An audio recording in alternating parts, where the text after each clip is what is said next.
y que me tacha, no sawa woteranki, y con el resultado que hemos dado, y lamentablemente en el marco general de la evaluación de la educación, la EIB todavía ha dado buenos resultados en la comprensión lectora y en matemática. Yo me asusté cuando me invitaron en enero o en diciembre, o en enero creo fue, en Hotel Sol del Oriente, cuando el profesor Jorge García estaba ahí, yo estaba sentado, y cuando pasó el resultado de la educación intercultural bilingüe en comprensión lectora y matemática, 0.01%. ¿Eso qué significa? Está la profesora Doris, no me va a dejar mentir. Yo casi me caigo de espaldas. ¿Qué ha pasado acá? 0.01%, ni siquiera 0.1%. Es el resultado de ERLA, ¿no, profe? De ERLA, ¿no? Evaluación regional de logros de aprendizaje a nivel de la región, 0.01%. ¿Quién está fallando ahí? Todos, ¿verdad? Todos estamos fallando. El sistema, la manera, los profesores. Y hemos visto acá el primer día sobre los derechos que el Estado nos tiene que asistir, y muchas veces, o quizás todos, ¿no? En algún momento, ¿cuántos de nosotros los profesores no hemos tocado una parte del sueldo para implementar nuestro salón? A ver, que no me levante la mano que no haya hecho eso, y que me levante la mano lo que hemos hecho eso. Todos. Inclusive para comprar cuaderno al niño que no tiene, su lapicero, su lápiz, su zapatito, por más que diga que no es obligación ir en uniforme, pero acá en la ciudad es totalmente obligatorio. ¿Y cuánto de la profesora decía, no? ¿Cuánto de los niños indígenas están en la ciudad y tienen que ir obligado, uniformado? Porque si no, no entran, no le dejan entrar. Su pelo así, su pelo así, su zapato esto, que no, que la plancha, que no ha venido, un montón de cosas, por lo menos en la comunidad. Pero como dice la profesora Lenny, da pena. La profesora Lenny, cada vez que venía y él allá me daba dolor de cabeza. Seguramente va a aparecer su solicitud de la Lenny. Dicho y hecho. Su crayola, su lapicero, su papelón, su papelote, su tijera, ¿qué pues hacen? La profesora Lenny creo que está haciendo su librería, decía yo. Pero era la realidad, no, profesora Lenny. No, ya dice que ahora tiene una sucursal de librerías, ¿no? Pero le dabas a los niños y ya no regresaba con ellos al día siguiente, y otra vez, y otra vez, y otra vez. Entonces, si nosotros ya entendemos más o menos cómo vamos funcionando como pueblos indígenas, está bien. Ayer un profesor me decía, sí, ¿sabes que los profesores no leen su competencia, no leen sus habilidades, no leen esto, no leen? No, pues profe, porque no está entendiendo tu lengua. Estoy tan seguro que por acá nosotros podríamos ser muy profesionales en la educación, pero viene un médico y nos dice, señoras y señores, vamos a hablar de la cefalea. La cefalea es una consecuencia del hidro no sé cuánto, y todo, no lo vamos a estar así. De verdad que sí, es igualito cuando nosotros nos vamos a la escuela, porque nuestro castellano es tan básico. Todos los días yo digo, buenos días, buenas tardes, ¿cómo te llamas? Yo me llamo, quiero comer mi chiuchiu, ¿no? Mi poroto, mi ingiri. Pero si vienen y nos hablan con palabras técnicas, nos perdemos. Por eso ayer hemos dicho, nos enseñan en castellano, pero no el castellano. ¿Cuántas variedades del castellano tendríamos acá en los caseríos? Estoy seguro que sí. A mí me dijeron que son variedades dialectales, no del idioma. ¿O acaso el iquitiño o el equiteño, no sé cómo se dice, habla igual que el ucayalino? ¿O el ucayalino habla igual que el taraputino? No, nosotros decimos 20, ¿no? 20, por lo menos 20. Pero allá en Tarapoto dicen 20, pero es el mismo. Yo lo entiendo. Y así sucesivamente vamos viendo y vamos subiendo de conocimiento y comprensión. Por eso para nosotros es tan lindo tenerlos ustedes acá, porque ya no estamos capacitando a los indígenas a ser indígenas, sino estamos capacitando a prestadores de servicio que son la lengua occidental, la lengua dominante, de decirles quiénes somos, cómo somos, desde nosotros mismos. Yo como shipibo, y tampoco, como le decía ayer, no es una manera de victimizarse, sino es una manera de ir relacionando y mejorando y fortaleciendo nuestras relaciones interculturales. Y con eso, hoy día vamos a empezar el tercer día sobre el monitoreo. Vamos a tener acá a cargo dos profesores muy destacados, el profesor Eli Sánchez y la profesora Juana Sumaeta, el profesor Eli Sánchez del pueblo Shipibo y la profesora Juana del pueblo Ashénica, que son nuestros acompañantes pedagógicos de Ariat en este proceso de la validación. Pero antes que entren ellos, yo les quiero contar una historia. Acá ven acá. Dice que el señor Añaños, a ver, ¿por quién no ha tomado cola real? Todos hemos visto, si no han tomado, pero por lo menos han visto. Algunos dicen, les da, se intoxican, solo Coca-Cola quieren decir, ¿no? Entonces es el mismo color de Coca-Cola, pero solamente no que de cola real le echan nomás en el envase de Coca-Cola y la otra o el otro está pensando que está tomando Coca-Cola, pero está tomando cola real.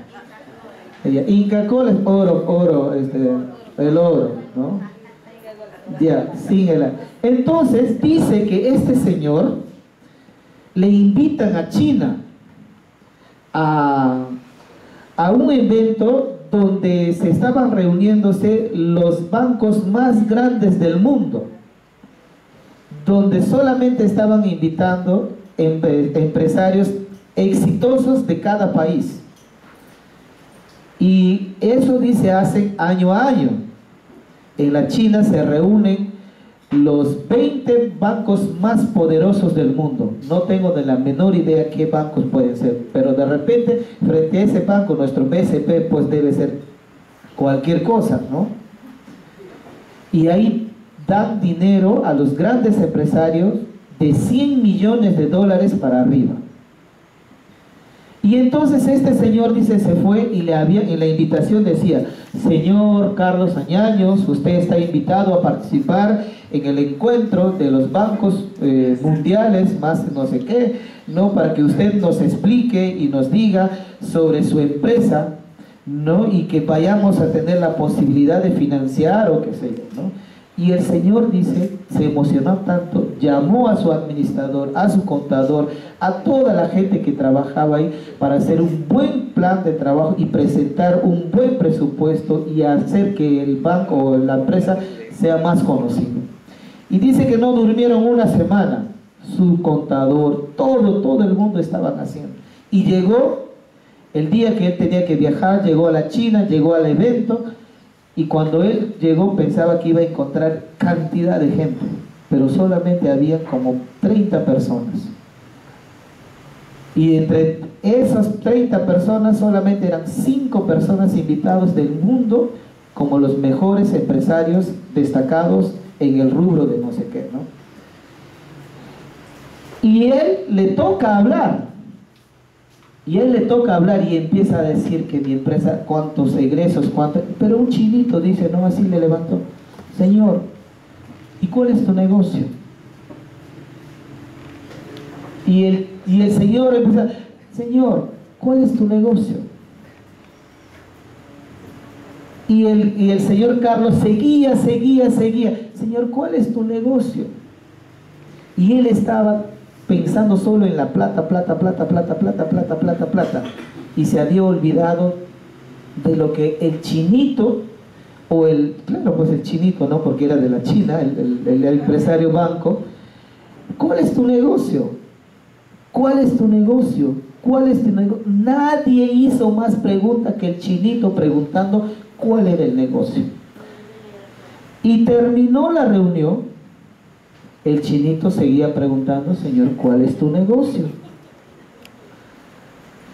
Y entonces no sabía por qué nadie le había preguntado. Él estaba tan preparado para que le pregunte cuánto ha ganado en tal año, cuánto ha egresado, cuánto personal tiene trabajando. Y terminó la reunión, así se despidieron y estaban bajando en un ascensor y justamente se cruza nuevamente con el chinito en el mismo ascensor, ¿no? Y el señor Añaños, del grupo AG, fundador de Cola Real y dueño de Radio Capital, ya no sabía inglés, solamente le saludó y le hizo un gesto, y el chinito le dijo en su casa, sacó un papelito, ya, de su bolsillo y firmó, y antes de bajar le entregó así. Y él estaba con su asesor bancario y él le miró y le preguntó, ¿qué es esto?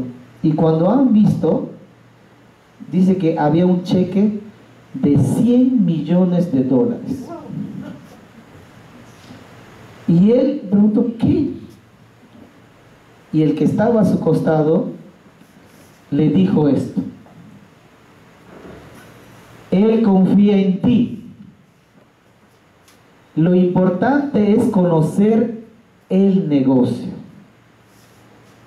Y mucha gente valora si tú conoces el negocio. Los bancos no te prestan dinero por número, sino por quién eres. ¿Bien? ¿Cómo haces las cosas? ¿Cómo se trata de presentar un bien? Se trata de que tengan en tu ADN un entendimiento claro de lo que vas a hacer, las cosas, ¿no? Lo que vas a hacer las cosas. Es importante en la vida. Entonces, el chinito supo que el Señor conocía su negocio. Y como vio que conocía su negocio, él confió en él. Entonces, la paradoja o la moraleja de esto es que si nosotros no conocemos nuestro negocio, ¿cómo vamos a hacer las cosas? ¿Y cuál es nuestro negocio? Es la educación, es el sistema, son las sesiones de aprendizaje, son los alumnos que debemos conocer, porque eso es nuestro negocio. Yo no estuviera aquí presente hablando eso de ustedes si yo no conociera mi negocio. Y a mí me costó años para aprender mi negocio. Él confía en ti. Lo importante es conocer el negocio y mucha gente valora si tú conoces el negocio. Los bancos no te prestan dinero por buena gente. ¿Acaso acá los bancos nos prestan así nomás? No, yo para prestar banco tengo que estar, profesora Margarita, profesora esto, profesora, ven, aválame para que el banco me preste, y después le dejo como la cuenta al pobre, a los que me avalan, y somos bien sinvergüenzas para pagar, y le dejamos una carga, y le dejamos un problema, le quita un montón de cosas. ¿Tú crees que el banco, si nos conoce, nos estaría pidiendo ¿cómo se llama eso? ¿Garantías? ¿Garante? No. Justamente nos pide garante porque no nos conoce y porque no sabemos cuál es nuestro negocio. Y mucha gente confía en ustedes porque saben o creen que conocen el negocio, su negocio, y su negocio es mejorar la educación, no desmejorar, ¿no? Fortalecer la educación, no debilitar la educación. Y nosotros confiamos en ustedes, Ariad confía en ustedes, porque nosotros creemos que ustedes conocen su negocio. Y juntos vamos a hacer un gran trabajo para mejorar la educación en la Amazonía. No solamente para la IB, sino para todos. Porque vamos a crear una conciencia de interculturalidad.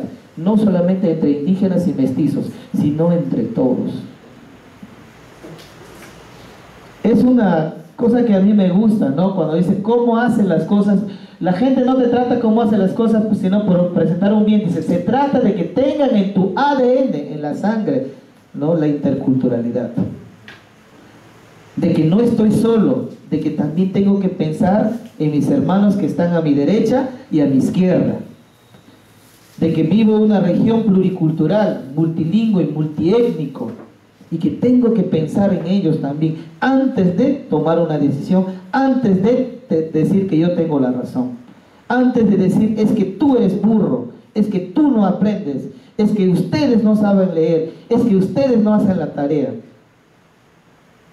Porque está yo obligando a hacer su tarea, entender, comprender en la lengua que no es de ellos. Y nuestros códigos lingüísticos se hace un cortocircuito, porque primero tenemos que pensar en nuestro idioma y después pensar en el segundo idioma. Imagínense cómo nosotros salimos de un salón mareados, ¿no? Mientras que los de monolingüe que han recibido su educación en su propia lengua, ¿cómo salen a recreo? La, la, la, la, la, la, la.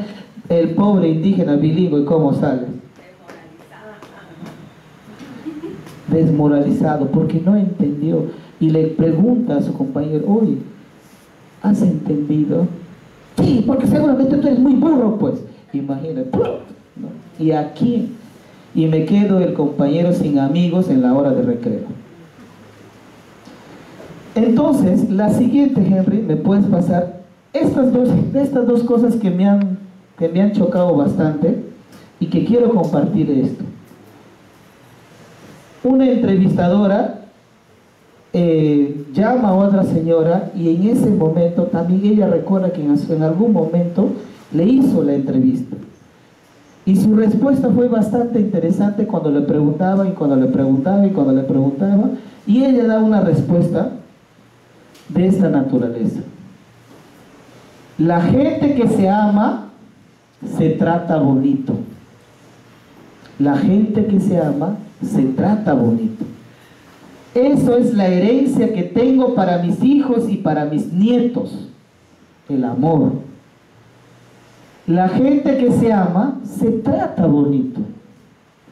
Porque si maltratas a la gente que está al lado tuyo, entonces, ¿qué queda? Enemigos. Los enemigos que cuestionan mi accionar. ¿Qué tal si yo les traigo a ustedes acá, le empiezo a decir un montón de cosas, les insulto? ¿Con qué quedo yo? Con enemigos. ¿Y qué van a decir después? Que los he tratado mal. Entonces la idea no es quedarse con los enemigos. La idea no es tener acciones de enemistad, sino tratarnos bonitos porque conocemos nuestro negocio. Y nuestro negocio es la educación y por lo tanto hay que tratarlo bonito. Hay que tratar bonito al profesor, hay que tratar bonito a nuestras autoridades, hay que tratarnos bonito porque conocemos y amamos nuestra carrera, nuestra profesión. Y muchas veces los docentes se sienten maltratados, los alumnos se sienten maltratados. Hay profesores que no tienen ni manera, ni forma, ni arte para enseñar. Están ahí porque están ahí. Y no se ama, y al no amar su carrera, obviamente que no va a amar a los niños, ni a la forma, ni tampoco va a enseñar. Conozco profesores que han terminado, son egresados y nunca se han capacitado. Y no quieren capacitarse porque dice que ya son nombrados. Entonces, ¿qué significa eso? Que nunca amó su carrera. Nuevamente, la gente que se ama se trata bonito. Eso es la herencia que tengo para mis hijos y para mis nietos. A mí me gustaría que me digan en algún momento, mira, mi papá o mi abuelo fue profesor y él me enseñó a amar la educación. Y yo quiero ser como mi abuelo. Yo estoy siguiendo lo que me hacía mi abuelo, porque mi abuelo hacía tan lindo las cosas, enseñaba tan lindo. Mira, su alumno ahora es congresista, presidente de la República, porque nosotros justamente estamos formando a ellos, a futuros científicos, a futuros alcaldes, a futuros presidentes de la República. Toda autoridad que llega al poder pasa por nuestras manos, ¿sí o no? ¿Cuántos de sus alumnos de la profesora Charo ahora serán grandes políticos, empresarios? Pero pasó por la mano de Charo. ¿Cuántos de esos niños que ahora ya son grandes, están en grandes universidades, queriendo ya ser o saliendo a ser grandes profesionales, no han pasado por la mano de la profesora Lely, de chiquito ahí? Entonces, la gente que se ama se trata bonito. Entonces, si nosotros conocemos y amamos nuestra carrera, lo tratamos bonito. Y al tratar bonito la carrera, también tratamos bonito a lo que le formamos. Y la herencia que nosotros dejamos es justamente eso. ¿Cuánto de nosotros no nos gusta o no nos gustaría que le diga la profesora Charo, fue mi profesora? ¿Sí o no? ¿Qué te sientes, maestra? Bien, ¿no? ¿Cómo se llama, maestra? La profesora Kelly era mi maestra. Gracias a mi profesora Kelly soy lo que soy ahora. Gracias a la profesora Esmeralda soy así ahora. Gracias al profesor Jorge, mira hasta dónde he llegado. Yo ahora digo, gracias al profesor Eli, he llegado hasta acá y ahora soy trabajador. Él trabaja conmigo y yo trabajo con él. Y me siento muy orgulloso porque ella amaba bonito su carrera. De verdad, mira. ¿Y qué dice? La gente que se ama, nuevamente repite, se trata bonito. Porque si maltratas a la gente que está a tu lado, entonces ¿qué queda? Enemigos. Por culpa de esa profesora, no he estudiado más porque esa profesora era una mala. ¿Cómo me pegaba? ¿Cómo me insultaba? Por ella no he terminado mi colegio. Desgraciada desgraciado ese profesor. Todavía vive, dice, ¿no? Ay, no se ha muerto. El COVID no lo ha llevado esa mala profesora, ese malo profesor. ¿Es o no es así? ¿O estoy inventando? Yo he tenido una profesora, he visto viejita esa profesora. Cuando yo le dije que era evangélico, esa profesora me hizo arrodillar y me hizo ver el sol. Y por tiempo he tenido problemas con la visión. Y un día le vi en el mercado.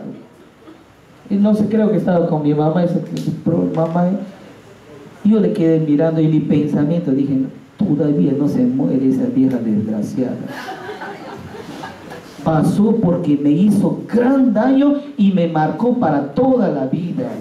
Y nosotros marcamos para toda la vida a muchos estudiantes y no nos damos cuenta. Es verdad.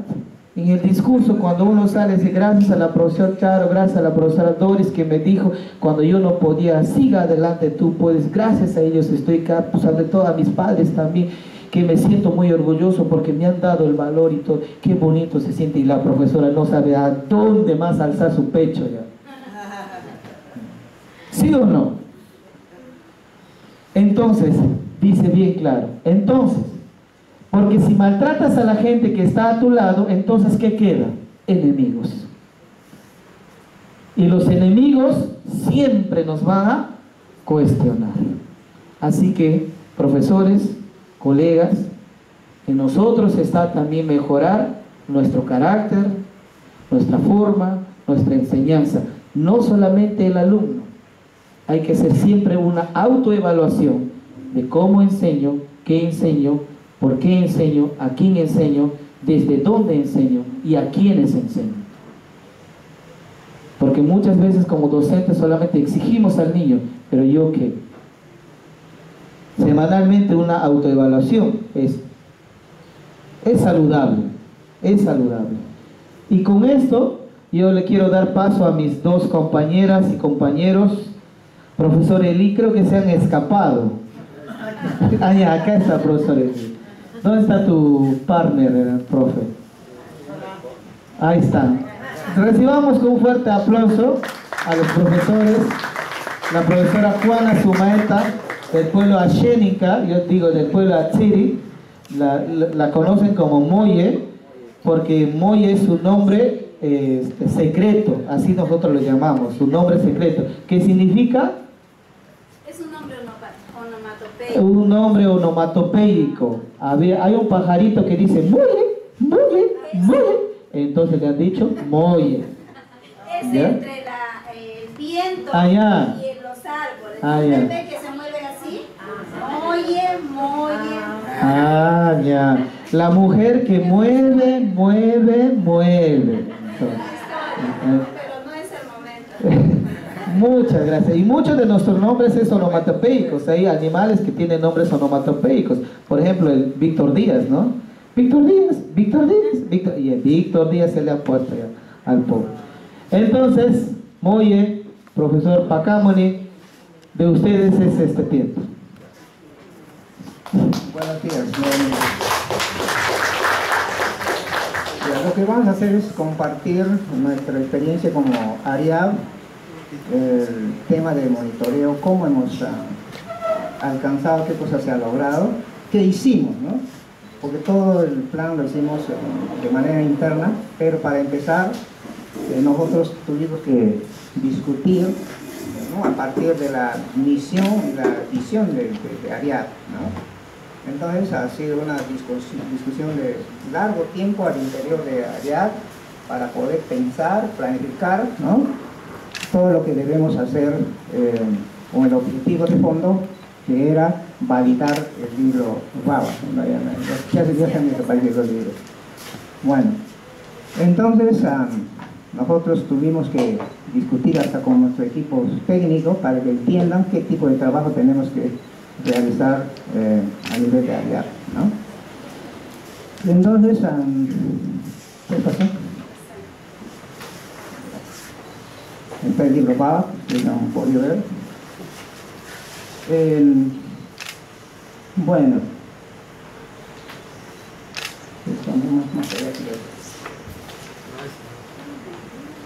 ¿Otro? ¿Siguiente? Anterior ahí. Ese es. No, tuvimos que aterrizar primeramente en actividades preliminares, ¿no? Después de haber tomado decisiones internamente en ARIAB, hemos pensado que no podemos hacer solo el trabajo. Inmediatamente coordinamos con hay varias personas de la UGEL y de la TREU. Tuvimos que coordinar, porque esa es la mentalidad que tenemos. Hicimos en práctica de lo que tenemos que hacer de manera conjunta, ¿no? Luego de la coordinación, hicimos la planificación de monitoreo, como ARIAB, ¿no? Y dentro de ese plan, ¿no?, efectivamente viene primeramente la capacitación a nosotros mismos para poder hacer el trabajo, ¿no? Y luego pensamos también en que hay que seleccionar qué instituciones educativas y qué docentes tenemos que seleccionar. Primeramente participaron, yo creo, 17 o 15 más o menos, pero de ahí se dieron cuenta que el tema no es ir a clases sin sesión de aprendizaje como lo hacemos siempre, ¿no? El trabajo era serio. Nos quedamos con 11 docentes, ¿no?, a quienes le capacitamos 5 días, ¿no?, sobre el tema de cómo manejar el libro, ¿no?, qué pasos hay que dar, cuánto tiempo y toda la estructura del libro,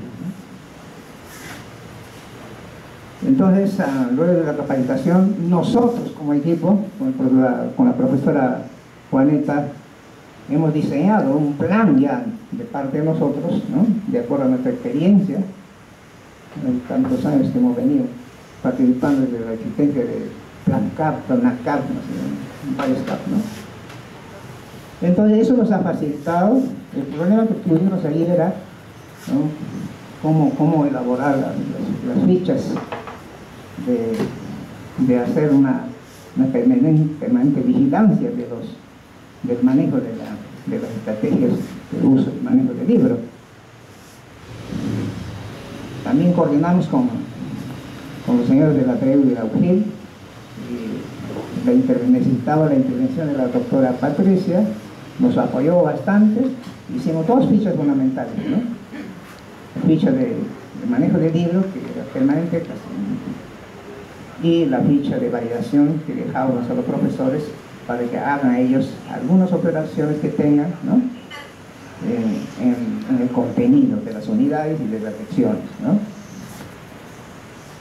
Bueno, luego nosotros, de acuerdo al plan, nos fijamos en el horario que tienen los docentes el tratamiento de lengua en cada institución educativa, ¿no? Bueno, San Francisco es una comunidad muy grande, ¿no? Tiene tres secciones de primer grado, segundo grado igual, desde muchos niños, pero igualmente habían docentes de varios pueblos, ¿no? Mestizos, en Santa Clara, en Santa Marta, en Victoria Gracia, igual. Yo trabajé el año 2019 en San Francisco y tuve hasta un alumno de Estados Unidos. Sí, ¿verdad? Él ahora está en su tierra, ¿no? Pero igual sus padres hablan chipío, tiene chipío, esposa chipío. Entonces muy bien maneja la cosmovisión y todo el tema de manejo de L1 y L2. Y salimos, ¿no? De acuerdo al plan, ¿no? Nos desplazamos durante todas las semanas de junio a noviembre, ¿no? Entonces al inicio hicimos una prueba como una prueba de entrada a todos los niños, 280 niños. Y no sé, a ver.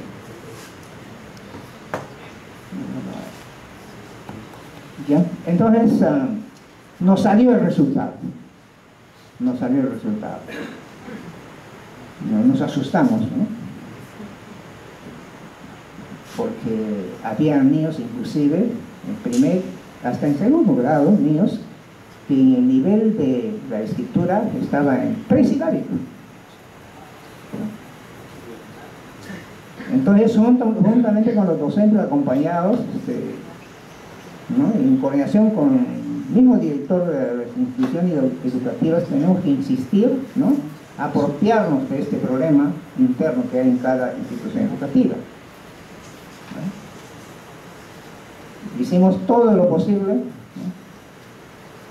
para ver que el docente capacitado maneja los 11 pasos y cómo lo maneja.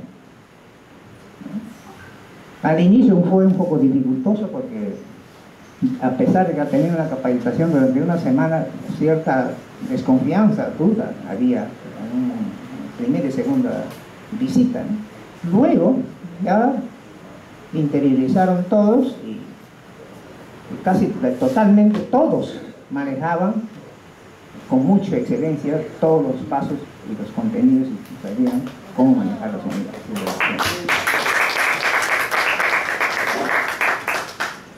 Entonces cada vez que regresamos compartíamos, ¿no? Porque nosotros veíamos que finalmente tenemos que lograr el objetivo de fondo, ¿no? Y luego de monitorear, nosotros conversábamos con ellos, ¿no? Y donde tenía dudas o alguna recomendación, ¿no? Porque todo a veces no puede ser correcto, ¿no? ¿Y qué más ellos pueden añadir en todos esos pasos? Siempre dejábamos sugerencias, ¿no? Y también que ellos nos sugieran cómo más podemos hacer, ¿no? Ahí tenemos los informes, ¿no? Y al margen de todo esto teníamos que conversar con otros alumnos, otros docentes, hasta con padres de familia. ¿Cómo es su colaboración? ¿Cómo participan? Ahí es lo que nosotros nos dimos cuenta de varias cosas, ¿no? Que no solamente es el tema de alimentación del aula, la preocupación del docente cuando no hay participación de los padres de familia, ¿no? Los padres ausentes, todos los niños ahí, a veces con la abuelita, con el tío, no hay nada que comer en la casa, y que todos los niños todos los niños, casi todos los niños, van a la escuela pensando en su galletita de carihuarma. Pero ese no es ningún alimento. Bueno, en fin, nos hemos informado de varias cosas, ¿no? Entonces, eso es lo que hicimos, ¿no? Recogimos, tomamos datos, cada vez más había nuevos datos, ¿no? Que nos enteramos. Y finalmente tomamos una evaluación nuevamente de salida con las mismas fichas que hemos empezado. Y qué bien que dos profesoras habían ensayado, ¿no? A sus niños, han practicado con esa fórmula de hacer los ejercicios de lectura y escritura, ¿no? Pero otros también no todos era tan correcto, ¿no? Nos ha sorprendido, pero de todos modos fue una experiencia muy importante para nosotros como institución, y eso es lo que tenemos que mejorar también con el resto de la gente que nos queda, ¿no? Pero siempre hacemos el trabajo en coordinación con la ADREU, inclusive la forma de cómo elaborar las fichas para presentar al niño para que puedan resolver los ejercicios, ¿no? Y la técnica de cómo ubicar el nivel de escritura, ¿no? Nos apoyó mucho la profesora Ángela, la profesora Jenny. Estamos muy contentos en ese sentido. Pero también igualmente pensamos que en esa forma de trabajar tenemos que seguir implementando en cada UG, ¿no? No todo es malo, no es que todos no nos entienden. Yo sé que como todos somos de la Amazonía, de algún modo también tenemos un sentimiento común y tenemos que asumir responsablemente toda esta tarea que nos queda, ¿no? Entonces había otras observaciones que lo quiero dejar con la profesora Juanita para que pueda compartir con nosotros. Muchas gracias, maestros, de verdad, compañeros, hermanos de las diferentes UGELs. En realidad nos da mucho gusto de poder compartir nuestra pequeña experiencia, ¿no? Pero este es un trabajo en equipo. Ya el maestro Eli les comentó en realidad y mencionó a cada uno de los especialistas, y complementando pues a nuestra especialista de la ADREU, que es la profesora Consuelo, el profesor Jorge García de la UGEL, y también nuestra especialista de la ADREU inicial, la maestra Bolívar, ¿verdad? La maestra, en realidad nos da mucho gusto de haber compartido con ellas y a la vez hecho un trabajo en equipo. Muy bien, justo está en la pantalla la primera. El maestro Eli les ha dado una introducción general y me da mucho gusto también, por lo que este trabajo pues no es de una persona, eso ya lo conocen mejor que nosotros, ustedes siempre como están en esto de los monitoreos cada año, ¿verdad? Muy bien, entonces para eso yo les quería comentar un poco de cómo empezó, ¿no? Hasta el final. Nosotros en realidad como institución, como ARIAP, ¿qué es lo que hicimos? El análisis, ¿verdad?, general sobre el avance de la EIB. ¿Qué está pasando con la EIB? ¿Qué es lo que falta en realidad, ¿no? Pensamos en la implementación de la política EIB como ARIAP. Luego, los resultados pedagógicos en aula, ¿verdad? Y para eso nosotros, ¿qué hacemos? Ahora pasamos a la siguiente, que nos indica las decisiones para contribuir con la implementación de la política EIB. Elaboración de materiales, ya nosotros tenemos materiales, poquísimos, pero tenemos, ¿verdad? Por ejemplo, tenemos este material EIB en la lengua Ashéninga, en la lengua Shipibo, Ahuajún, Guine, Matsejenga y Cacatay. Entonces, sobre eso pensamos de qué manera podemos apoyar, ayudar a nuestros maestros, ¿verdad? Entonces, pero no podemos, ya ayer desde el primer día mencionábamos que la parte económica que falta, ¿verdad? Entonces hemos pensado en un pueblo, ¿no? ¿Cómo iniciar? Para eso se tuvo la coordinación con la Dirección Regional de Educación. DREU a través de nuestra directora, ¿verdad?, Nora Delgado, de igual manera con nuestro especialista de la UGEL. Y en este caso de Coronel Portillo, ¿para qué? Para el trabajo de fortalecimiento de la EIB, en realidad pensando en la Amazonía, siempre pensando en grande, ¿no? Como lo decía nuestro señor presidente, Heiser Suárez. Y luego pensamos, para eso, ¿qué tenemos que hacer? Tenemos que unirnos, ¿verdad? Entonces, sobre esa unión hicimos lo que es la firma del convenio de cooperación interinstitucional con la DREU y ARIA. Entonces, para eso, como que ya, en realidad se casaron la DREU y la ARIA, ¿no? Heiser y nuestra señorita, nuestra maestra directora, no se asuste, esto es en el convenio. Cuidado, hermanos. Muy bien. Entonces, luego, sobre esa idea, empezaron con la selección de instituciones educativas, ¿verdad? ¿Para qué? Para el acompañamiento en aula. Sabemos que no vamos a poder con todo, pero tenemos que iniciar de algo, ¿verdad? Entonces, sobre eso, empezamos con la elaboración del plan de monitoreo, ¿no? Pensando, claro, siempre en coordinación y con el monitoreo de nuestros especialistas de la DREU y UGEM también. Y sobre eso, la capacitación de docentes EIB de las instituciones educativas focalizadas. Ya el maestro Eli mencionó, tuvimos varios maestros, al final se dieron cuenta que, no es de monitorear. Yo creo mejor, mi salón no va a ser monitoreada, ¿no? Como que algunos sí, yo quiero, ¿no? Y quiero que mi aula esté. Entonces, hay de todo un poco. Hay de todo un poco. Entonces, nosotros con mucho gusto, ¿verdad? Y luego continuamos en que en el plan ya de visita, ya nosotros, ¿no? ¿Verdad? Los encargados, los responsables. Y sobre eso, ¿para qué? Este equipo responsable también ha sido, ya el maestro Eli lo mencionó, capacitado también.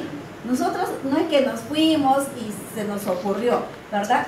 Tuvimos la capacitación desde nuestra, en realidad, asesora internacional, que es la maestra, la doctora, en realidad Patricia Davis, siempre nos estaba guiando como, con la experiencia que ella tiene, ¿verdad? Entonces, y nos ayudó muchísimo. ¿Para qué? Para ver el monitoreo en realidad.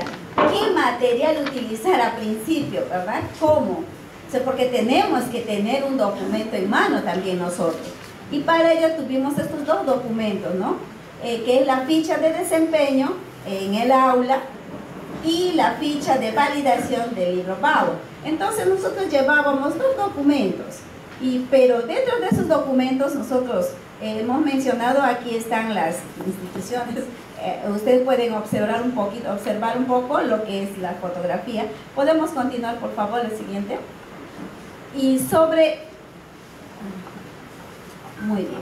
Entonces, ahí ya se dio ¿qué cosa? Las primeras observaciones, ¿verdad? El desplazamiento a las instituciones educativas focalizadas. Y luego, al horario, no es que nos fuimos a la hora o toda la semana, nos fuimos exactamente en el horario que tocaba L1, porque lo que teníamos que monitorear era el uso y manejo del libro Bauer. Entonces, están las fichas ahí. Bueno, claro, como siempre, el cuaderno de trabajo, están observando ahí, por ejemplo, la ficha de monitoreo, está ahí presente, y también la ficha de validación. Entonces luego, en la coordinación permanente con los directores, ¿no? Ustedes también conocen que es importante el diálogo, ¿verdad? Luego se ha desarrollado una evaluación inicial, ¿no? A los estudiantes. Entonces, luego observamos en realidad el desempeño del docente en aula con los estudiantes en relación al uso y manejo del texto escolar BAUA 1. Luego el registro de observaciones y datos de desempeño docente a través de la ficha de observación.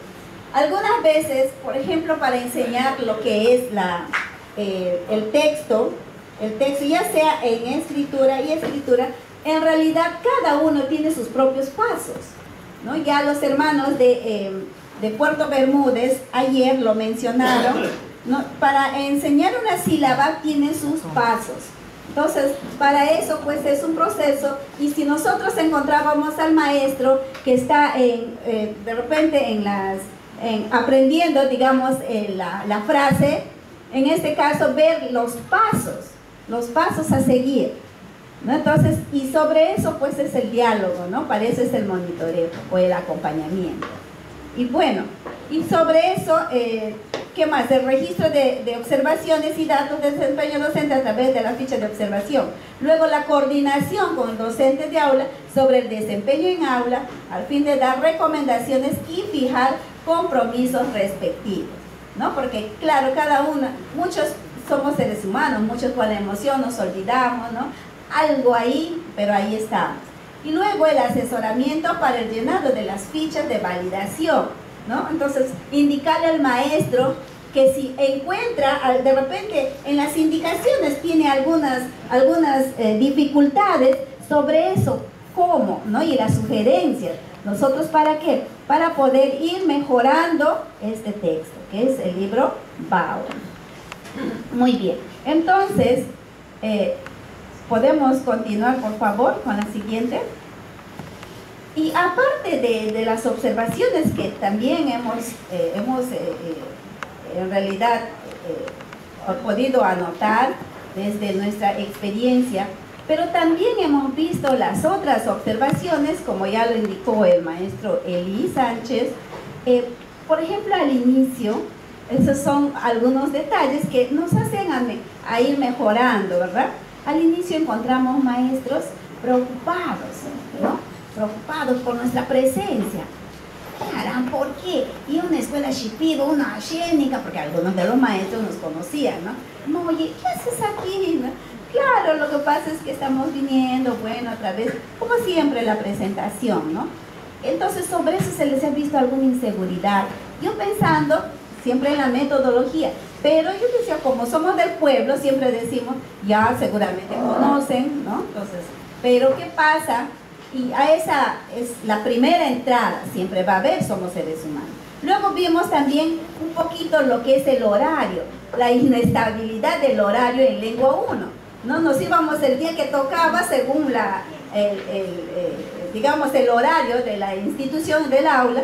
Entonces nos dábamos con la sorpresa que ya tocaba el viernes, y ya no eran 3 horas, y era 1 hora, iba achicando. Entonces sucesivamente íbamos a otra escuela, ya no tocaba el viernes, sino tocaba un lunes.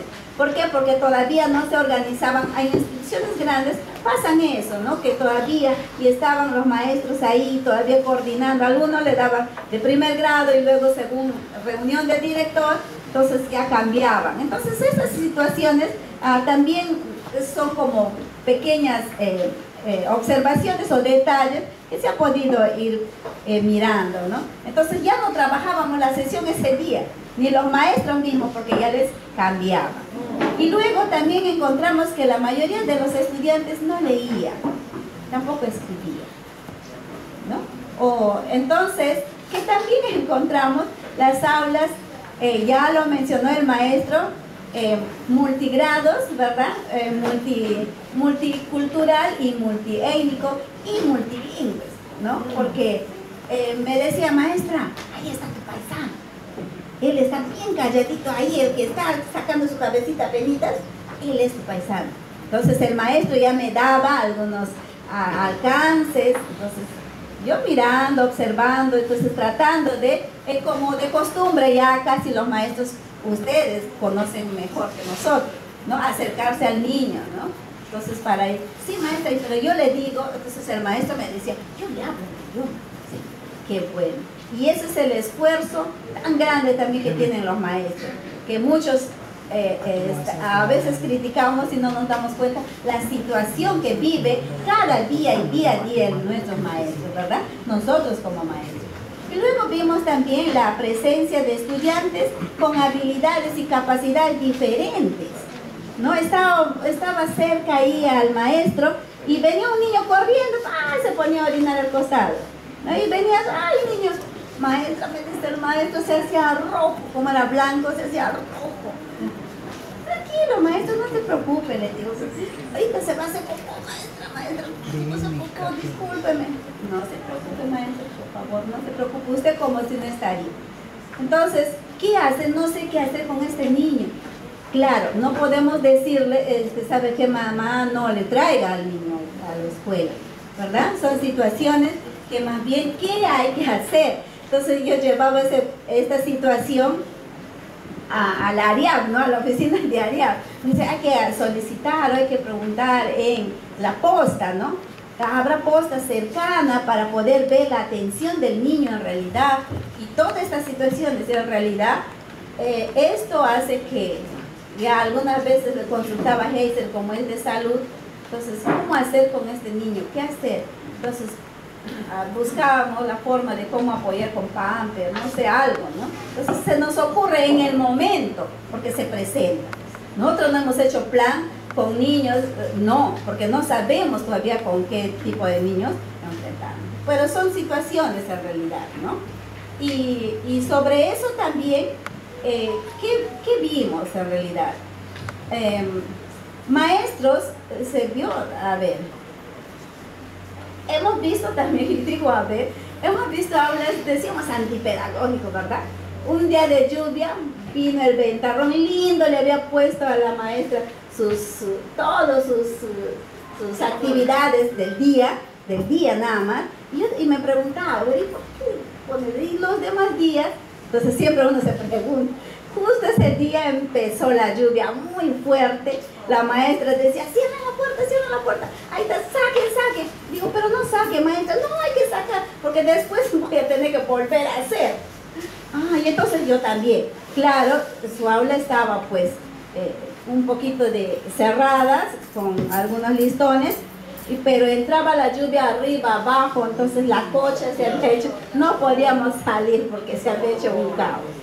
Entonces por eso lo determinamos como que es aula antipedagógica. ¿Por qué? Por la población misma, ¿no? Porque esta aula que estaba así como esto, digamos así, no alcanzaba los niños. Se le habían dado para el primer gradito. Entonces segundo grado estaba ahí como que eran más grandecitos, ¿no? Entonces son experiencias también vistas, ¿no? Y esperemos que, como nos están viendo en todo el mundo, que el gobierno regional pueda observar, mirar e irse a las comunidades, ¿no? Siempre para ver de qué manera podemos construir en realidad una institución digna para un niño, ¿no? Siempre pensando desde lo más lejos, ¿no? Y bueno, entonces sobre eso también encontramos maestros con capacidad de combinar las estrategias del manejo del texto PAUA 1 según sus necesidades. Y sobre eso, por ejemplo, ¿qué hemos visto? Nosotros vimos, por ejemplo, el arbolito de sílabas, el arbolito de palabras. ¿Ellos qué hicieron? Hicieron en una caja grande, una caja así me imagino de cartón, porque lo han adornado bonito. ¿Y qué hicieron? Le pusieron las palabras, por ejemplo, acá, guitarra, en el otro cuadrito lo han puesto, por ejemplo, hay tita, al otro lado, banay. Entonces, a ver el niño como un dado, ¿no? Entonces, a ver el niño, venía el niño corriendo, y como son pequeños, y lo tiraban. El primero que dice, todos, ¡bagua! ¿No? Entonces, y todo lo tiraban, y por ahí salía, ¡guitarra! Ya, el niño, Entonces la maestra le ponía un sellito, una estrella, donde le ponía a la maestra. Entonces, pero eso no enseñamos nosotros. Pero sin embargo, estas habilidades que complementan al maestro, y es interesante, ¿verdad? Es interesante, entonces eso se tiene que resaltar. Entonces, y eso nos dio mucho gusto, ¿no? Y otras actividades también que, por ejemplo, sin ir muy lejos, la maestra, el primer día a los niños, se lo hemos visto un poquito, la maestra estaba en el medio y todo el mundo daba la vuelta, subía a las mesas. Así que a la siguiente visita voy y escucho nomás que dicen una palabra, una frase en shipibo, ¿no? Una frase en shipibo. Y todos los niños decían, como que movían su cabeza, yo sentía que decían, no. Entonces todo el mundo retrocedía sentadito. Al rato veíamos que empezaba y decía una frase en shipibo y no, los niños regresaban y estaban sentaditos. Así que le digo al maestro Eli, he apuntado aquí algo y me llama la atención. ¿Qué dirá? Entonces, total, el maestro decía, ¿quién quiere ser como el animal más feo? ¿No? Entonces, yo no quiero ser como el animal más feo, entonces le voy a hacer, entonces siéntense bonito. Entonces, a sentarse bonito. A ver, ¿quién? Profesor, mire, este es el animal más feo. No, yo no soy. Vamos, el niño se iba a sentarse bonito, ¿no? Y eso nosotros no lo enseñamos, ¿verdad? No compartimos. Pero ahora estamos compartiendo porque se ha visto que es la manera más bonita. No se le ha escuchado al niño como yo paraba conmigo. Yo le decía Panchito, uno largo así, ese que sacaba del monte. A ver, silencio, ¿le están viendo Panchito? Yo decía así antes, ¿no? Entonces, en mi época de juventud, así les enseñaba con Panchito un palo largo, ¿no? Entonces, y no necesitaba Panchito el maestro o la maestra. Solamente le decía esa palabra, ¿quién quiere ser el animal más feo? ¿No? Entonces el niño se sentaba. Y es una experiencia bonita, ¿no? Y también, por ejemplo, se ha visto que todos los materiales que ha brindado la ARIAC, aparte del libro Bawa, también como cartulinas, papelotes, plumones, ¿no? Todos los materiales en realidad, colores, han sido bien utilizados. Nos dimos cuenta que sí utilizaron de la mejor manera. Entonces también, ¿qué es lo que encontramos? También el ausentismo escolar que no falta, ¿no? Siempre se ha visto. El ausentismo escolar en realidad muy significativo, ¿no? Entonces eso también hace que el maestro no avance, ¿no? Otra vez tiene que retroceder, y con ese uno que está pasando, 1, 2 o 3, hasta el final del año, imagínense, ¿no?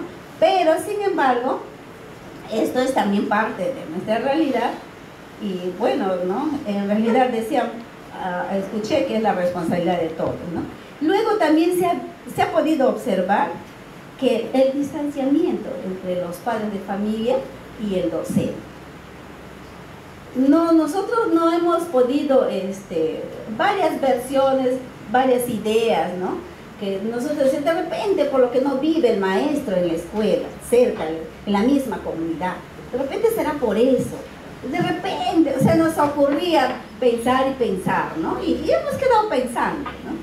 Y seguramente acá algunos de ustedes conocen, ¿no? ¿Cuál será la razón?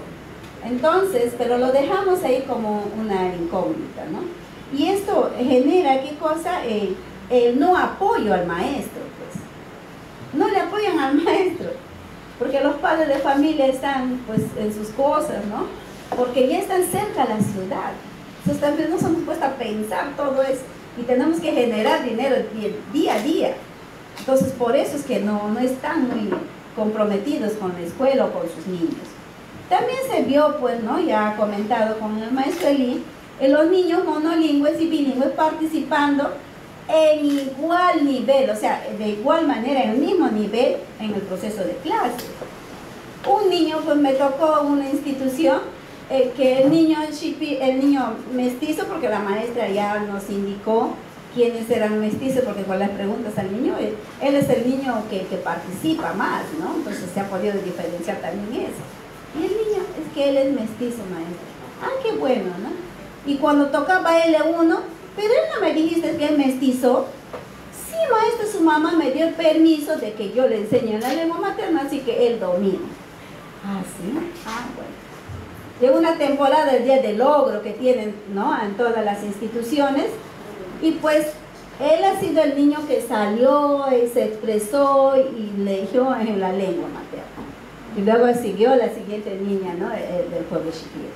Y eso es aplaudible, porque los padres de familia permiten y desean, quieren, exigen a su maestro que enseñe la lengua, ¿no? Al niño o a su niño.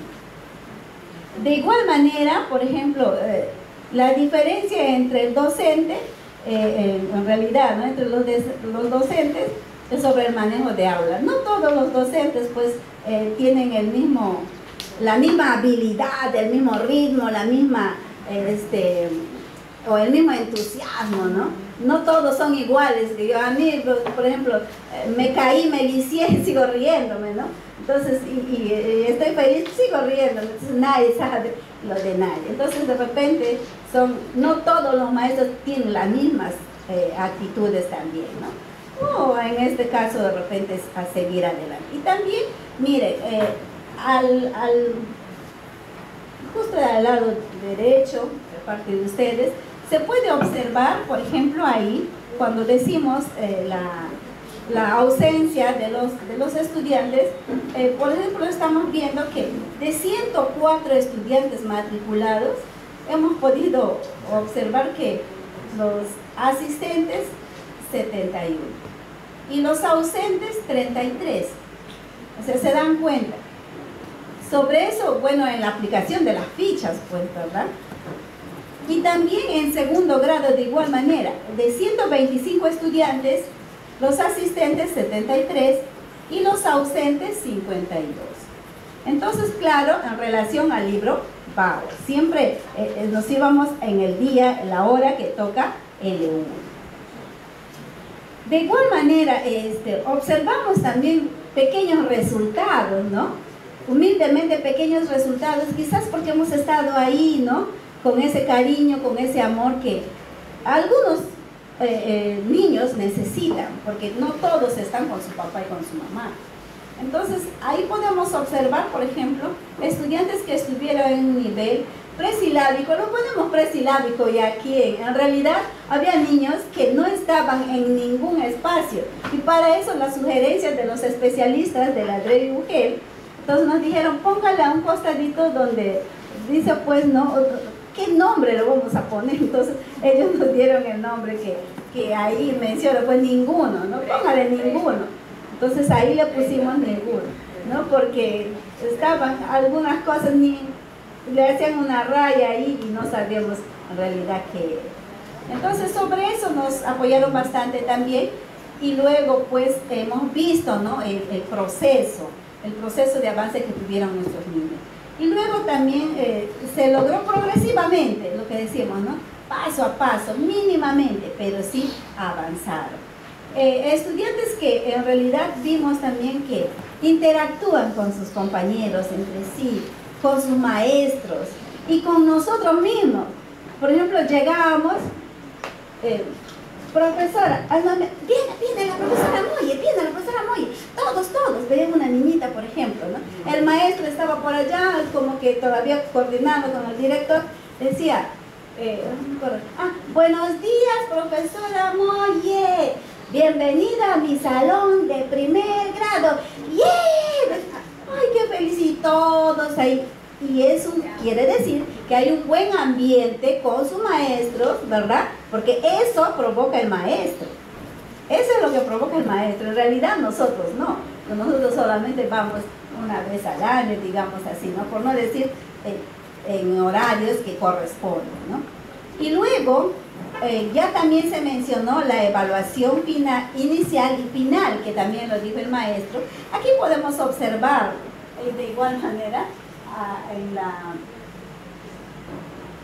justo ahí tenemos, por ejemplo, ahí donde les dije, donde dice ninguno, ahí está rojito, ¿verdad? Ustedes pueden observar, está rojito. En realidad no había espacio donde ponerlos, porque en realidad no habían, exacto, no había el resultado alguno. Pero por ejemplo, en presilábico no teníamos ninguno, ¿no? Y luego en silábico ahí tuvimos 7. Y en silábico alfabético teníamos 10. Y en alfabético no teníamos ninguno, ¿no? Para la primera evaluación. Entonces, pero al final, eso fue en agosto, y al final, en noviembre aproximadamente 11 y 12, la fecha de noviembre, ya hicimos, y eso estamos hablando con segundo grado. ¿Qué hicimos ahí? ¿Qué pasó? Más que hicimos. Ya no teníamos ninguno en rojito, ninguno, ¿no? Para no decirlo así. Entonces, estos que estaban, en realidad que estaban en ninguno, se pasaron ya a presilábico. Claro, no decimos un 100%, ¿no?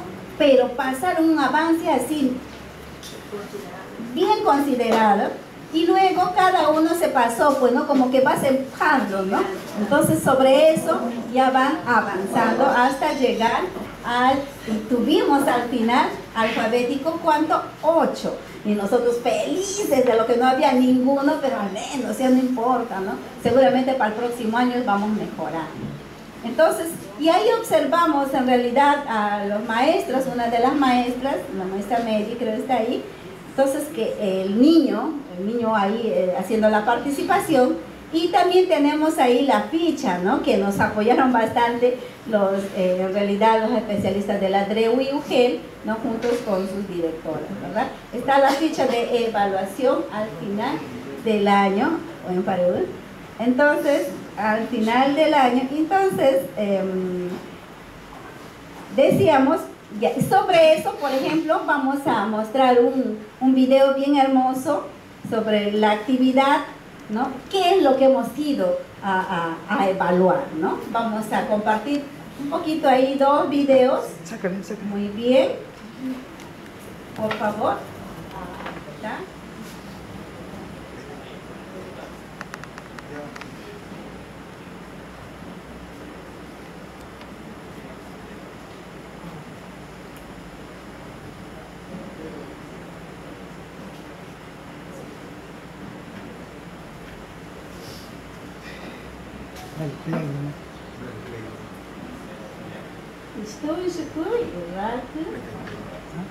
Yo también aprendí algunas palabras.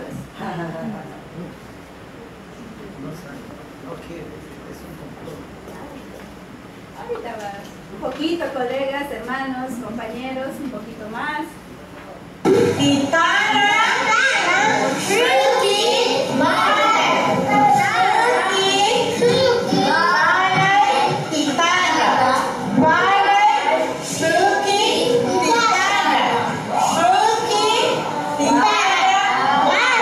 Ya,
Gikaricha. Oye, yo está, bueno, voy a matar ya. Javi que le voy a matar. Hato voy a matar. A concha más que voy a matar. A concha más que. Javi Gari, ni yo. Que bueno, rama buena ta. Que caucha, buena ta. Bien buena ta. Hascarizabo. Que bueno, buena. Ajá. How do you repeat? How do you repeat?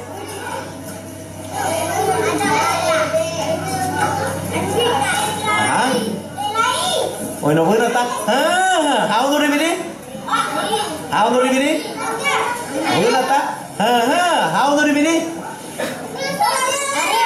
How do you repeat? How we got it? Ya, rama no es que voy más. How we got it? Kushi se me ayuda. Mi voy a hacer. How we got it? Hoy no voy a matar. Hoy matar todo. How we got it? ¿Y cómo? Muy bien, hermanos. Ahora sí puedo tener el micro. Muy bien, entonces se ha podido observar en vivo y en directo las actividades que los maestros van realizando, los procesos, ¿no? Esa es una pequeñez que hemos podido ir mostrando. Ustedes saben que tiene su espacio, su tiempo. Entonces, pero esa es la actitud en la que el niño participa más, ¿no?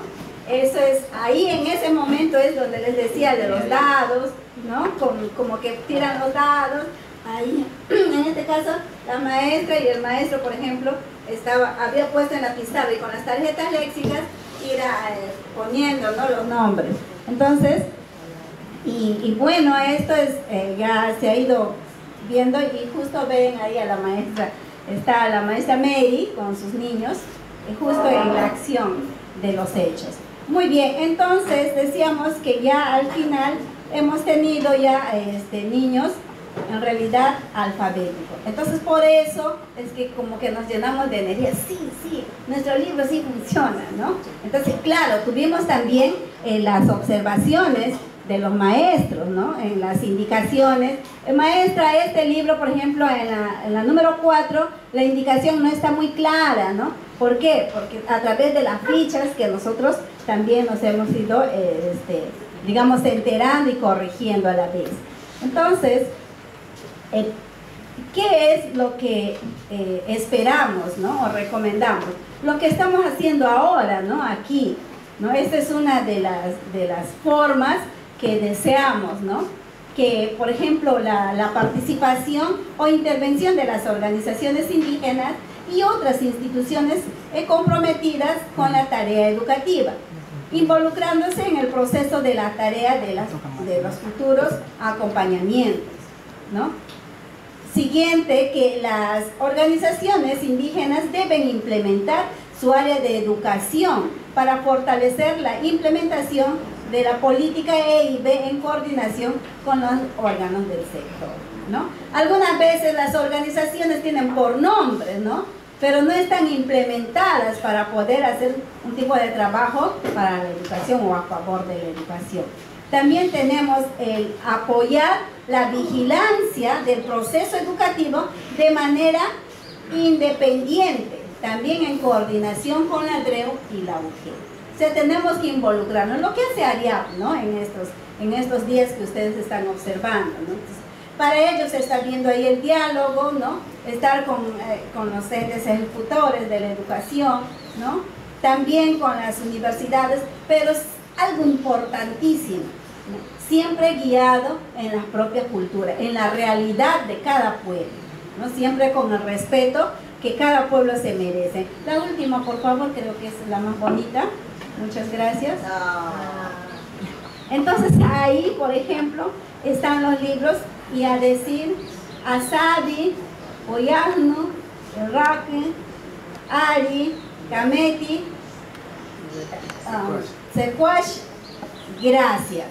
Muchísimas gracias, que tengan un bonito día y agradecida por su presencia y a la vez por su atención, y esperamos algunas sugerencias para mejorar. En realidad este es un trabajo.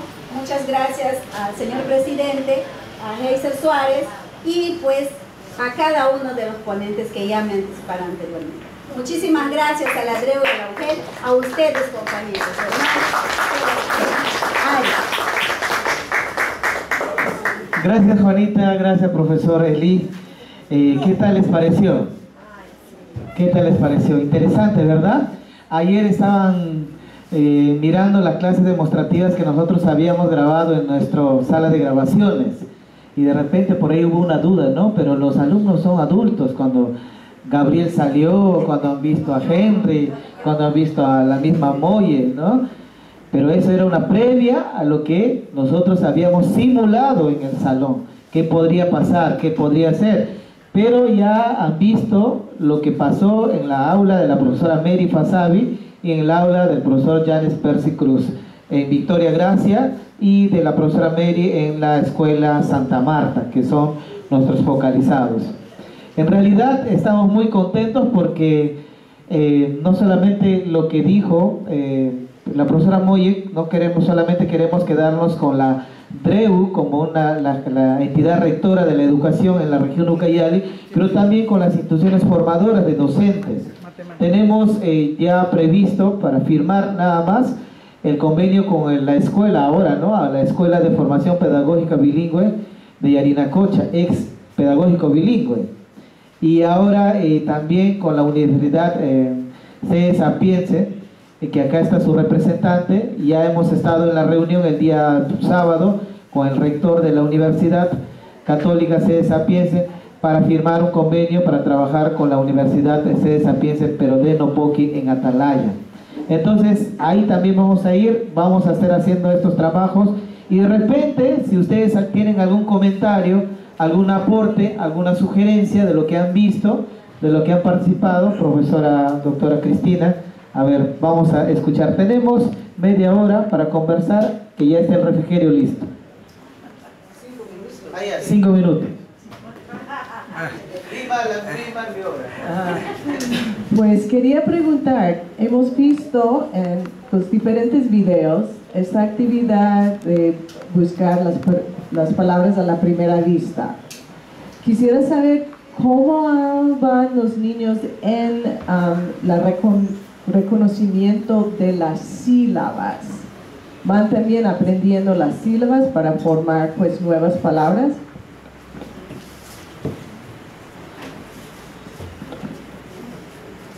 Muchas gracias. Muchas gracias, Excel. Mire, en realidad cada paso, cada actividad tiene sus propios pasos, ¿verdad? Entonces, los primeros pasos es la enseñanza general para que el niño pueda observar. Disculpa, ya, muchas gracias. Entonces, aquí para enseñar al niño este primer paso, necesitamos, por ejemplo, necesitamos 3 pasos para que el niño conozca. Y seguimos. No es que de repente según lo que avanza el niño, eso ya lo conocemos, ¿verdad? Si nos necesitamos 3 días o 2 sesiones, bien. Luego seguimos con las palabras, ¿no? Para que el niño aprenda a leer. Y después de eso, ¿qué hacemos? Otra frase para ir completando, digamos, la oración. Entonces, otra palabra que el niño no pueda ir recordando también. Y luego llegamos a la sílaba. Para enseñar la sílaba necesitamos también los procesos, tienen sus propios pasos a seguir, ¿no? Que son 7 pasos. Entonces sí, enseñamos de manera, por ejemplo, en una actividad, si el niño aprendió, ya está leyendo, entonces ¿de dónde sale esa palabra? Entonces sobre eso, ya por ejemplo de Bawa, en este caso de Bana, y se acuerda, Tita Rashiki Bana y Kai, decía, o Tita Rashiki Bana. Cogimos la palabra Bana. Entonces la sílaba es Ba, porque ya conocen Bana, ya han venido el niño. No es que se nos ocurrió en ese día ponemos esa palabra, no. El niño, por eso que le hice ver desde el principio, el niño ya viene con la palabra escuchando, entonces ahora, como ya sabe la palabra, tiene que saber paso por paso, digamos sílaba por sílaba, para que el niño pueda conocer y de dónde sale la palabra Bana, sale de Ba. Y sobre eso, no solo queda ahí, cómo el niño va a escribir, ¿no? Entonces, paso por paso, es un proceso en realidad este libro, que es muy interesante. Muchas gracias. Gracias. Y además también el libro tiene sus orientaciones para el maestro, ¿no? Entonces, en el mismo libro, nosotros en las páginas preliminares tenemos indicaciones de cómo utilizar el libro. Acá tenemos, por ejemplo, el prólogo de por qué se ha hecho, de para qué se ha hecho y cómo se ha hecho. Tenemos el contenido según la página y los números de la página, y tenemos acá orientaciones para el maestro, donde se da las indicaciones cómo debe empezar a trabajar el maestro. Cada lección está diseñado para enseñar en 2 semanas, dice, ¿no? Primero la presentación, después la primera lectura, después de la segunda lectura, cuarta, lección de sílabas, lo que estaban preguntando, quinta, lección de escritura, y sexta, práctica de textos enteros, y 7, práctica de palabras aprendidas, octavo, práctica de las sílabas aprendidas, noveno, expresión artística y creatividad, décimo, repaso de toda la lección, y 11º, evaluación de aprendizaje del alumno. Entonces, todo esto contiene indicaciones. Por ejemplo, pasos para enseñar las lecciones, pasos para enseñar la presentación, ¿no? Entonces tenemos ahí el profesor que dice y cómo hace todo este proceso. Muy bien, yo sé que estos libros son excelentes, pues si los profesores siguen las instrucciones y los niños están aprendiendo. Entonces mi pregunta es, ¿están aprendiendo las sílabas también los niños? Claro. Oh, qué bueno, esta fue la respuesta que esperaba. Claro, están aprendiendo las sílabas, no solamente las palabras enteras. Muy bien, gracias. Sí. Bueno, en realidad sí, nuestro resultado fue exitoso. Por ejemplo, la profesora Mary tenía la segunda niña, ella nos dijo que era mestiza. Y el profesor Percy ayer nos comentaba que el niño que él enseña dice que era el niño más tímido, ¿no? Pero que este libro dice le permitió él o el pequeño desarrollar algunas habilidades que tenía. Entonces este libro ha sido parte de ellos. Por eso es que yo les decía el primer día que queremos que el niño diga mi libro, no el libro, sino mi libro. Entonces uno de los objetivos también es esto. Y acá no hay cómo desviarse. Si el profesor sigue adecuadamente los pasos, lo va a desarrollar bien. Pero también le decía, nosotros al momento que entregamos al libro a los docentes de aula, en este caso pedimos una semana de capacitación para que justamente el profesor tenga la habilidad de desarrollar este libro de manera adecuada y de manera pertinente. Cuando el niño se equivoca o cuando el niño no aprende rápido, cuando el niño no está desarrollando las sílabas, las palabras, entonces hay todo un protocolo de cómo desarrollar. Inclusive tenemos apéndices, como les decía, donde el niño puede aprender a jugar o repasar en la lección aprendiendo o jugando y aprendiendo. Y además tenemos la propuesta de cómo escribir nuestro alfabeto, tanto en mayúscula, tanto en minúscula. Entonces, sí, está levantando la mano el profesor Jorge también, pero quería un poquito resaltar, hasta ahí termina mi participación. Por ejemplo, este libro lo que le hace diferente es, por ejemplo, tenemos una actividad que es la 9, que es en realidad el paso 9, que tenemos aquí presente. Esto nos hace diferente porque trabajamos exactamente las actividades de la cultura, ¿no? Lo que el niño, la participación del niño aquí, ¿no? En el paso, digamos, 9.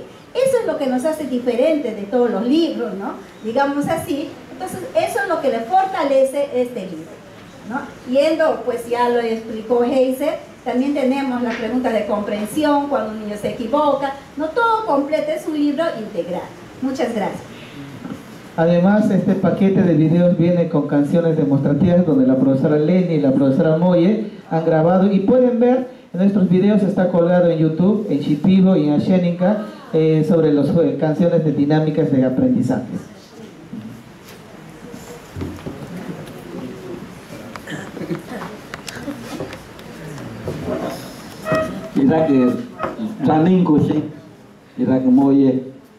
Buenos días, colegas.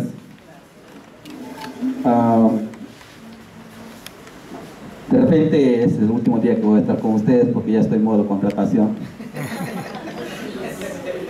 Quiero sugerir que nos hagan llegar los resultados a la UGEL también para poder hacer el seguimiento en este año, para ver cómo van avanzando los estudiantes que han quedado a ese nivel, ¿no? El nivel silábico, cómo van en tercer grado. Hay que dar ese seguimiento, para eso necesitamos los resultados de cada institución que ustedes están presentando.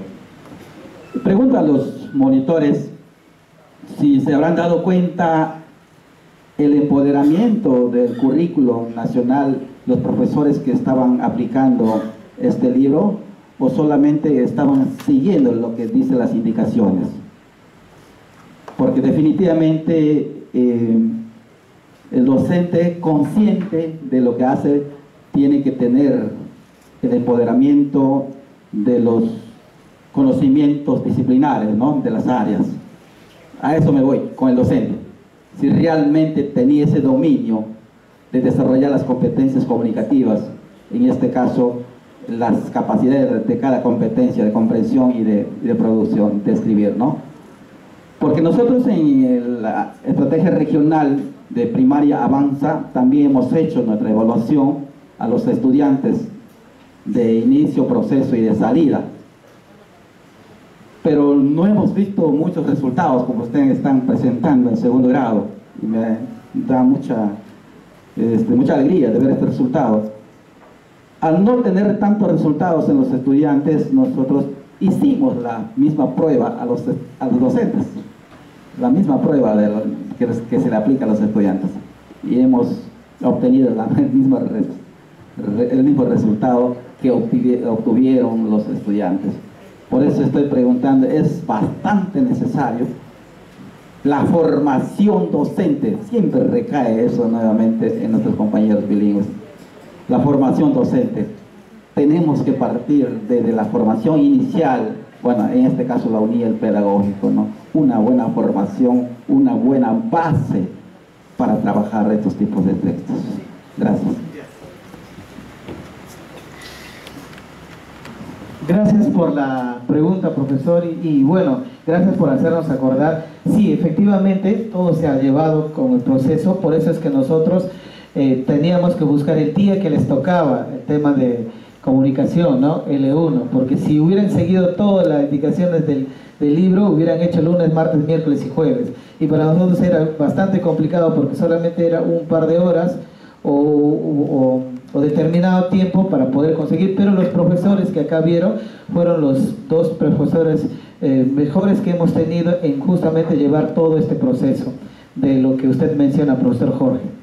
Y los resultados que usted pidiendo ya lo tiene el ADREU, ya lo hemos entregado. Justamente hicimos esta presentación en este ambiente, y cuando se hizo la presentación de los resultados del trabajo de ARIAP es donde sale la idea de este taller, porque justamente también salió que no había los profesores que tenían ese dominio. No es que todos los profesores que nosotros les hemos focalizado como salón hayan tenido la destreza de desarrollar como lo han desarrollado los dos profesores que hemos visto. Hemos tenido profesores con muchísima falencia, profe.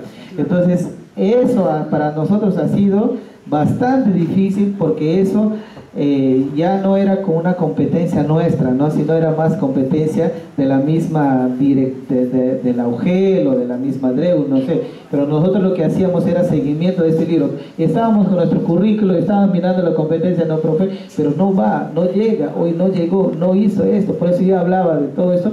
Pero el resultado que hemos visto, que sí, el profesor que domina todo el currículo, el dominio, toda competencia, puede dar este resultado que hemos visto. Y el resultado ya lo tiene, estuvo ahí la doctora Ángela, estuvieron todos los especialistas que están acá presentes, y cuando se ha visto el resultado también nos hemos asustado un poco.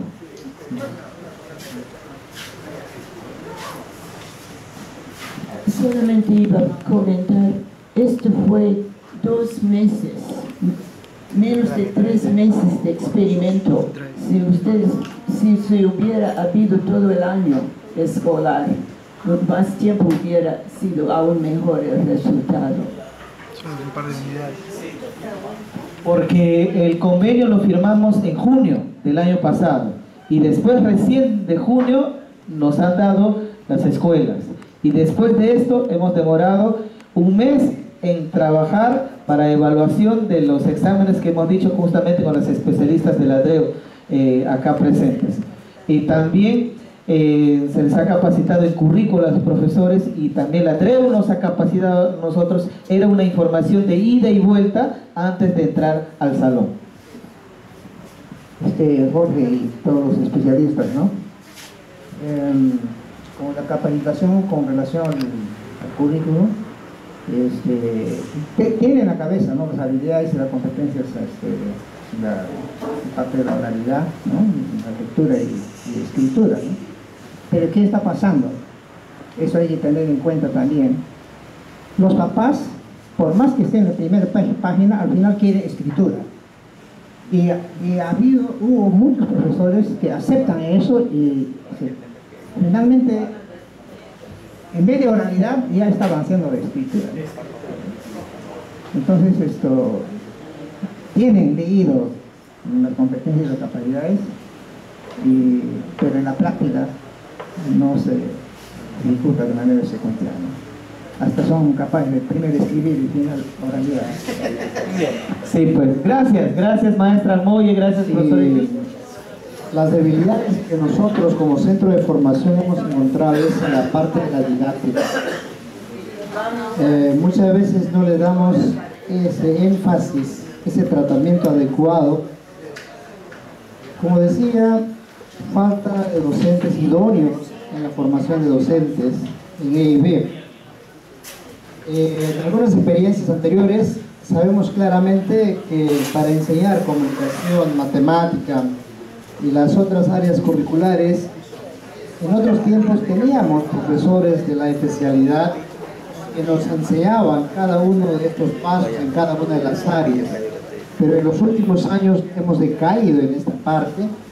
Por eso muchos de los egresados, inclusive yo diría, sin duda, no saben cómo trabajar la parte de la didáctica de L1, L2, matemática, personal social, ciencia y tecnología, en inicial y en primaria, porque a falta de docentes justamente se pone un antropólogo, un sociólogo, uno de secundaria, diríamos, y cuando vemos el trabajo de la didáctica no lo está dando esa parte que los futuros maestros de educación inicial y primaria necesitan. Ese es el gran problema que hemos encontrado. Entonces no sabemos cómo hacer para que un pequeñito que recién está aprendiendo a leer, a escribir, pueda desarrollar esas habilidades. ¿En qué momento los niños pueden aprender los números, a leer, a escribir? No hay una claridad. Y esa es la deuda que tenemos nosotros, justamente porque carecemos de docentes que realmente tengan ese perfil para que puedan hacer un buen trabajo. Entonces, muchos de los egresados posiblemente no conozcan cómo hacer para que un pequeño de primer grado pueda aprender por primera vez a leer o a escribir. ¿Cómo hacemos para que los niños chiquititos aprendan los números naturales en su propia lengua? Luego ya en la segunda lengua. O sea, son cuestiones que parecen muy simples, pero son complejas en realidad que no lo hemos estado atendiendo. Esa es la falencia. Por eso es que, por más que hayan egresado, prácticamente se apelan a su experiencia de la manera como ellos han aprendido cuando estaban en primaria. Eso es lo único que nos queda. A veces compran algunos libros hechos para castellano hablantes y tratan de adaptarlo a su manera, sin ninguna orientación clara. Eso lo sabemos. Por eso decía el día de ayer, esperamos cuando haya convocatoria, una nueva convocatoria, se animen los profesionales a contribuir en la formación de los docentes en EIB. Carecemos realmente. Tratamos de formar docentes que puedan entender la parte de la didáctica para que puedan apoyar en lo que es la práctica y la investigación. Ahí tenemos un gran problema. En el currículo actual, el currículo propone tres aspectos, tres componentes. La formación general, donde justamente los estudiantes reciben los conocimientos generales, conocimientos amplios, de manera teórica. Pero en la formación específica necesitamos profesores de la especialidad, porque ellos son los que tienen que realmente dar esa parte que estamos comentando. Y luego tenemos la formación en práctica e investigación. Allí también es otro problema. Es otro problema porque ahora el profesor que está a cargo de este módulo enseña práctica y al mismo tiempo investigación. Tenemos docentes que muy bien conocen la parte de la práctica, pero su falencia está en el punto de la investigación. Hay otros docentes que desarrollan bastante bien en investigación, pero su flaqueza también es en lo que es la práctica. Entonces son cuestiones que nos hacen pensar a nosotros de qué manera podemos buscar a los mejores candidatos para poder hacer un buen trabajo en la formación docente. Sería todo. Muchas gracias. Gracias, profesor. Eso es justamente lo que yo me preguntaba. ¿A quién se le habrá ocurrido poner un curso práctica e investigación, que son totalmente dos cursos diferentes, ¿no? Por ejemplo, el año pasado mi profesora era muy buena en práctica y en educación ni un trabajo hemos hecho de trabajo de investigación. Pero tengo 16 ahí, ¿cómo ya? Pues, ¿no? ¿Me está engañando o yo me estoy engañando? Entonces, las dos cosas, ¿verdad? Entonces, hay que ver también eso de la parte formativa, profesor Alejandro Patri, ¿no? Cómo está también nuestra currícula, no sé cómo vienen los cursos, cómo se desarrolla este curso. Es como que una profesora sea primaria, secundaria, ¿no? Curso primaria y secundaria. O sea, los dos son de educación, los dos son de formación, los dos son de salón, pero son totalmente diferentes. O inicial primaria, parecidos pero no iguales. Entonces, curso de práctica e investigación. Práctica es otra cosa. Práctica es más de campo, práctica es más de estrategias, práctica es más de aula, ¿no? Planificación, pero investigación son temas totalmente diferentes que uno tiene que investigar, indagar, saber resultados, tamizar, cuantitativos, cualitativos, nada tiene que ver con lo otro. Entonces eso es lo que tenemos, pues. Y así nos forman. Hay que ir viendo eso. ¿Cuánto tiempo es, madrecita? Requiere 10 minutos, ¿no? No, media hora. Media hora. Acá está ya. Este sí es. ¿Todavía estamos en hora? 10:30. Ya. 15 minutos faltan. Ya. A ver si los que pueden ir al baño o estirarse o de repente quieren dar alguna otra opinión mientras ganamos tiempo. No está la lista de asistencia de hoy día. A ver, primero van a escuchar. A ver, la canción es así. Wisui pura no hay, hawan baskara shakunai, hawan hinara shakunai. Es bien simplecito. Ahora sí todos, ¿ya? A ver, vamos. 1, 2, va. Wisui pura no hay, hawan baskara shakunai, hawan hinara shakunai. Muevo la colita. Ya, bien, eso es todo. Todo está bien.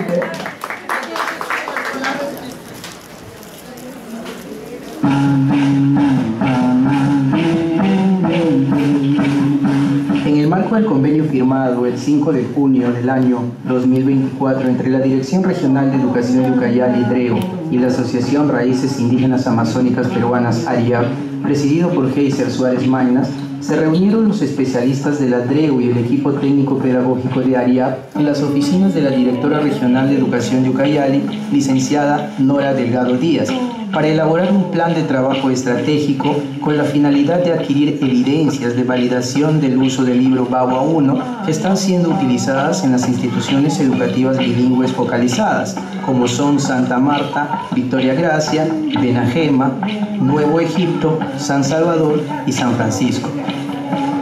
Posteriormente se elaboró una herramienta pedagógica para recoger conocimientos, saberes y actitudes de los estudiantes del nivel primario de primer y segundo grado. Esto con la finalidad de obtener conocimientos y saberes previos al uso del libro BAWA 1. La metodología es realizar una prueba de entrada durante el primer mes de uso del material educativo en proceso de validación. Posteriormente, al finalizar el año lectivo, se volverá a medir los conocimientos de los estudiantes con la misma herramienta pedagógica. la misma metodología y los mismos contenidos. Solo así podremos medir, conocer, saber y garantizar el buen uso del texto escolar BAUA 1, que beneficiará a muchos más niños y niñas del primer y segundo grado de educación primaria del pueblo indígena Shipibo Conibo. Desde el primer día he visto que están compartiendo, son los temas importantes que se debe aplicar en la educación intercultural bilingüe, y eso va a fortalecer bastante la competencia de los docentes y de que haber buenos resultados. La evaluación consiste en obtener la información de los niños y niñas en comprensión lectora para conocer su grado de progresión cognitiva, tanto en presilábico, silábico, prealfabético y alfabético. Estas coordinaciones de trabajo mutuo se dieron en las oficinas de la DREU y de la ARIAP respectivamente. Posteriormente, el equipo técnico pedagógico de ARIAP realizaron estas evaluaciones o exámenes de entrada en las instituciones educativas focalizadas con los salones de primer y segundo grado respectivamente con total normalidad. Agradecemos a los directores de estas instituciones educativas bilingües focalizadas por colaborar en este proceso de medición al alumnado y así poder conocer la realidad de la educación en las comunidades nativas Shipibo Conibo y seguir fortaleciendo la EIB en la Amazonía peruana. Los resultados de esta evaluación se presentan como evidencia del nivel educativo y comprensión lectora de los niños y niñas de las instituciones educativas bilingües focalizadas del pueblo Shipibo Conibo, que es una referencia o reflejo de lo que está pasando en nuestras instituciones educativas bilingües a nivel de la Amazonía peruana. Como ARIAP, somos conscientes, responsables y comprometidos en seguir sumando esfuerzos en la gran tarea de mejorar nuestra calidad educativa con pertinencia cultural que refleje una práctica y aplicabilidad de una buena educación intercultural bilingüe en la Amazonía peruana.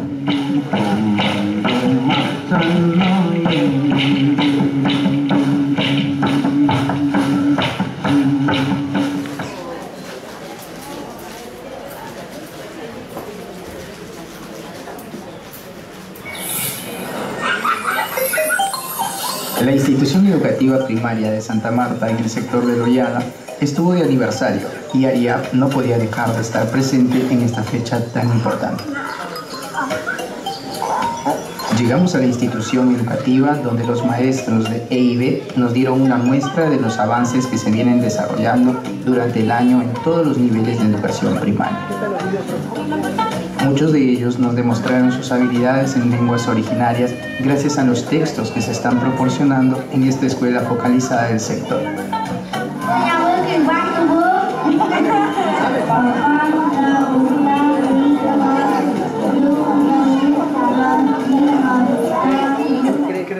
Los niños de grados superiores también mostraron sus habilidades en matemática e investigación, con ejemplos lúdicos que facilitan su aprendizaje.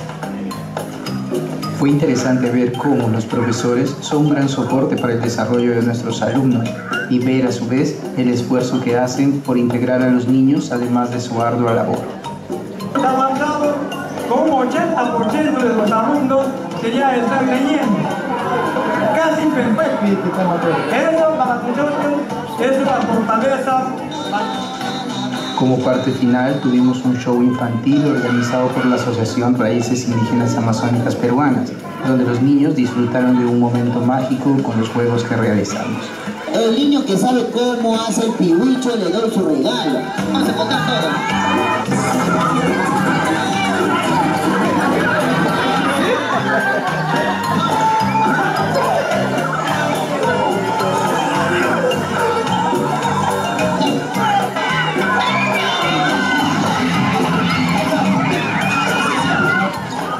Feliz aniversario a la institución educativa primaria Santa Marta. Gracias por su ayuda a seguir fortaleciendo la educación intercultural bilingüe.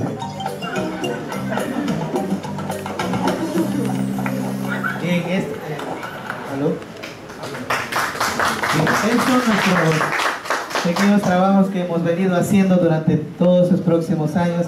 Como verán, hemos estado trabajando como hormiguitas silenciosamente para presentar estos trabajos y hablar ya con causa y con conocimiento como lo estamos haciendo ahora.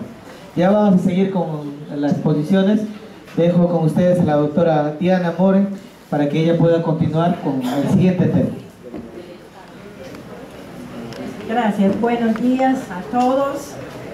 Hoy vamos a usar la separata que tenemos acerca de pasos para presentar una lección de matemáticas, ciencias o historia, tercero y cuarto grado. Y doctor Cristina Trammell y yo vamos a hacer la demostración, pero primero vamos a pasar por la separada para entender esta clase de lección en español y inglés. Dice aquí que el secreto del éxito es en la comprensión de la lección.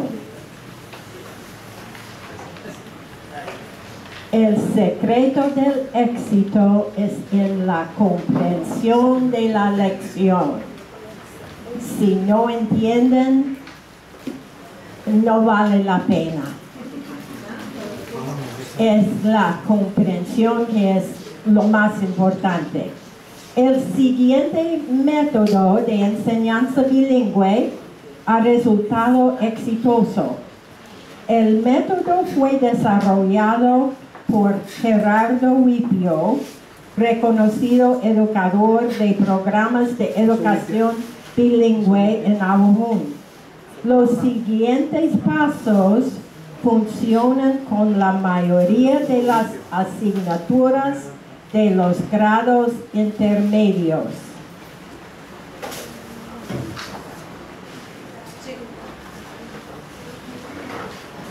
Empieza con el reforzamiento del tema anterior, siempre repaso para recordar de lo que estaba aprendiendo el día anterior. Revise las respuestas de las preguntas escritas como tarea de ellos del día anterior y los alumnos corrigen cualquier error. Reforzamiento. Y después, motivación, presentación y desarrollo del tema. Siempre empieza con un cuento, un objeto, una pregunta, un dibujo, algo de interés que motive a los alumnos a enterarse en el tema. Y después presente la lección primero en el idioma materno, después en castellano. Así es el modelo. Utilice objetos, dibujos, preguntas, mapas, dramatizaciones y acciones para que los alumnos participen activamente. Es la motivación para la lección. Escriba los nuevos conocimientos en la pizarra.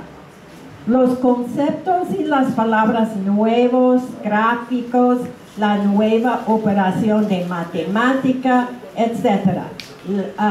Las cosas nuevas, vocabulario nuevo de la lección presente. Después, afianzamiento. Esta parte también es muy importante. Repase la lección haciendo preguntas antes de la clase. Asegúrese que las preguntas en el idioma y el castellano tengan el mismo sentido. Tiene que repetir la pregunta, pero en el otro idioma. Cuidado para no confundir el alumno Es importante que las preguntas en castellano no varíen. Cuando repite una pregunta, el maestro siempre debe usar las mismas palabras, porque están enseñando el español. Ellos ya saben su lengua materna, pero no saben todavía el castellano, entonces necesita repetir las preguntas en la misma manera. Afianzamiento número 2. Si los alumnos no saben la respuesta a una pregunta, analice el por qué. Tienen que pensar, ¿por qué no saben? ¿Por qué no pueden contestar? Quizás no comprendieron la pregunta. Explique la pregunta en el idioma materno y explique también el significado de cualquier palabra castellana que les parece difícil. Quizás no captaron el concepto que esta pregunta enfoca. Vuelva a explicar el concepto en el idioma materno y en castellano. Muchas veces los alumnos comprenderán, pero tendrán dificultad en contestar correctamente en castellano. Ayúdeles con un modelo de respuesta correcta o con el vocabulario y el orden de las palabras que necesitan. Y también hay otra cosa aquí. Hay preguntas que pueden contestar con una palabra.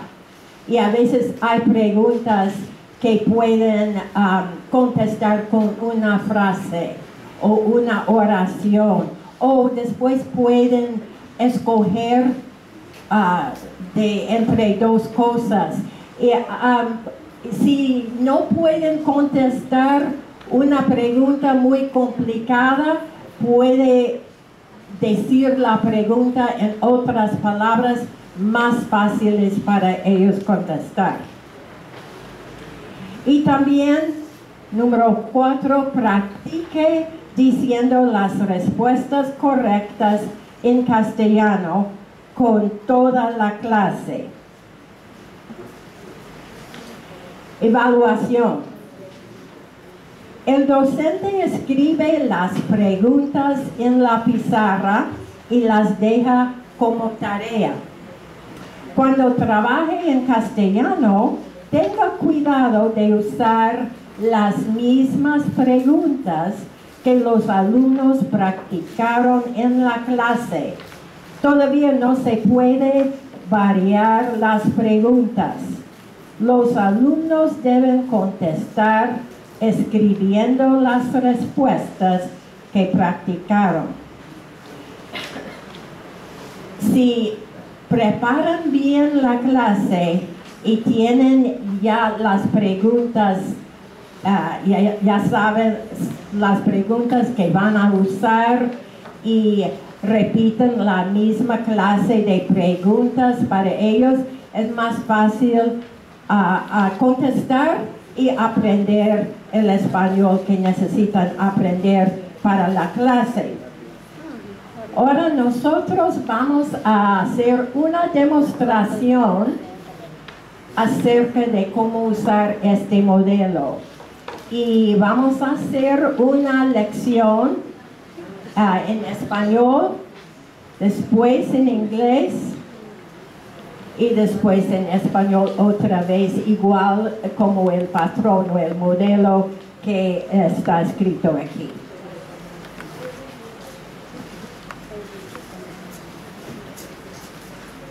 Bueno, espero que me escuchen y que dejen sus celulares, pues sí lo que están tomando una foto. Por favor, gracias. Entonces, esta lección es una manera de enseñar a los estudiantes los temas de matemáticas, o ciencia, o cívica, historia, para que entiendan y puedan aprender en su idioma y después en el segundo idioma. Entonces, para ustedes, muchos de ustedes están aprendiendo inglés. Pues al menos aquí se están estudiando inglés. Entonces voy a presentar la clase primero en castellano, su primer idioma, y después en la segunda, inglés. Ustedes pueden ver las instrucciones en sus hojas a ver si hago bien o mal. Así es, una evaluación.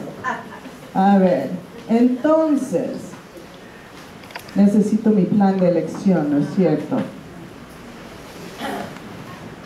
A ver, ¿dónde está? Bueno, vamos a aprender sobre la densidad. Y queremos ver el ejemplo aquí. Vamos a aprender sobre objetivos que flotan y los que se hunden.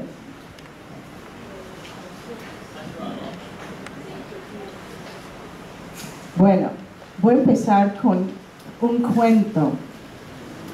Érase una vez, cuando vivía en Guatemala, fui en un bote en busca de una escuela bilingüe que estaba a 1 hora de distancia de nosotros. Ustedes han ido en el río en un bote buscando una de las escuelas. Bueno, y se hizo de noche y la persona que guiaba el bote tuvo que usar su linterna para ver el camino, pues en el agua, para mostrarnos el camino. Pero de repente se cayó la linterna en el agua y no pudimos ver nada. ¿Qué creen que pasó después? Estamos en la oscuridad, todo oscuro, se cayó la linterna. ¿Qué vamos a hacer? ¿Cómo? Llamar, buena idea. ¿Otra? Se perdieron. ¿Cómo? Se perdieron. Ay, sí, pues, y llegó un gran tiburón. No hay tiburones, eso no es lo que pasó. ¿Otra idea? Ay, lloramos de miedo, claro que sí, eso sí pasó. Flotando, felizmente está arriba abajo, estamos yendo arriba abajo. Ay. Se hundió la linterna. ¿Cómo? Se hundió la linterna. Sí, hundió la linterna cuando se cayó al agua, claro. Bueno. ¿Saben lo que hicimos? Prendimos la linterna en el celular. Claro que no. Muy bien. Entonces,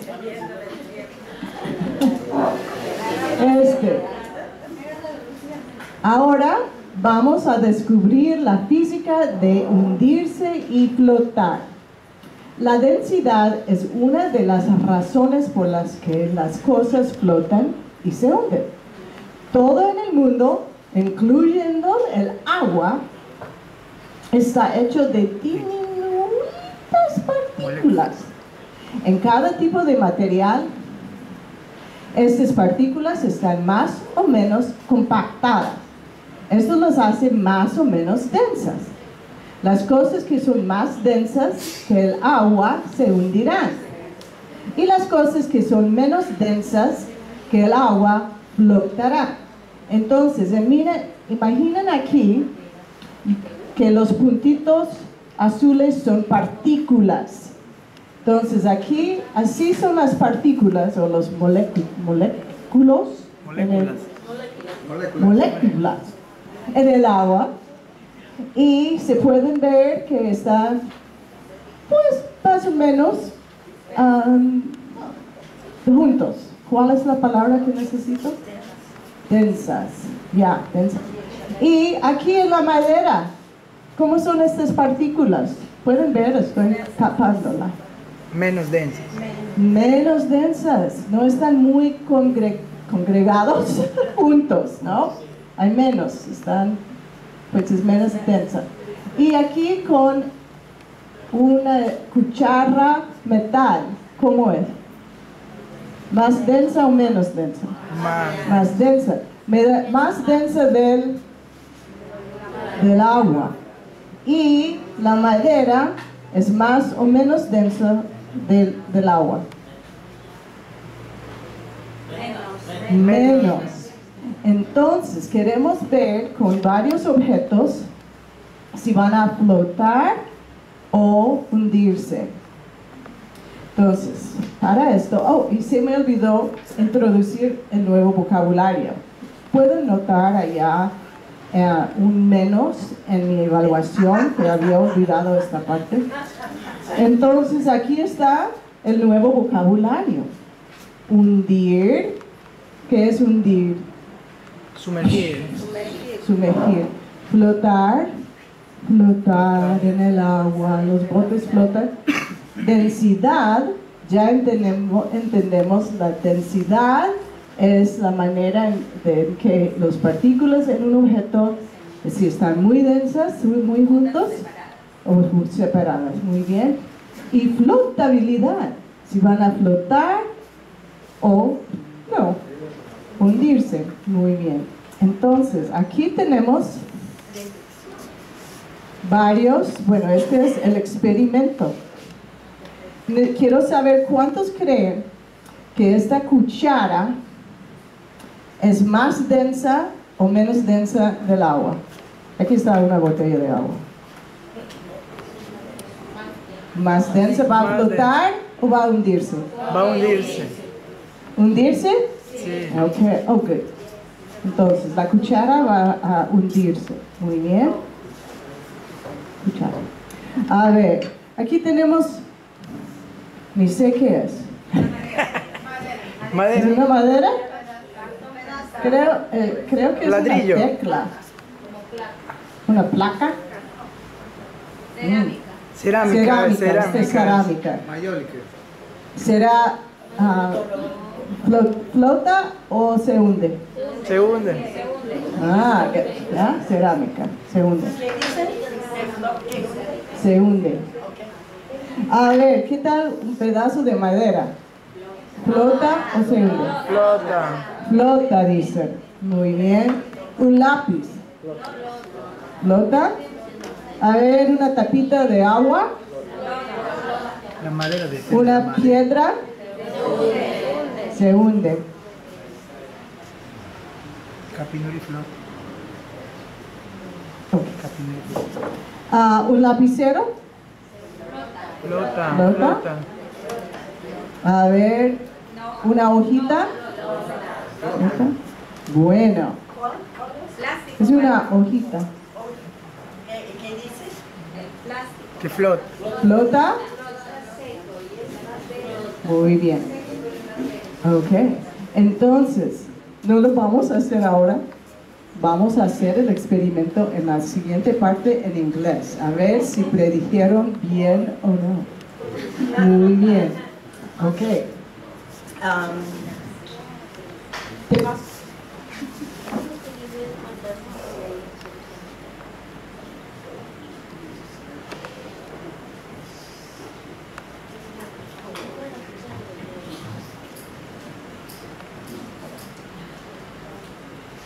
In English, I will try to say the same things in approximately the same way. Once upon a time, when I lived in Guatemala, I went in a boat looking for a bilingual school that was about 1 hour away. It got dark, and the person guiding the boat had to use a flashlight to guide us, to show us the way to go. But all of a sudden, he dropped the flashlight. What do you think happened? What did we do? Se murió. We died. Lay on the cell phone. We took out our cell phones and we used our cell phones as flashlights.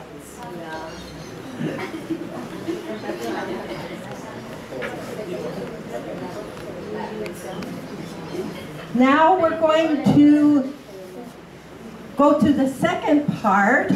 Oh, vocabulary. Oh, primeiro,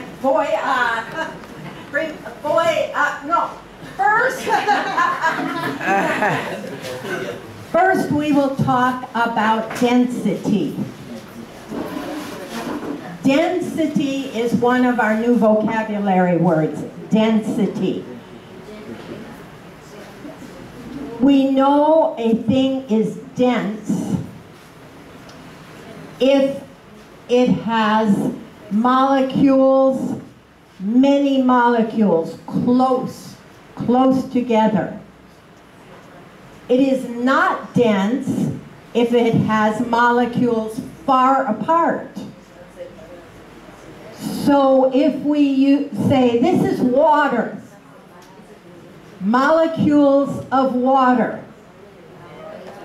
This is wood. Is the wood more dense or less dense? Less dense. Less dense. Is the spoon more dense or less dense? More dense. More dense. When it is more dense, it will sink. If it is less dense, it will float. Let's look at those vocabulary words.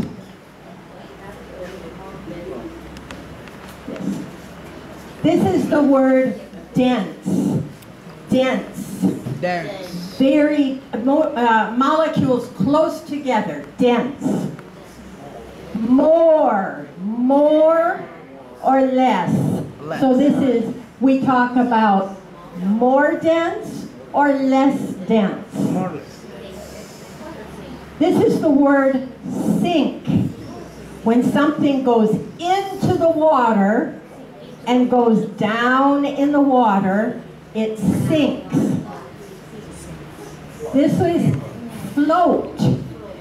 Some of these things will float and some will sink. And we said over here, this is, yeah, I was just going to say. We said the spoon, okay, this is the spoon. Did you think the spoon would float or sink? Sink. Sink. Let's see. You are right. Good job. What's the next one? Ceramica. This piece of ceramic, will this float or sink? Sink. You are right. Correct. Piece of wood, will this float or sink? Float. Let's see. You are right again.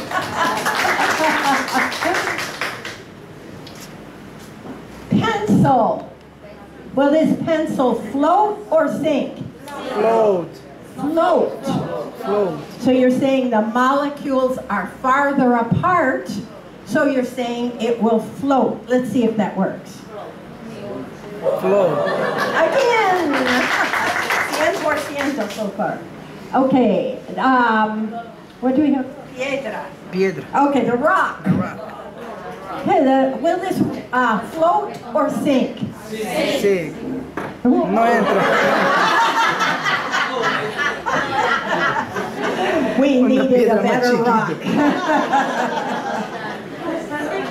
Oops. Okay. Did we have this one? We have lapis. Oh, lapis. This is the lapis. Pencil. Float or sink? Pen. Float. Float? Float. You're right. Oh, I thought it would sink.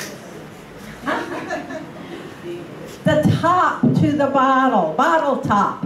Float or sink? Float. Float. That's right, it does. The leaf, will it float or sink? Float. We can get in there. We have more things floating than sinking. Let's go over our vocabulary again. We had things that were floating and some things were sinking. So when they were floating, were they less dense, molecules far apart, or were they more dense? Floating, less dense. Sinking, more dense. Okay, the molecules were more dense. Bien, entonces, ya vamos a hacer el repaso. Oh, no hemos terminado todavía. Entonces, ya el profesor debe volver a hacer la lección, pues, un resumen en el lengua materna. Entonces, ustedes habían aprendido las palabras densidad y flotabilidad, ¿ya? Y habían hecho este experimento. Dijeron que la cuchara se hunde, ¿es verdad? Sí. Eso es lo que pasó. Sí. A ver, pedazo de cerámica, ¿flotó o se hundió? Flotó. Ustedes predijeron que la cerámica se hunde y se hundió.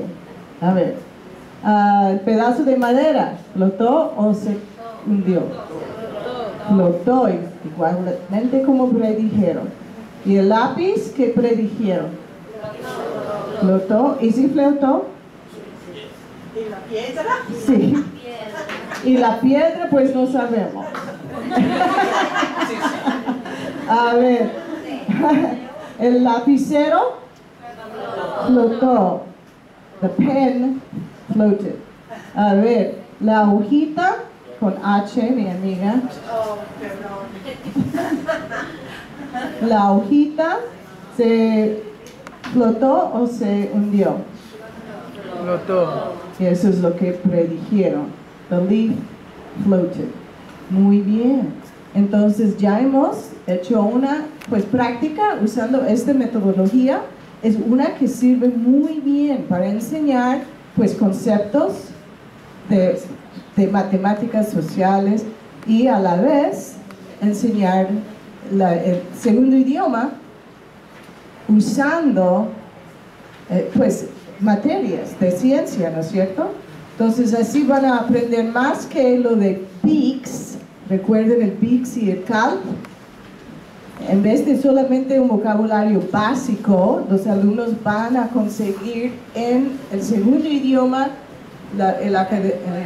el vocabulario académico, en los dos idiomas. Eso es lo que queremos. Entonces, muchas gracias.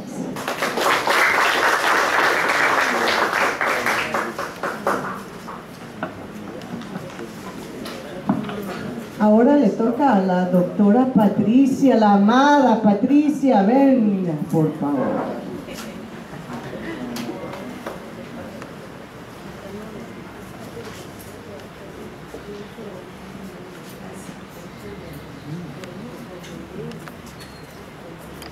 Good morning, everyone. Good morning, everyone. Can you hear me? Can you hear me now? I want to talk to you about making the classroom friendly.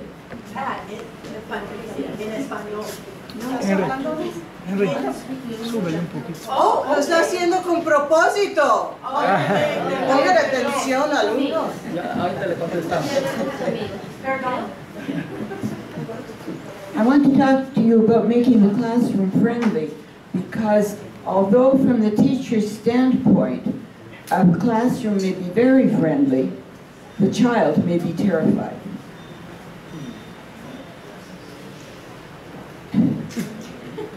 Me alegro un poco que reaccionaron cuando empecé a hablar en inglés, porque esto fue mi propósito.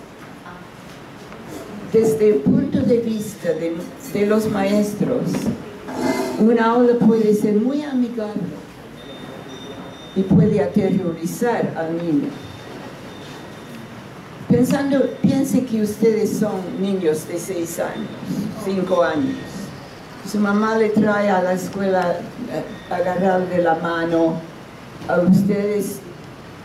Yo no he visto a chiquillos que entran con bravado y pensando que van a conquistar el mundo. Entran con miedo. No están seguros si pueden, qué van a hacer, dónde voy a sentar, qué voy a hacer, qué me va a decir la maestra, ¿puedo hacer el trabajo? ¿Qué me van a decir los compañeros? Los primeros días a veces son asustantes, ¿no? Y si ahora la maestra le recibe en otra lengua, le dice, siéntate aquí, vete allá, haz esto, haz fila, y no comprendo, se me compleja más, se me asusta más. Y puedo ir a la casa llorando que no quiero regresar. ¿Qué pasó conmigo? Entonces, ¿cómo piensan ustedes que podemos hacer amigable la clase? Cuando llegan a la escuela, ¿qué pueden los maestros hacer para hacer amena la clase? Yo quisiera, en sus folders tienen una hoja blanca y quisiera pedirles que se reúnen en su grupo, porque ustedes vienen de Padre Abad, de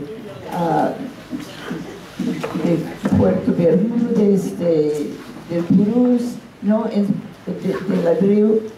En su grupo, conversen, por favor, pueden dar vuelta de las sillas, pueden agruparse como pueden, para conversar qué necesitamos en nuestro área, en su contexto, qué haría más amigable la clase, qué podrían hacer para hacer acogedor a los niños.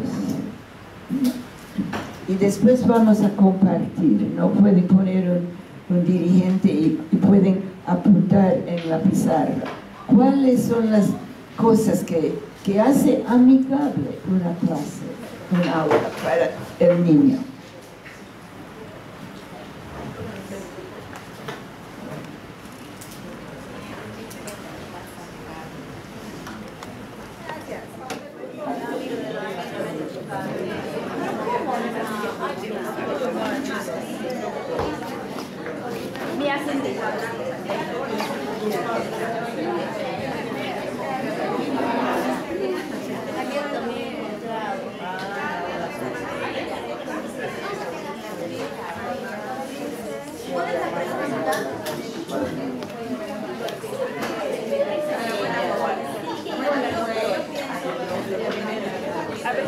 Cuidado con tu cuello.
La pregunta que nos han hecho: ¿qué haría más amigable o acogedor a nuestros niños en la clase? Es la pregunta, ¿verdad?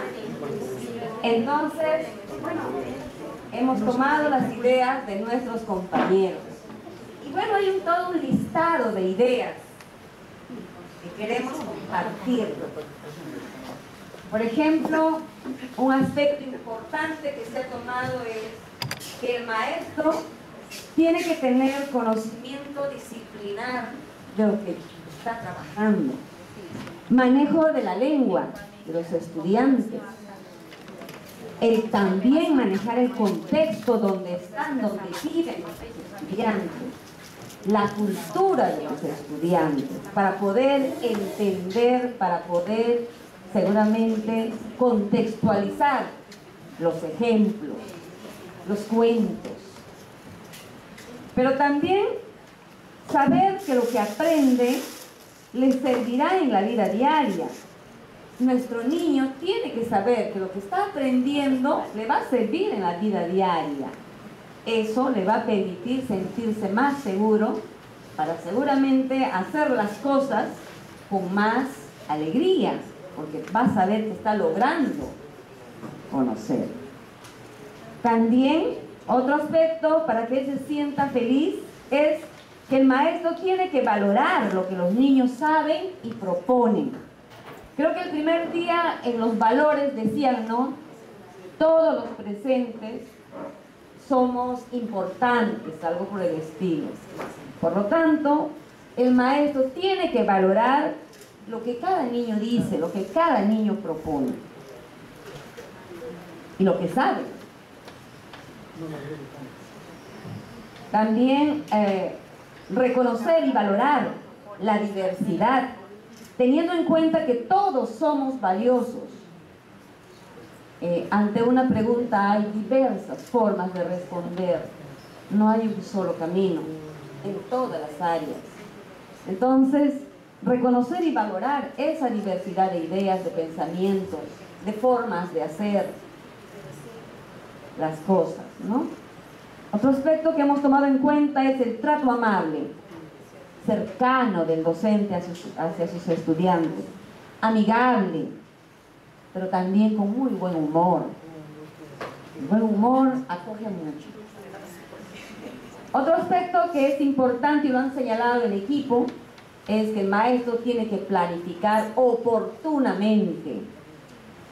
El maestro de inicial, el maestro de primaria no tiene que confiarse, tiene que revisar el material anticipadamente, anticiparse a las preguntas, anticipar, revisar los textos, leerlo anticipadamente para ver qué preguntas, qué palabras tal vez no conoce el estudiante, para poder estar listos para ayudar a nuestros chicos.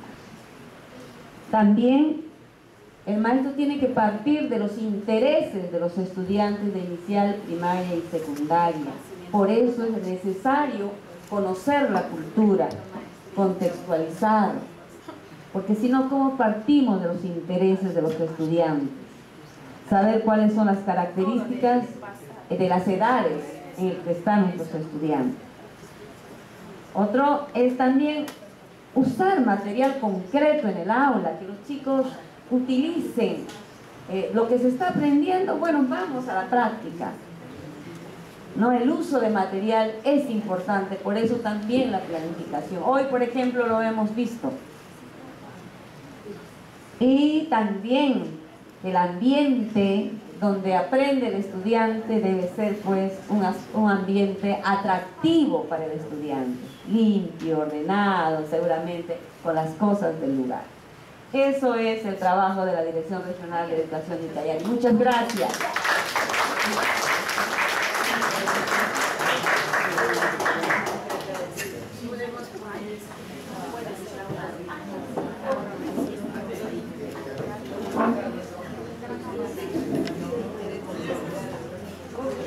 ¿Quién está listo? Buenas ideas. ¿Quién más está? Ah, muy bien. Escuchemos al grupo de dónde son ustedes.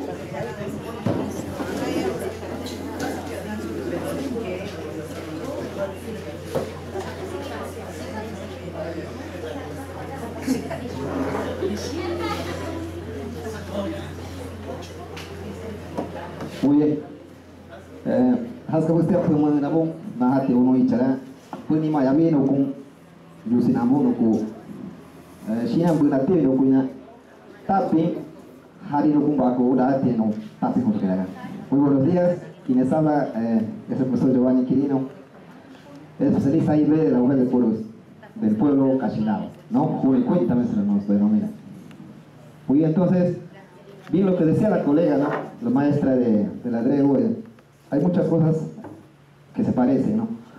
Bueno, nosotros queremos empezar por enfatizar la importancia de usar la lengua que dominan los niños, ¿no? Bueno, desde nuestra experiencia, por ejemplo, mi experiencia como perteneciente a un pueblo indígena, realmente es cierto esto, ¿no? De entrar a un lugar, en este caso a un aula, ¿no? A un espacio donde hay muchos niños que hablan tal vez diferentes lenguas, más que todo si ves a alguien que está delante y no habla ni tu lengua, ¿no? Entonces uno se asusta, el niño se asusta, ¿no?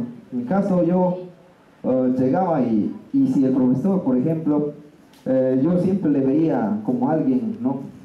Ni a mi papá le veía así, ¿no? Pero al profesor, una persona desconocida, no le encontraba nada familiar. Entonces ahí es que cuando el niño sabe muchas cosas, quiere aportar, pero a veces el miedo es lo que le gana, entonces queda calladito, ¿no? Cohibido. Entonces hemos dicho que de forma transversal en las aulas se debe en lo posible hablar una lengua, la lengua del estudiante, ¿no? Cuando el niño te ve y tú le dices, Julio, soy un, ¿no? O sea, son expresiones que tal vez el niño desde ahí ya lo ve familiar en el aula, ¿no?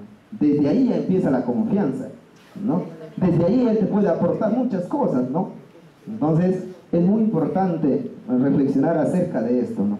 Entonces lo que nosotros, los colegas, los maestros que hablamos una lengua, este es realmente importante y es un medio que realmente nos favorece a nosotros, ¿no? Es un medio de aprendizaje, ¿ya?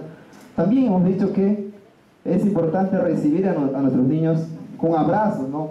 Con los brazos abiertos, decir, hijito, ven aquí, ¿no? Siéntate, ¿no? Aquí estamos nosotros, acá tus compañeros. Entonces, desde ahí empezamos a dar confianza al estudiante, ¿no? Mostrar afecto con un tono de voz amigable, ¿no? Es muy importante nuestro tono de voz, ¿no? Con una sonrisa, con un tono de voz suave, de forma natural, ¿no? Es muy importante eso. También realizar dinámicas motivadoras, ¿no?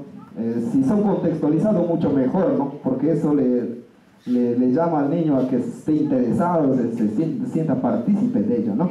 Como decía la doctora, por ejemplo, del tiburón, ¿no? Cuando lo hacían en idioma todito nos hemos alegado, ¿no? Nos hemos sentido querer participar. Entonces, en las aulas también pasa lo mismo, ¿no? También mostrar objetos de su cultura, ¿no? Por ejemplo, traer una sandía, algo que esté pasando en ese momento, ¿no? Algo que se esté viendo ahí en la comunidad en ese momento. Entonces, también nuestras sesiones de aprendizajes realmente tienen que ser contextualizadas, ¿no? Partir de algo que ya conocen, ¿no? Con ejemplos, son cosas conocidas, para ir poco a poco escalando a lo que no conocen, ¿no? También delegar responsabilidades. Muchas veces vemos a nuestros estudiantes escondiditos por ahí, no quieren participar, ¿no? Entonces a ellos son los que debemos hacerles participar, hacerles sentir que son importantes, ¿no? Delegándoles, ya tú vas a ver el tema, por ejemplo, de que no boten, dejen su mesa en desorden, ¿no? Tú tratar de que él se sienta partícipe, hacerle ver que es importante en el aula, ¿no? Muy bien, también y último, hay que siempre responder las inquietudes, ¿no? de nuestros estudiantes, por más a veces que pensemos que está fuera del diálogo, siempre hay que respetar su opinión, ¿no? Porque si tú 1, 2, 3 veces no le respondes a ese estudiante, ya se va a quedar callado, ¿no? Va a tener miedo otro día de poder participar. Muy bien, Hateski, muchas gracias.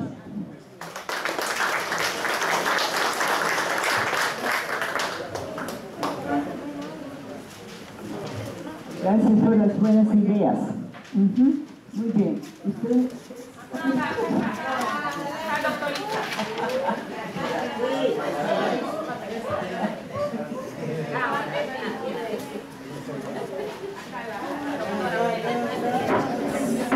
La unía.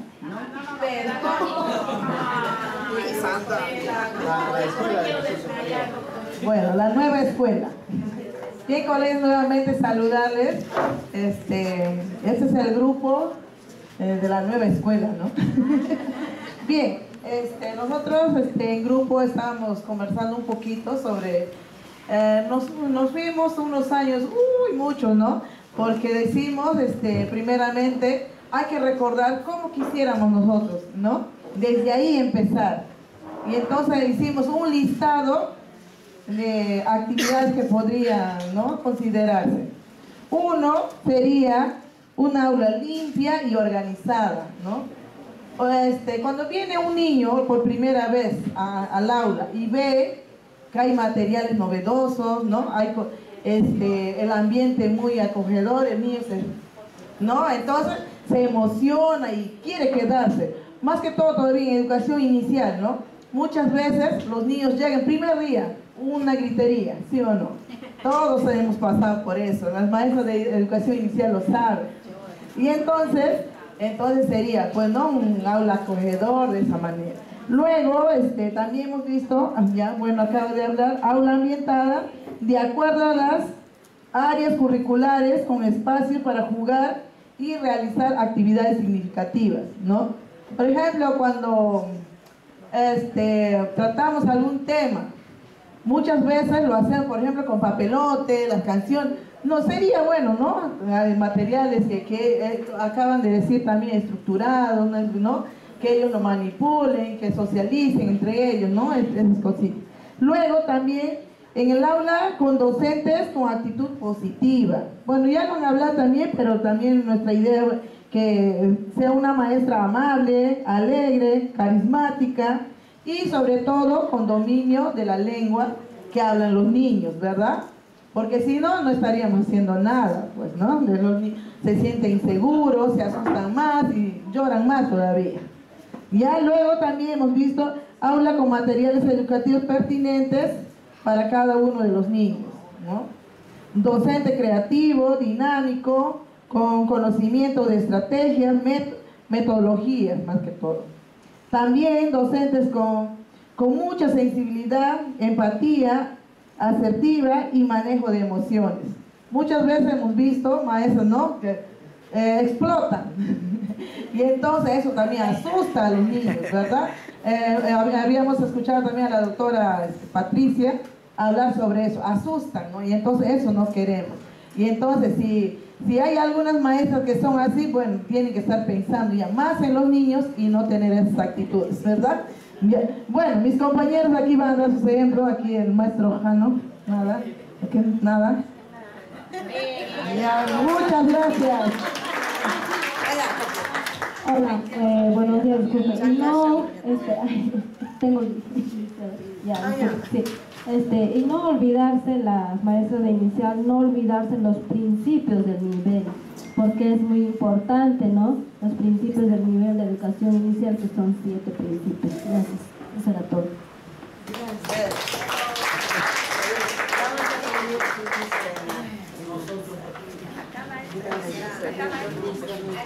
Muy bien, ustedes.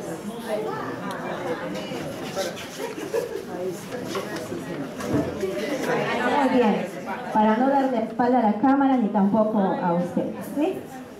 A ver, la UGEL de Coronel Portillo ha aportado con varias ideas a cómo podemos hacer amigable una clase, ¿verdad? Sobre todo con lo que han presentado acá las expositoras. En primer lugar, nosotros debemos generar mucha confianza en nuestros estudiantes desde el recibimiento que nosotros tenemos con ellos, la forma como los recibimos. Tal vez cambiar la forma del saludo de acuerdo al contexto en el que los niños se desenvuelven, ¿no? Por ejemplo, podemos iniciar saludándonos como el monito. Como el monito, cuando está contento, nos podría saludar, hacer los gestos, las mímicas, para que ellos puedan sentirse en confianza cuando ingresan al aula y felices. ¿Por qué? Porque los niños aprenden mejor cuando están contentos, cuando están felices, ¿no? Y eso debemos generar nosotros en el aula. Otro punto muy importante son las dinámicas de integración para poder generar confianza entre ellos. Muchas veces encontramos en nuestras aulas a los niños que llegan temerosos, ¿no es cierto? Llegan temerosos, no quieren participar, y a través de estas dinámicas de juegos logramos que ellos se integren y se sientan pues con mucha confianza, ¿no es cierto? La formación de grupos, pero a través de dinámicas. Si decimos nos embarcamos en un bote, nos vamos de paseo de a 4, pero en el transcurso de eso el bote se voltea. ¿Qué habrá pasado con el bote? ¿Se habrá hundido? ¿Estará flotando? Nosotros sabemos que ellos tienen conocimientos previos. Entonces nos van a dar respuesta a esa pregunta. Entonces estamos iniciando por ahí, tal vez al tema que vamos a trabajar el día de hoy, ¿no es cierto? Y vamos formando también los grupos de trabajo. Otra de las acciones que es muy importante dentro de una sesión de aprendizaje es que podamos con los niños hacer que ellos manipulen los objetos. Lo puedan tocar, lo puedan palpar, conocer la forma, el tamaño, el peso tal vez, puedan describir las características que tienen cada objeto para que luego ellos formulen sus propias hipótesis. Puedan formular sus hipótesis a través del grupo y luego puedan constatar haciendo la experimentación, la ejecución. Luego registrar a través de dibujos tal vez cómo les va dando los resultados, ¿no es cierto? Vamos registrando. Al último van a comparar las hipótesis que ellos han generado con la experimentación. Y se van a dar cuenta si realmente qué objetos se unen y qué objetos no, y tal vez van a dar la respuesta del por qué, porque ya han realizado la manipulación. Se van a dar cuenta de que los objetos que no tienen peso flotan y las que tienen peso se hunden. Estamos dando oportunidad y participación a nuestros niños para que ellos puedan analizar y poder dar sus conclusiones. Y por último, vamos a hacer la socialización por grupos. Van a salir, quizás no a exponer, pero sí pueden hacer juego de roles. Yo voy a hacer la piedra, yo voy a hacer el palo, ¿Y qué ha pasado con la piedra? Me hundí, se va hacia abajo a través del movimiento corporal. Nosotros en la UGEL de Coronel Portillo estamos seguros que la creatividad del maestro es muy importante y también el buen humor. Gracias, colega. Otras buenas ideas, muchas gracias. Vamos a poner esto ahí, a hacer una larga lista. Ajá, muchas gracias. ¿Quién? Ahí están pidiendo. Ya. ¿Quién es ese? Escuchemos a Juan Ala.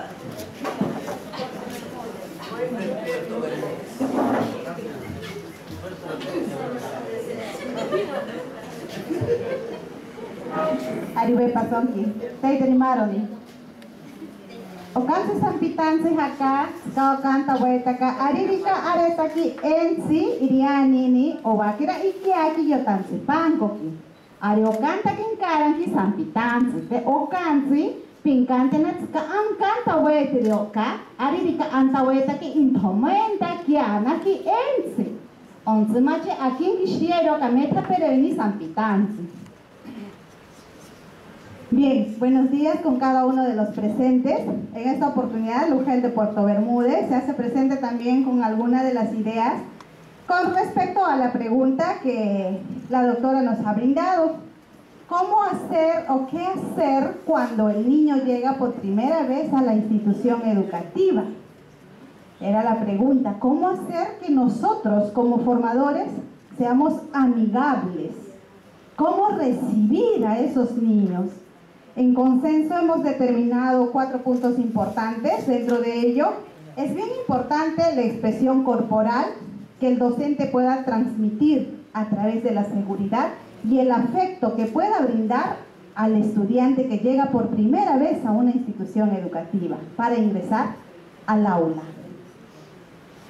En segundo lugar, tenemos el buen trato que debemos dar nosotros a los niños, porque es la primera vez que están viniendo y se están despegando de sus padres. Tenemos que hacerlo a través de sonrisas, de abrazos, porque ese es el buen trato que ellos esperan recibir, o eso es al menos lo que les va a marcar desde el primer momento que llegan a la institución educativa. Si un docente llega muy serio, así como yo ahora, obviamente que el niño se va a quedar parado en la puerta, no va a querer ingresar, va a estar tímido, no va a querer despegarse de su mamá. Entonces, ¿cómo yo voy a hacer que se sienta seguro ese niño?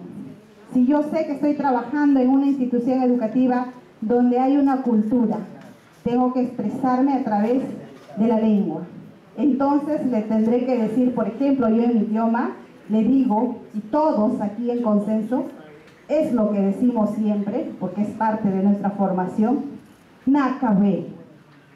Kitei trimaron y en Zipayeni. Le recibo así. Hola. Buenos días, niños. Y ahí recién empiezo a animarle, a motivarle. Pimpo kanaki hakapa vishin tomenta.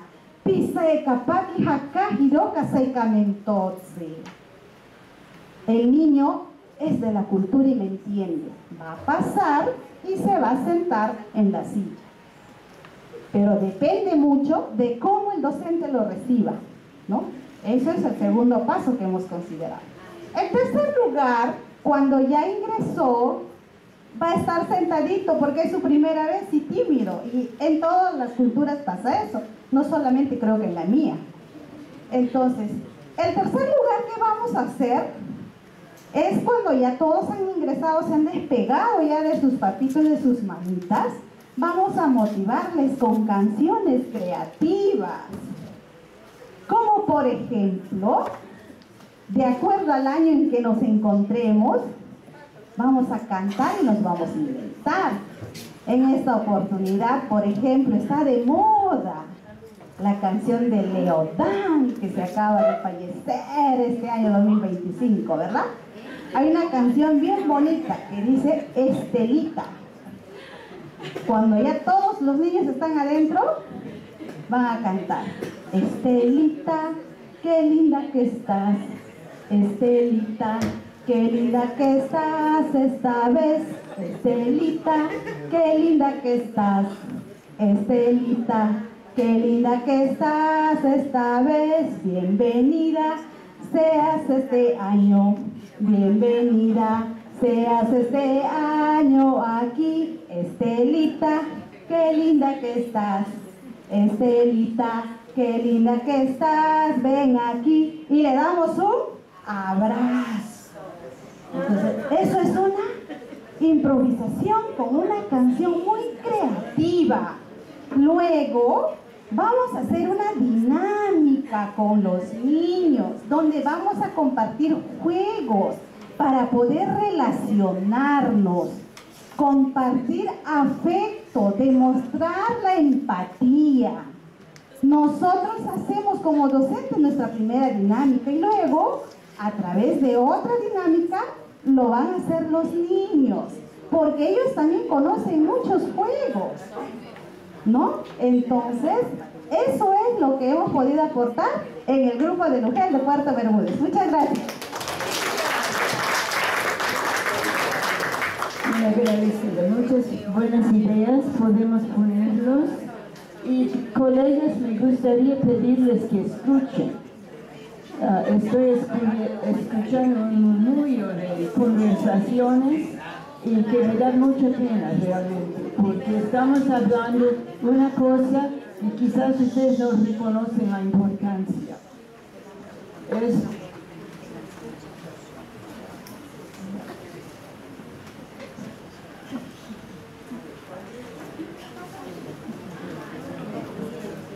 Bien, buen día a todos los colegas. A nombre de la UGEL Padre Abad hemos llegado a las siguientes conclusiones. De verdad se valora todo lo que ustedes han aportado y que es bastante significativo en el contexto de lo que queremos, generar un ambiente atractivo, amigable a los estudiantes, y nosotros también queríamos aportar con lo siguiente. Todo parte de un maestro motivado, ¿no? Y motivador. Francisco Mora, el que habla de la neurociencia, en el año 2020 precisa que no hay aprendizaje sin emoción. Pero el que primero se debe emocionar es el maestro. O sea, ¿cómo vamos a dar, cómo vamos a transmitir esa emoción de aprender si yo entro desganado, triste, esperando que no sea marzo, tiktokeando, ay, ojalá que todavía no empiecen las clases? O sea, a veces el maestro vende la idea de que no le gusta trabajar. Dice, ya pasó Semana Santa, ahora concentrémonos en el Día del Trabajador. O sea, ¿qué estamos vendiendo? ¿Qué imagen proyectamos hacia los demás? Necesitamos sentirnos emocionados por lo que hacemos para poder generar esa emoción en los estudiantes. Entonces parte de un maestro emocionado, motivado y a la vez motivador, para que sea un buen mediador. Además, necesitamos transformar el aprendizaje en una experiencia emocionante y significativa. Y la experiencia la deben vivir los estudiantes. Con eso nuevamente se retoma la idea que ustedes han dado, de que evitar el transmisionismo, el docente expositor, el que se agarra el micro todo el tiempo, sino hacer que el estudiante participe, permitir que los niños, los estudiantes exploren, descubran y construyan por sí mismos sus aprendizajes y también se equivoquen, despenalizar el error, convirtiéndolo en un motivo de investigación y descubrimiento de la verdad. Además, utilizar recursos materiales, que ya lo han dicho también con mucho acierto, pero estos materiales deben ser acordes a las características de los estudiantes, edad, grado, área, etc. También es importante promover un ambiente acogedor y seguro, donde los estudiantes se sientan valorados y también se sientan escuchados. Respetar y valorar la cultura y los saberes previos como un punto de inicio para construir aprendizajes situados que queremos. Gracias.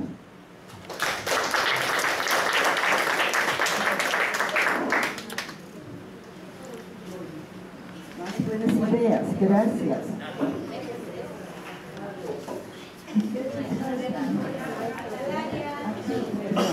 Ya.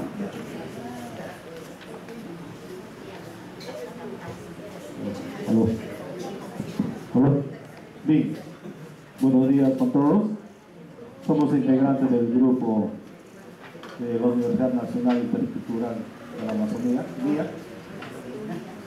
Nosotros como institución formadora tenemos estudiantes en la carrera de educación inicial y primaria bilingüe. Albergamos en nuestra institución a 24 pueblos originarios, de los 48 que están reconocidos por el Ministerio de Educación, pero nuestra gran tarea, nuestra gran labor está enfocado en los futuros profesionales de la educación y también en lo que es de la carrera de ingeniería.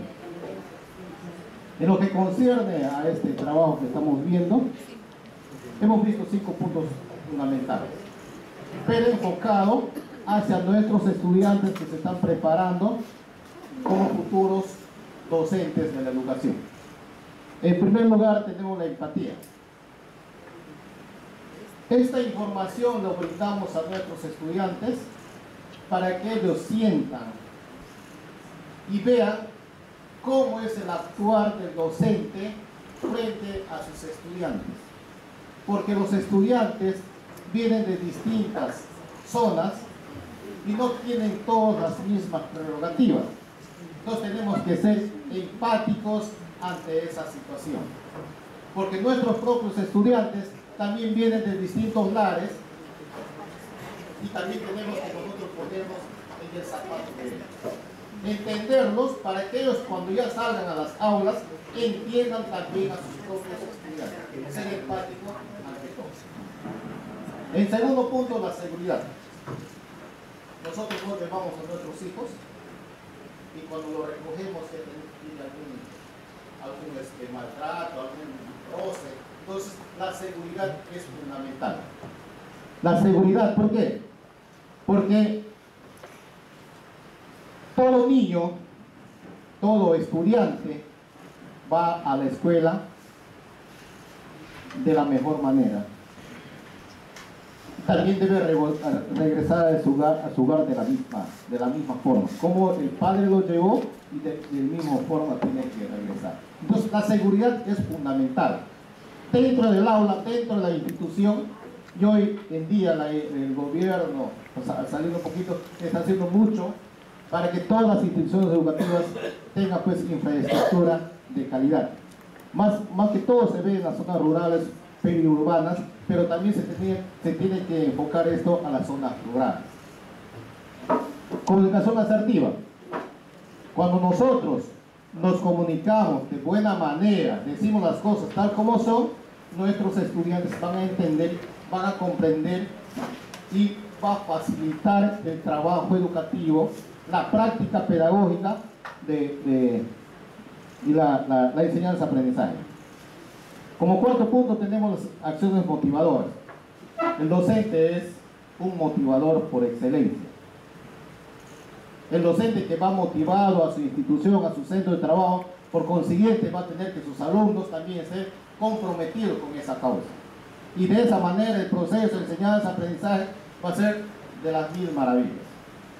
El docente es artista, ya lo dijeron por allí.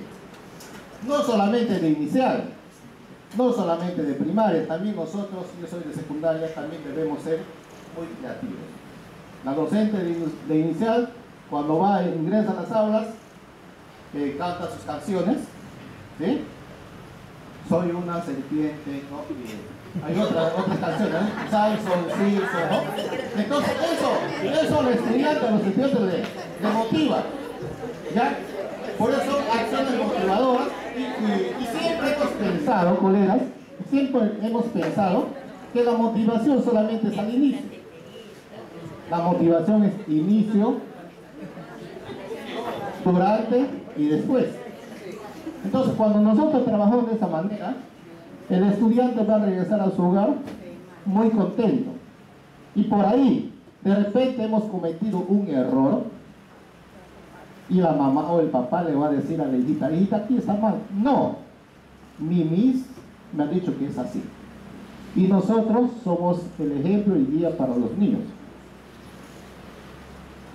Y por último tenemos el clima emocional saludable.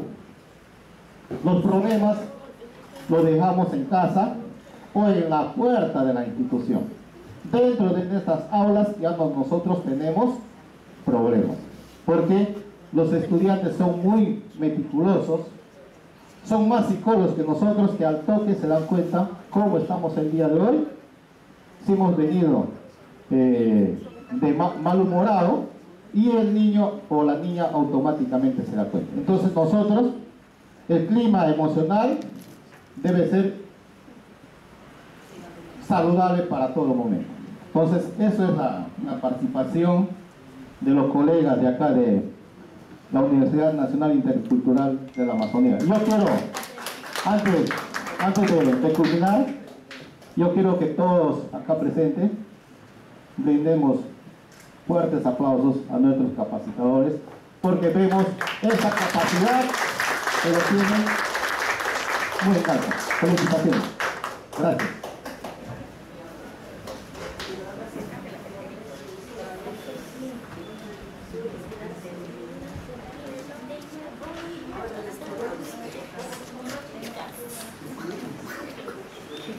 Shabini Maromi, Noshani Capé, Apaya, Ujela Talaya. Bien, para un aula amigable, y me parece muy interesante porque casi todos los equipos de trabajo hemos coincidido en qué consiste de considerar un aula amigable. Eso enfoca a la interacción entre el docente o la docente y los estudiantes. Entonces voy a ser precisa porque ya todos han ahondado ya el tema. Bueno, lo más importante que nosotros debemos tener en cuenta es el patrón cultural, las vivencias, los conocimientos culturales y lingüísticos de cada estudiante de cada pueblo. Esa es la base fundamental para yo poder lograr los aprendizajes de los estudiantes. Segundo, que también hemos coincidido con el equipo del ADREO, son los conocimientos disciplinarios. Como docente no solamente tengo que conocer la cultura, la lengua, sino también la parte curricular, que eso va a ser un engranaje para yo lograr los aprendizajes ¿de quién? De nuestros estudiantes. Y obviamente que debemos tener en cuenta como persona es la empatía, ponernos uno al lado del otro o en el lugar de quién? De nuestros estudiantes.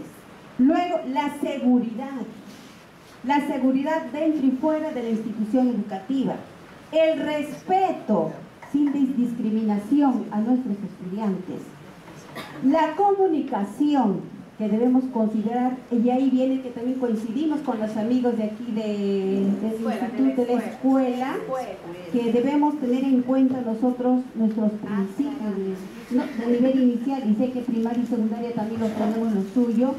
Y otro es la comunicación gestual, que es muy importante, porque hay veces como docentes, y nosotros sabemos, ¿no?, con propiedad, cuando vamos a un aula, ¿qué pasa? Vemos al docente molesto, fruncido la cara, y yo, hasta a mí me da miedo, ay, ese maestro está molesto. Ya imagínate una niña, un niño, que ver la cara, con la cara nomás ya le reprimes todo lo que esa niña, ese niño va al aula a querer hacer, a querer aprender. Otra es la confianza. La confianza es otro valor importante. ¿Por qué?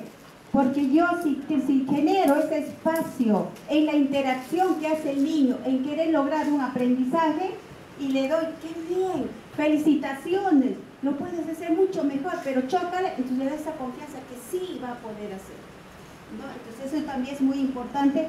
Y los ambientes acogedores. ¿En qué consisten los ambientes acogedores? En generar un ambiente en el aula, generar esas condiciones, las aulas bien organizadas, letreadas, materiales educativos, materiales concretos, los cuadernos de trabajo que aquí el equipo que nos están capacitando de la organización haría muy interesante, los cuadernos que también nosotros como docentes podemos producir. Y algo que nos ayuda a reflexionar, y conversaba con Juanita, con Moya, Sí, yo sé que cada UGEL tenemos producciones, pero eso nos motiva de verdad a nuestras docentes a promoverlas y que también salga afuera, ¿no? Sus producciones, los logros que ellos están realizando en las comunidades. Entonces, ¿qué más debemos tener en cuenta? La limpieza dentro y fuera, no solamente en el aula, sino generar las condiciones externas. Esa es la base fundamental. Y no solamente el inicial, porque a veces se ve en primaria y en secundaria tétricos sus aulas, ¿no? Que yo veo en algunos, no todos, en algunos de primaria, ingreso tétrico, ya el techo se está cayendo, ya, ¿no? Entonces también eso, nosotros, y va a depender de quién, de nosotros que somos la cabeza de ir promoviendo. Y aquí en estos talleres que nosotros vamos participando, en todos, siempre vamos a ir reflexionando nosotros también. Bien, eso es todo lo que quería compartirles y paso a última vez.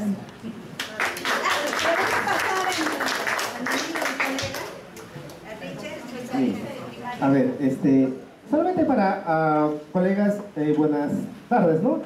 Ya es más de mediodía. Quería complementar lo que ya han venido diciendo los que antecedieron, pero de repente con otras palabras, o de repente el pensamiento que yo quiero, lo que estoy pensando en voz alta, quiero también manifestarlo, ¿no? Porque estamos aquí para seguir reflexionando. El patrón cultural, lo que hablaba la compañera, ¿no? Sabemos que todo pueblo tiene su forma de pensar, su cosmovisión y sus patrones culturales. Por ejemplo, un ejemplo nomás, que cuando en el pueblo Ashánica estén llamando la atención o le estén diciendo algo, la niña o el niño simplemente agacha la cabeza porque está prestando atención. En otros patrones, de repente tienes que mirar al ojo, ¿no? De lo que quien te está diciendo algo, porque le estás prestando atención. Entonces, que muchas veces cometemos ese error. Hasta yo también, estando en una cultura, cuando en un momento, de repente hablamos con ese estudiante y decimos, mírame a los ojos, no me estás escuchando, o no me estás, como que me estás faltando el respeto. Entonces, esos patrones culturales tienen que ser bien visibles, ¿no? En la misma norma señala, ¿no? Donde dice que el maestro que va a prestar sus servicios en una institución que no es la suya, tiene que tener el dominio de la lengua y el conocimiento cultural. Creo que con eso es suficiente para las interpretaciones que vienen, ¿no? También decíamos, hay que empezar como niño, ¿no? Sentirnos como niño, como quisiéramos que nos traten, para poder también transmitir lo que hemos venido comentando, seguridad y confianza, ¿no? Darles, bueno, tener altas expectativas hacia el estudiante, no decirle que tú puedes, como dijo la compañera. Y sobre todo esto también, ¿por qué no contarles las experiencias que uno ha pasado, ¿no? Que ha vivido, ¿no? Para poder darle seguridad, confianza, para que él se sienta, como mi maestro ha pasado eso, yo también de repente, y en eso pues motivar a seguir adelante. Y por sobre todo también tener siempre el espíritu joven, ¿no? Yo creo que eso es lo que distingue del maestro hacia las demás profesiones. Yo siempre he visto que estar en las demás instituciones es meterse al escritorio con la computadora y los documentos ahí, todo serio, todo individuales, pero nosotros no, nos distingue que somos más, nos relacionamos más, somos más comunicativos, somos más sociables, y por lo tanto, pues como yo decía, tenemos que tener ese espíritu joven donde podamos dar más confianza. Y por todo eso, yo quiero proponer, teniendo en cuenta el espíritu joven, porque mañana no hacemos una confraternidad entre UGEL, entre instituciones como venido, para poder despedirnos, pues, de repente abrazándonos más, ¿no? Es una propuesta.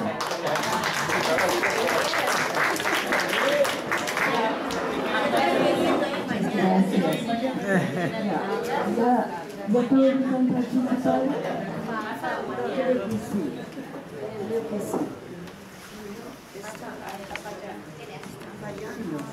A ver. Está bajito, ahorita lo subo. Ok. Bueno, muchas gracias. Ustedes han dicho muchas de las cosas muy importantes para animar al niño cuando llega. El niño necesita encontrar un amigo en la escuela. necesita encontrar a compañeros que no le van a maltratar. Necesita que alguien le dice, ven hijito, gracias por venir, aquí está tu asiento, para que tenga un lugar que se siente seguro. A veces también hay que pensar en la escuela misma. Llegan, desde el punto de vista de un niñito, a una escuela grande que no conoce y a veces podemos hacer cosas para hacer la escuela más amigable.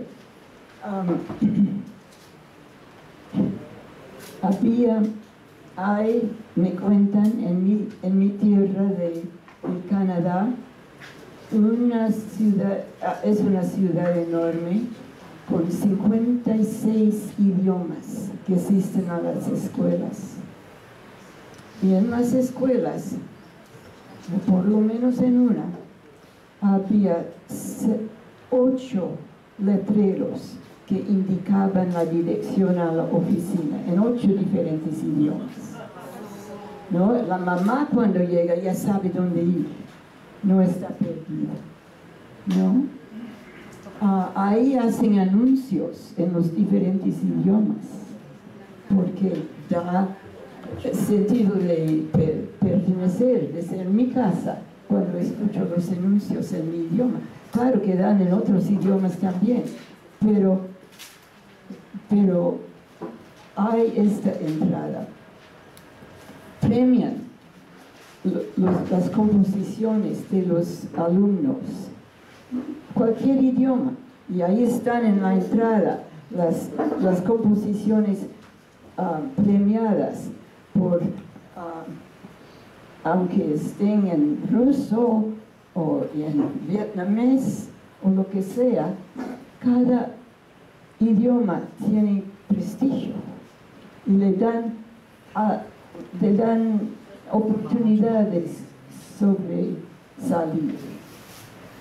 Cuando premiamos a las composiciones en los idiomas originales, ¿no? El castellano quizás recibe.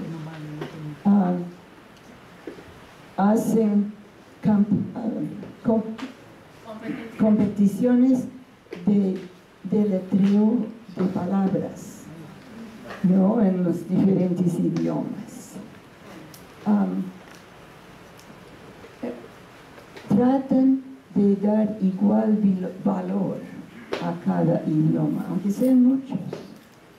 Y esto es lo que da confianza a la persona, al niño, y le hace sentir que está en casa, porque su idioma también tiene valor, su trabajo tiene valor. Y hay maneras de hacer esto que realmente ayudan al alumno, que me gustaría que consideren, porque cada cultura y cada región tiene sus propias costumbres y uno tiene que respetarlos. Yo trabajaba entre los matsigengas.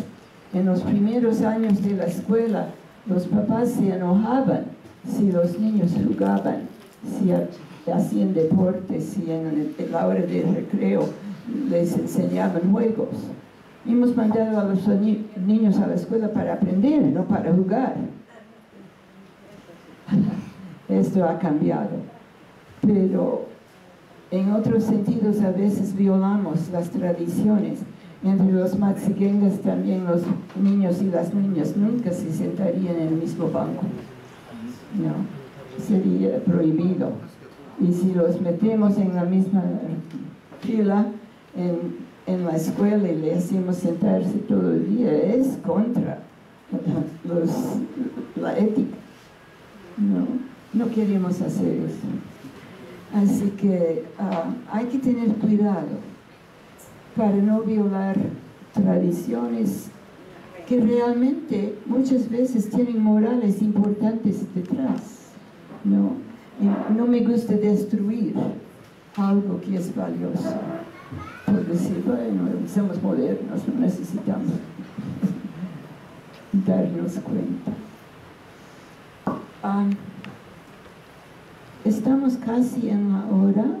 Yo no tengo más, solamente quería sugerirles que es importante pensar del punto de vista del niño cuando estamos construyendo nuestro programa escolar. Y si no hay otros comentarios, quizás pueden terminar un poco temprano.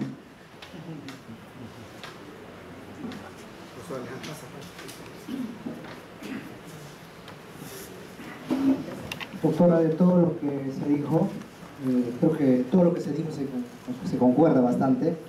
Había un aspecto que quería un poco añadir. Así como usted dijo que el niño al momento de llegar se sienta bien, acogido, en ese marco también sería bueno hacer conocer el espacio que forma parte de la institución educativa, la parte interna y externa que debe estar muy bien limpio para garantizar la seguridad de los niños. Estamos de acuerdo muy bien con lo que han dicho de Atalaya, pero también hay una cosa importante en la que muchas de las escuelas se descuidan: los servicios higiénicos. Los servicios higiénicos, el agua de donde hay que sacar, esa parte también debería estar limpio, bien organizado, y hay que mostrar a los niños también cómo lo van a usar. Yo creo que esa partecita nomás faltaba quizás agregarlo. Muchas gracias.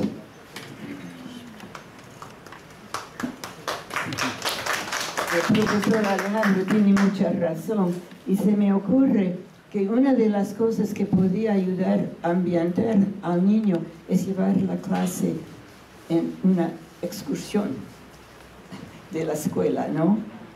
Excursión de reconocimiento. Aquí está el comedor, aquí están los baños, aquí está el juego de deporte, ¿no? El campo de deporte, etc., ¿no? Hay un comentario atrás y uno aquí. Bien, nosotros estábamos hablando sobre lo que es una educación intercultural bilingüe, pero nos olvidamos de algo muy importante, ¿no? Al acoger a los niños del primer día, deberíamos hacer una actividad específica para dar la bienvenida, ¿no? Por ejemplo, acá tenemos una maestra que es de San Salvador. Ella, por ejemplo, tiene una manera de recibir a sus niños. Hace una ceremonia. Por ejemplo, miren, en estas vacaciones no se ha aparecido ningún niño al aula. De repente hay un mal aire, algo que les va a hacer mal, ¿no? Entonces, de repente humea el aula, no sé, una actividad que es cultural, ¿no? Respeto, ¿no? Entonces, sería bueno considerar esa actividad, algo que sea cultural, ¿no? Para poder recibir a los niños, para que se sientan acogidos, se sientan seguros, ¿no? Todo eso es lo que quería decir. Gracias. Otra buena idea.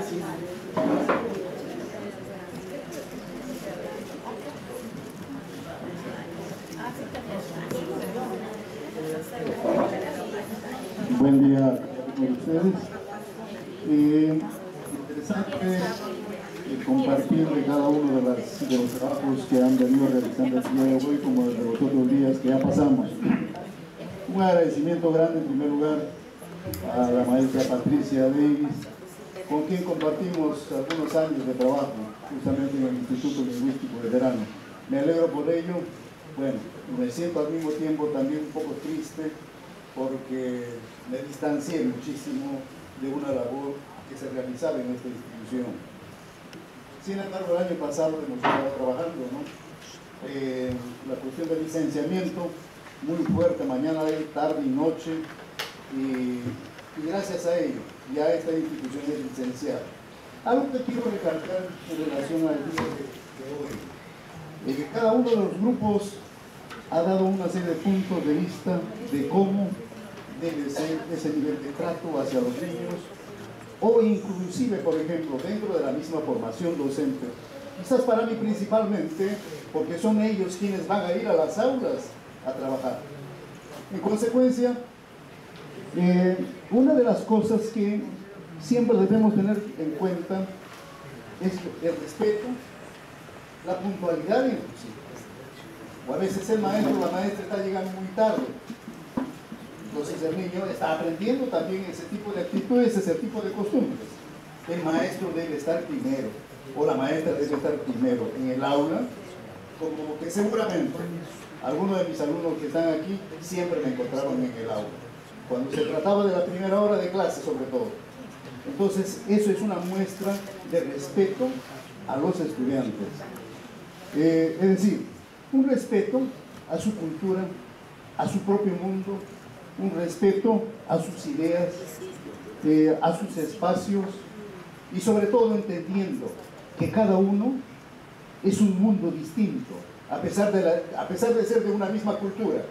Cada uno tiene un pensamiento distinto, un mundo distinto, porque por la formación misma que en casa reciben, de las relaciones sociales que entre niños o jóvenes que ellos tienen igualmente, como que nosotros los adultos también.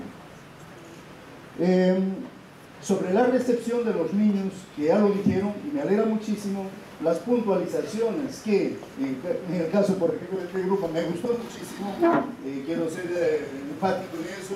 Igualmente Puerto Bermúdez me agradó muchísimo, creo que es de la mujer de Coronel Portillo, y bueno, el resto que han ido enfatizando algunos puntos también. Son importantes, y aquí quiero recordar algo, y no olvido, por ejemplo, un ejemplo suyo, que cuando trabajábamos en el instituto, elaborando justamente algunos de los materiales educativos, por ejemplo, hizo referencia en que los primeros días llegan los niños a la escuela, al aula, no quieren mirar al profesor, están asustados. Entonces, bueno, la maestra, ¿qué hace? Bueno, ¿cómo hacer que presten atención a esos niños que no quieren mirar a la profesora? Porque es su primer día, seguramente, o segundo día, o tercer día, qué sé yo. Entonces a la maestra se le ocurre tomar el llavero, comienza a hacer sonar, y eso hace de que el niño levante la mirada. Eso no me olvido, de cómo generar, por ejemplo, respuestas ante una determinada situación para que puedan prestar atención, ojo, los niños, y no solamente los niños. Aquí traigo a colación algo más. Yo trabajaba y justamente era uno de los chicos machiguengas, muy atento también él, pero también un poco desatento en algunas cosas. Cuando comenzamos a trabajar en grupos de trabajo, ¿qué sucede? Ya se formaron los grupos, pero él no quería ser parte de ningún grupo. Ah, bueno, yo respeto pues su posición. Entonces, ¿qué hizo él?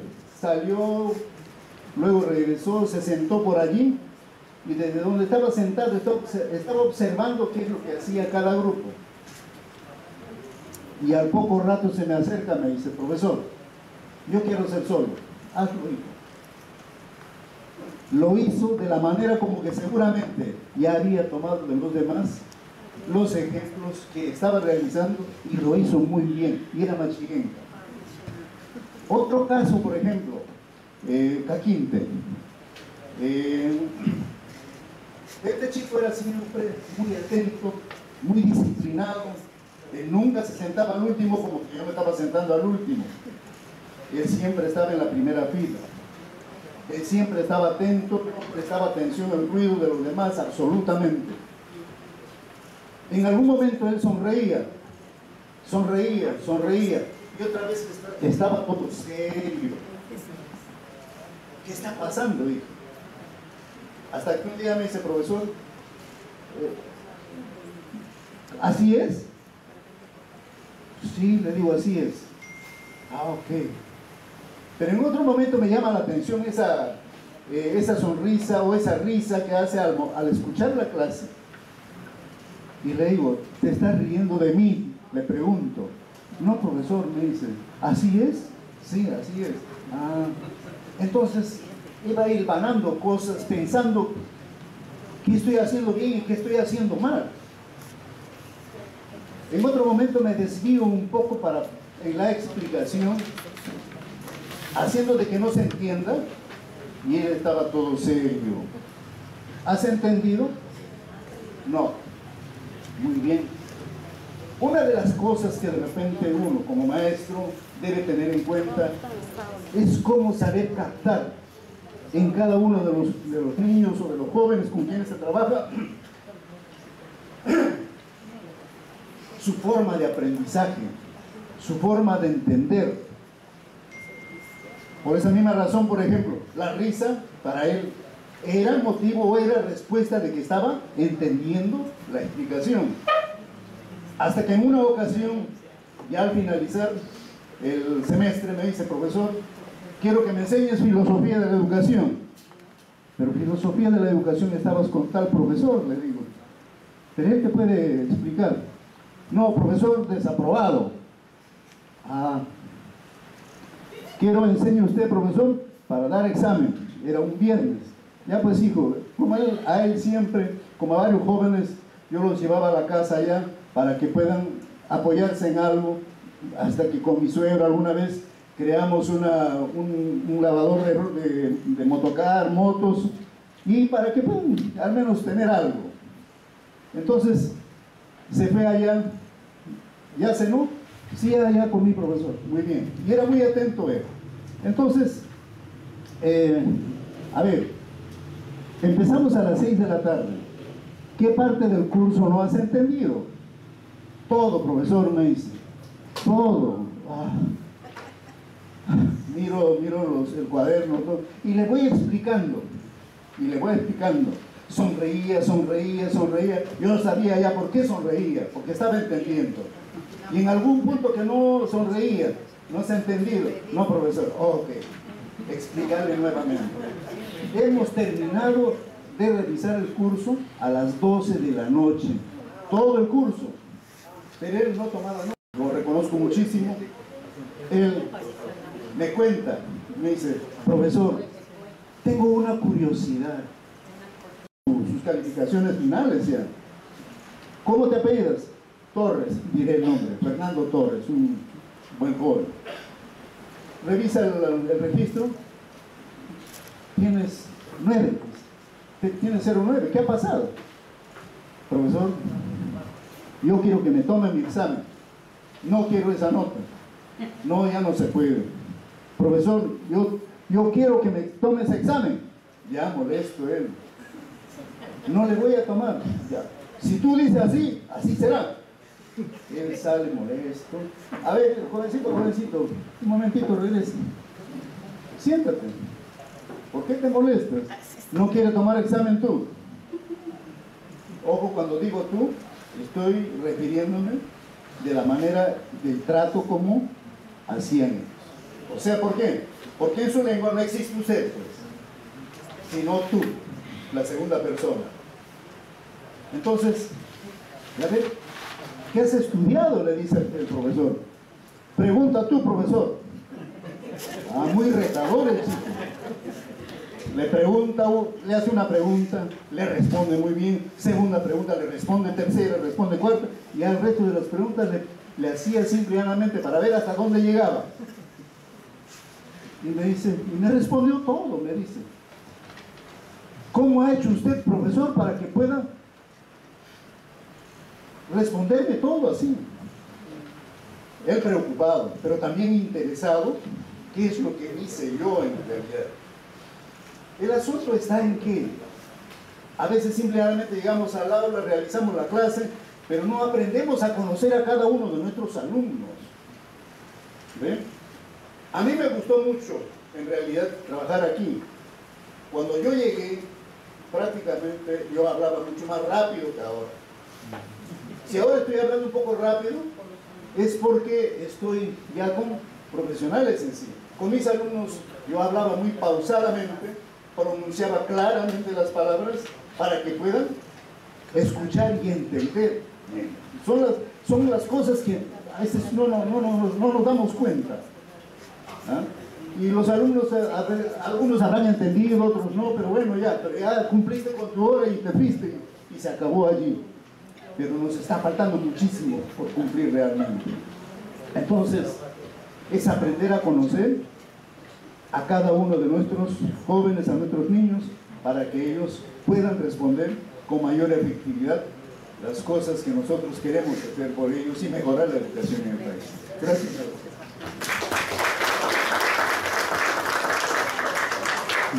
Es cierto, profesor, realmente esta es una magnífica ilustración del valor de la comprensión, ¿no? Sin comprender sacó 9. Una vez que comprendió, respondió todo. Y esto es nuestra meta, que lleguen hasta ahí. Dice, ¿tienes algo? Gracias, gracias. Más bien un gran aplauso para todos nosotros. Hemos llegado al mediodía del tercer día y de verdad es ver cómo nosotros mismos estamos visibilizando nuestras debilidades, nuestras fortalezas, nuestras amenazas y nuestras grandes oportunidades. Es lindo ver cómo estamos desarrollando. Eso era la idea, ¿no? Y es la idea de ir mostrándonos en qué todavía estamos fallando. Yo quiero darles una bonita noticia y aprovechando que acá el profesor Jorge García, que nos dijo que no va a estar, la doctora Ángela Villacorta, aparte de que mañana ella va a estar a primera hora, puntualita a las 8 de la mañana, me dijo, me dio una noticia que yo les había compartido el día lunes, ya que cuando yo me fui a hacer prácticas en esta institución educativa llamada Victoria Gracia, 7 años de creación, 7 años en Caliwarma, y cosas que en el momento, por la amistad que yo tengo, empecé a llamarles, a molestarles, y el director o la directora metió los documentos y me dice la doctora Ángela que el que hizo el seguimiento todo ese documento es el profesor Jorge García. Y entonces acaba de recibir un documento de, ¿cómo se llama ahora ese programa? Huasi Karumi, Huasi Mikuna, ¿no? Aceptando que este año Victoria Gracia va a tener su Huasi Karumi, ¿no? Huasi Mikuna, tanto en inicial y primaria, y ya está en proceso la secundaria. Son los 3 niveles. Gracias, maestro. Gracias. Eso es el trabajo en conjunto, mire, y eso es trabajo en lo que nosotros queremos llegar. De repente por ahí, como no todavía ejerzo la docencia y la capacidad, por ahí de repente pueden decir, Heiser está hablando falacias, ¿no? Está fuera de foco, está fuera de un montón de cosas. Pero es para que también nosotros, ustedes entiendan como mestizos, cómo nosotros pensamos como indígenas.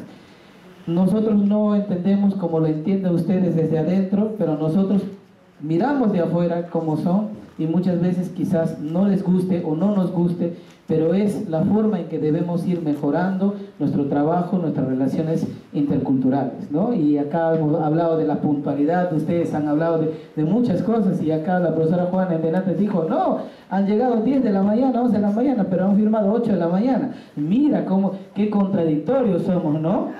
Qué contradictorios somos, que exigimos al niño ser puntual, ser ordenado, no ser mentiroso, pero yo como formador, ¿cómo soy?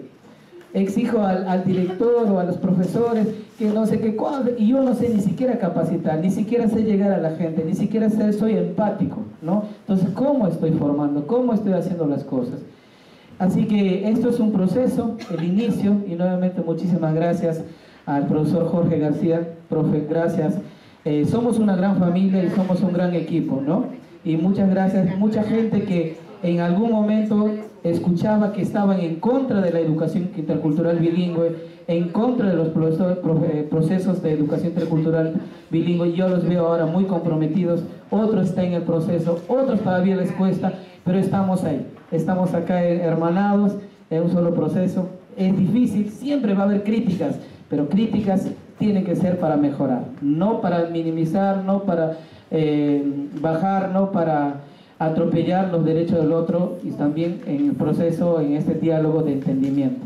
Así que es bonito escuchar y bonito ver cómo están aprendiendo. Yo también estoy aprendiendo acá, y Ariel está para sumar, no está para restar, no está para obstaculizar, no está para criticar, sino estamos trayendo una propuesta.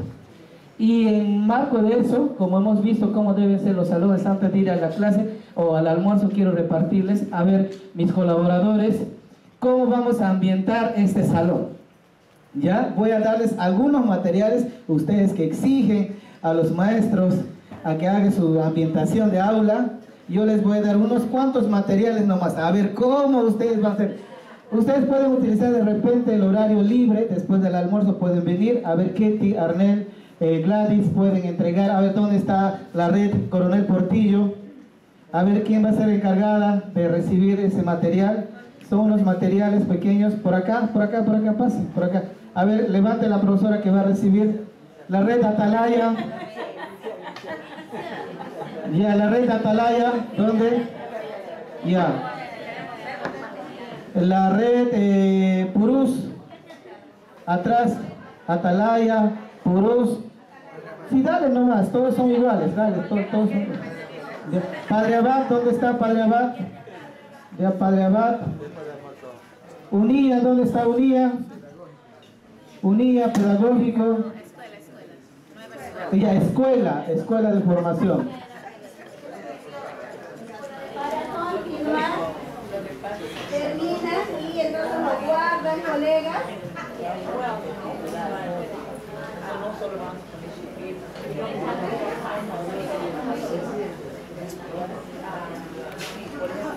Entonces, muy bien, lo vamos guardando, luego en un espacio determinado lo vamos a pegar.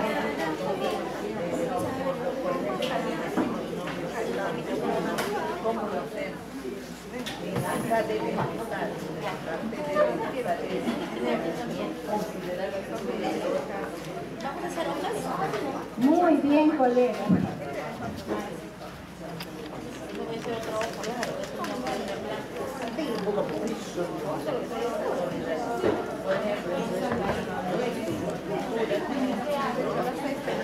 Muy bien, entonces como que vamos terminando y lo guardamos para pegarnos a la hora que va a haber un espacio. Podemos tener un espacio, ¿no? Claro, ustedes ven el espacio. Ya en su momento, de repente a la hora de salir, ya pueden pegar.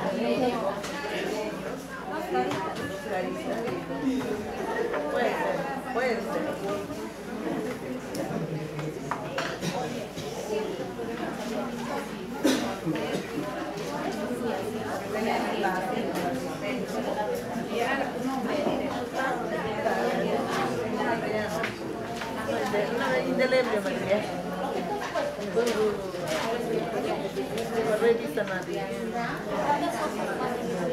Muy bien, ahora sí, colegas. Ahora sí, ¿verdad?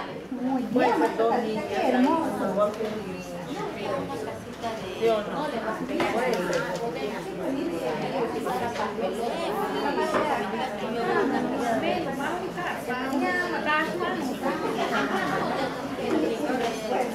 Muy bien, entonces ven el espacio en qué momento lo ven al lado de el espacio también buscan ustedes, por favor. Entonces ya podemos ir guardando, colegas, para presentar a la profesora que ya pueden guardando. Entonces a la hora de salida pueden ubicarlo y luego pueden terminar. ¿Qué viernes tenemos para sectorizar el espacio? Sí, así es. Muy bien, entonces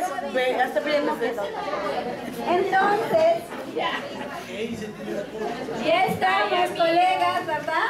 Sí. Para poder atender a nuestra doctora, la doctora Cristina, por favor, ¿ya estamos? Muy bien, ahora sí.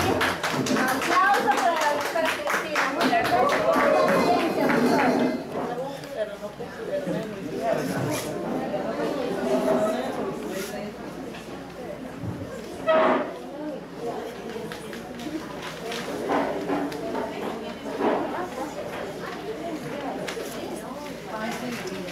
Bueno, yo sé que es mucho más divertido hacer obras de arte, especialmente cuando es un día caluroso y estamos ya cansados, pobrecitos, y estoy pidiendo que me escuchen otra vez.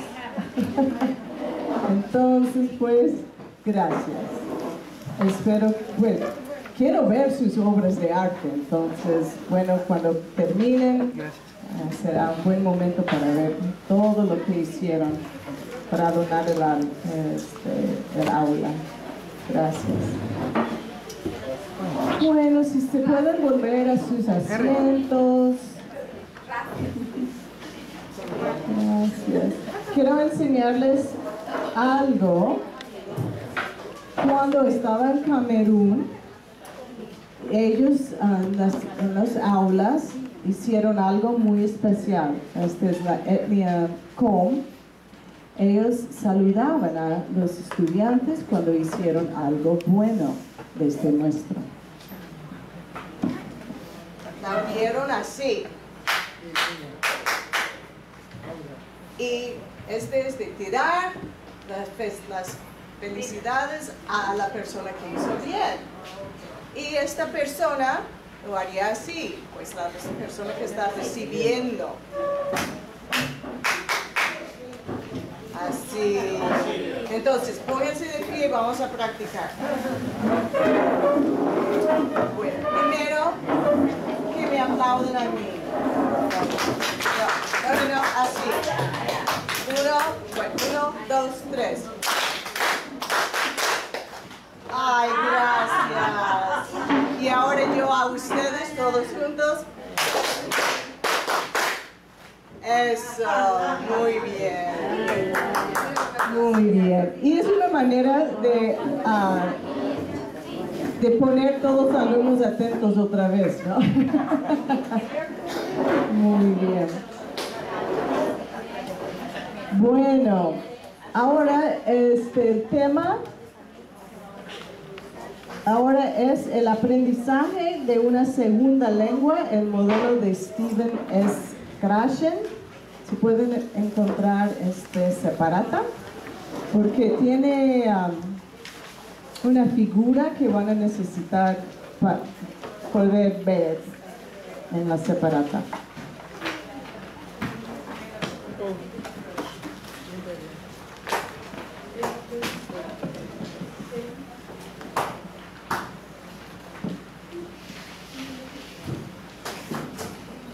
Muy bien. Listo. Bueno, el aprendizaje de una segunda lengua. Según Krashen, educador reconocido en el campo de la enseñanza de segundo idiomas, según él, el aprendizaje de un idioma normalmente ocurre cuando un aprendiz se encuentra inmerso en un océano de lenguaje, o podemos decir, en un río de lenguaje, ¿no es cierto? ¿Ustedes alguna vez han intentado de aprender otro idioma? Levanten la mano si han intentado de aprender otro idioma. Ya, no es tan fácil, ¿no? Pero ayuda mucho cuando se puede escuchar a otros, cuando no simplemente están escuchando, sino interactuando. Esto ayuda bastante. Pues yo empecé a estudiar castellano cuando tenía 15 años. Estudiaba en secundaria y tuve un profesor muy amable, se llamaba Mr. Rodríguez, y él pues era tan amable y yo saqué buenas notas y pensé, ay, yo soy muy buena en aprender otro idioma. Pues resulta que la próxima vez que estudié con otro profesor, realmente no era tan buen estudiante, pero pues según lo que estábamos, el tema de que estábamos hablando ahorita, sobre un profesor amigable, él sí fue un profesor muy bueno para mí, aprendí y tenía buena autoestima. Yo estudié español en la universidad. Fui a México durante las vacaciones para estudiar español. Volví a la universidad y al final me dijeron, no eres bilingüe, te falta, no puedes ser maestra bilingüe. Entonces conseguí un trabajo en Colombia, enseñando en la escuela americana allá, pero durante todo mi tiempo libre, durante las vacaciones, estaba estudiando español. Después de 2 años de estar inmersa en el castellano, ya regresé a los Estados Unidos y pude ganar el examen, pero demora. Y todavía me falta, todavía. No es fácil aprender otro idioma, pero sí ayuda bastante estar en un océano de lenguaje o en un río. Bueno, la rapidez con que uno aprende varía con la personalidad de la persona, su interés y edad y las oportunidades que tienen para escuchar el idioma. Krashen cree que el proceso mental sigue el siguiente patrón, en el cual una nueva expresión pasa por 3 mecanismos mentales antes de salir de la boca. A ver, entonces, ¿la siguiente? Muy bien, miren, este es el mecanismo mental. Parece, no sé, pues, pero esta es su idea. Empezando por este lado, tenemos personalidad, oportunidades para escuchar el segundo idioma. Ahora el filtro. Lo que uno está escuchando pase por el filtro, después al organizador, todo esto en su mente, y pasa al monitor, y después uno puede hablar, ¿no? Bueno, la expresión nueva entra por el oído y llega al filtro, donde la mente permite el pase si es una expresión útil que el alumno es capaz de aprender. También el filtro puede ser afectado si uno se siente temor. En una de mis clases en español, en la universidad, tuve un profesor que se le olvidó mi nombre. Mi nombre es Cristina con K. Por alguna razón, y eso no supe hasta el final de la clase, él me llamaba Kim, con la K. Pero no sabía yo que eso es lo que me estaba llamando. Entonces, durante la clase, cada día yo estaba con mi libro, había hecho las tareas de español, le conté, porque él siempre andaba así, ya es tu turno, ¿no? Estaba lista. Y de repente llamó a Kim. Y después de unos minutos empezó a gritarme, señorita Roth, mi apellido. Y yo, pues tuve un filtro muy grueso. Por fin una chica en la clase dijo, no se llama Kim, se llama Christine. Pues siguió llamándome Kim, pero al vez, pues por fin enteré que esto es lo que quería llamar. Eso ayudó. Pero de todos modos, el filtro se puede afectar al alumno. Bueno, si la palabra es demasiado, o lo que quiere expresar es demasiado difícil, el filtro cierra y bloquea la entrada de la expresión, porque reconoce cuando el aprendiz todavía no está listo para aprender los elementos que se presentan. ¿Ya? Entonces, una vez que lo que uno quiere decir pase por el filtro, la expresión nueva pasa al organizador. El organizador es un mecanismo mental que funciona aún cuando estamos dormidos. Su tarea es ordenar el material en las categorías y patrones del idioma nuevo.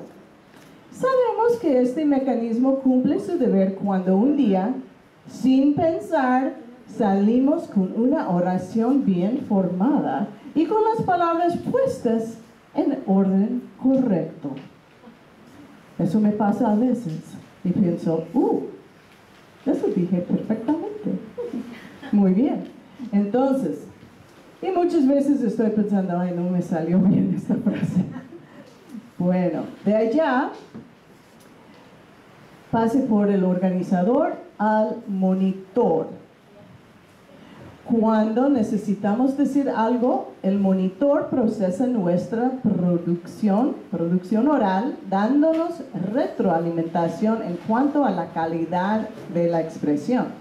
Puede indicarnos que la frase estaba bien pronunciada, y bien dicha, puede decirnos que no estaba bien formada y que debemos volver a estudiar este punto, o aún puede bloquearnos con la intuición de que no sabemos expresar esto y que debemos callarnos.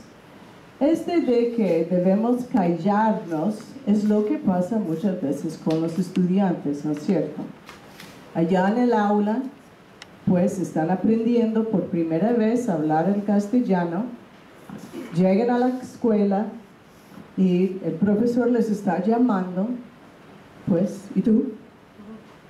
El niño tiene miedo, está pensando que cómo puedo expresar lo que quiero decir, pues tiene este filtro un filtro muy denso, y por fin tiene una respuesta que decir. Esto pasa por el organizador, a ver si está correcto, ya, después al monitor, y por fin algo sale de la boca, si no ha olvidado ya lo que quería decir, ¿no es cierto? Entonces, les pasa a los estudiantes que ya deben estar calladitos muchas veces. Entonces, lo que queremos hacer es ayudar a los estudiantes a tener un filtro menos grueso, ¿no? Entonces, todo lo que ustedes dijeron en la otra hora sobre la amabilidad, es decir, que el aula sea amigable, ¿verdad? Este le va a ayudar con el filtro. Bueno, entonces, hay elementos principales del modelo. El modelo de Krashen enfoca algunos elementos cruciales que afectan la enseñanza y aprendizaje de idiomas. Para aprender bien un idioma es indispensable escuchar el lenguaje natural y comprensible. Natural, lo que la gente realmente dice, y comprensible, en un contexto que permite a uno entender el sentido. Ejemplo, amigo desea agua mientras que le está ofreciendo una botella de agua o un vaso de agua, ¿no? Tiene sentido. Pero muchas veces el profesor está hablando sin hacer muestras, sin ningún tipo de ayuda para que el niño pueda entender. Entra, ya no entiende. Y como hemos hablado antes de la comprensión lectora, es igual. Si lo que uno está escuchando, si no entiende, no va a aprender tampoco. Ojo, este es un punto importante. Escuchar la radio no es eficaz a menos que el aprendiz pueda comprender la mayoría de la conversación. Pero programas de televisión con subtítulos en la lengua materna pueden ser eficaces, especialmente al nivel medio, porque proveen un contexto que facilita la comprensión. Bueno, el segundo elemento. Es mejor adquirir que estudiar o memorizar. Adquirimos cuando escuchamos algo útil y comprensible y lo recordamos. Al principio puede ser más beneficioso escuchar que hablar. Especialmente los niños tímidos aprovechen más cuando pueden escuchar y responder con gestos, sin tener que responder oralmente. Una técnica que facilita contestar con acciones. Y mañana vamos a aprender algunas maneras de enseñar esta metodología y lo vamos a practicar en inglés. Será muy divertido. Bueno. 4. Evite la filtración emotiva. Cada aprendiz siente vergüenza cuando se equivoca. Si hay tensión en el aula, el filtro de su cerebro puede cerrarse, impidiendo que más palabras ingresen a la mente. La tarea de la maestro, es crear un ambiente relajado y amistoso, para que los alumnos aprendan. Bueno, 5. Tenga cuidado con la corrección. El alumno se distrae y se frustra si le interrumpimos mientras se esfuerza para comunicar algo. Si el oyente le comprende, deje que termine de hablar. Haga las correcciones en su trabajo escrito. Así el alumno tendrá tiempo para mirar bien y la corrección e internalizarla. Y 6. Parece que hay un orden natural de aprendizaje de un idioma. Interesante, ¿no? Parece que mucho de lo que aprende, el orden en que los niños o los bebés aprenden a hablar es muy parecido a la manera, el orden de que aprenden los adultos. Empezamos con sujetos, ¿no? Mamá y papá, ¿ya? Vaso, cosas así, vaso, vestido, lo que sea. ¿Cómo? Zapato. Ya. Mano, entonces los sujetos y después los verbos. Y después, pues las otras cosas que no tienen un significado muy obvio, ¿no? Entonces, el alumno va a aprender estructuras lingüísticas de su cerebro todavía no está en condiciones de recibir, por mucho que se le presione. ¿Ya? Es la mano, no es el mano, es la mano. Bueno, no es tan fácil recordar. La tarea del maestro es proveer práctica en un nivel apropiado para el alumno, ni muy difícil ni muy fácil. Y sabemos esto, ¿no? En cualquier tarea que vamos a dar a los estudiantes necesita ser al nivel apropiado para el niño. Debe contener algunas palabras nuevas, pero no tantas que el ejercicio sea abrumador. Recuerde lo que ha estudiado el alumno y háblale usando estas frases. Agregue solamente 1 o 2 elementos nuevos a la vez. Este tiene mucho sentido, ¿no es cierto? Bueno, 8. Reconozca que el alumno está entre idiomas. Desde la lengua materna está en un proceso de aprender la segunda. Cuando desea hablar, el aprendiz comienza con las frases del segundo idioma que conoce, pero cuando agota su conocimiento, lo único que puede hacer es valerse de las palabras o estructuras del primer idioma. Decimos que este lenguaje fragmentado es un lenguaje intermedio. No debemos desvalorizarlo. Al aprender más del segundo idioma, el alumno dejará de usar el lenguaje intermedio. Entonces, este es algo de que Diana va a hablarles más después, no recuerdo si es el día de hoy o no. ¿Sí? De que si no reciben suficiente interacción en el idioma con nativo hablantes, no van a aprender bien. Entonces, y esto requiere tiempo para aprender bien el idioma. Bueno. 9. Evite preguntas no naturales. Esto me pareció muy interesante. ¿De qué color? No es muy natural preguntar. ¿De qué color es tu camisa? Pues el alumno y todos sus compañeros pueden ver qué color es la camisa, ¿no? ¿Eres hombre o mujer? Bueno, tenemos un debate en los Estados Unidos de que eres un hombre o una mujer, pero generalmente uno sabe esta información. Entonces, mejor haga preguntas auténticas. ¿Qué comiste para el desayuno? ¿Dónde vives?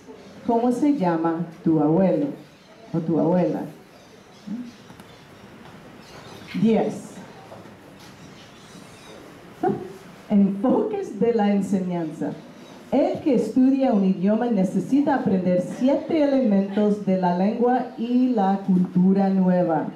Escuchar, hablar, leer, escribir. gramática, la cultura, el vocabulario y conceptos académicos. Incluye todos estos elementos en el currículum de la enseñanza del segundo idioma. Es mucho más fácil escuchar y hablar que leer y escribir. Y tener la gramática ya aprendido, es difícil. Y también hay que aprender la cultura y vocabulario y conceptos académicos. Bueno, la meta es comprender y poder desempeñarse según los requisitos de su vida y empleo. Y eso es lo que queremos hacer con nuestros estudiantes, ayudarles para que puedan estar preparados para usar el castellano en sus vidas, pues no solamente en los grados de primaria, sino en secundaria, hasta que puedan ir a secundaria. Muy bien, pues según lo que aprendimos del estudio de Thomas y Collier, si uno aprende muy bien en el primer idioma, puede aprender mejor en el segundo y el tercero. Entonces sí, es importante que aprendan y a niveles pues cognitivos. Pero otra cosa que usted mencionó es que no pueden escribir bien. Y esto puede ser un problema, al menos en los Estados Unidos, los nativo hablantes no saben escribir bien. Puede ser algo en español también, que no hay mucha práctica en la escritura. Entonces, pues, depende de nosotros, los maestros, los líderes, a promover la escritura, no solamente la lectura, ciencia, matemáticas, sino también que aprenden a escribir a niveles académicos también. Me gustó mucho escuchar de que en las escuelas secundarias quieren empezar a enseñar el idioma en las escuelas secundarias. ¡Qué buenísimo! Así sería otra oportunidad para los que hablan achánica, pero no pues a un nivel muy alto, lo pueden estudiar de nuevo. Qué lindo sería, ¿no? Muy bien. ¿Otras preguntas? Tengo miedo de preguntarles. ¿Qué tal si no tengo la respuesta? Bueno, muchísimas gracias. Vamos a seguir con otro tema entonces. Por favor, levántense, estírense, muévense, respiren y empezamos de nuevo.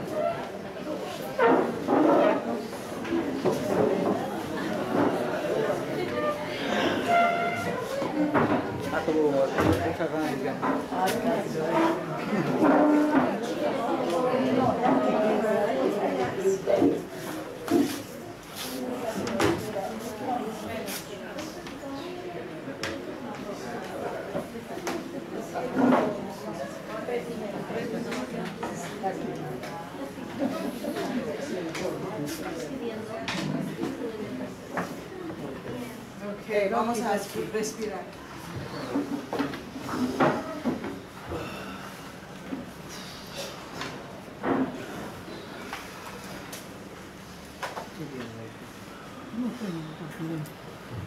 Otra vez.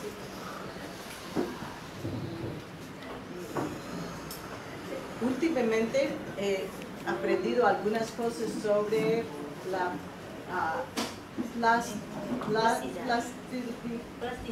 plasticidad del cerebro, ¿no?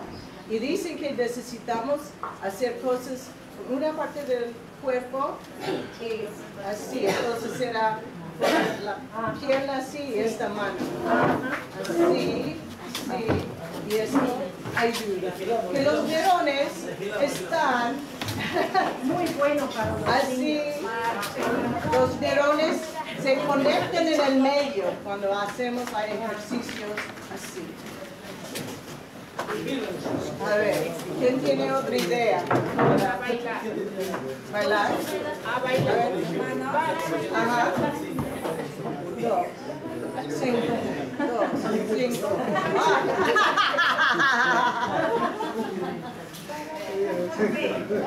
Ajá. Luego variamos.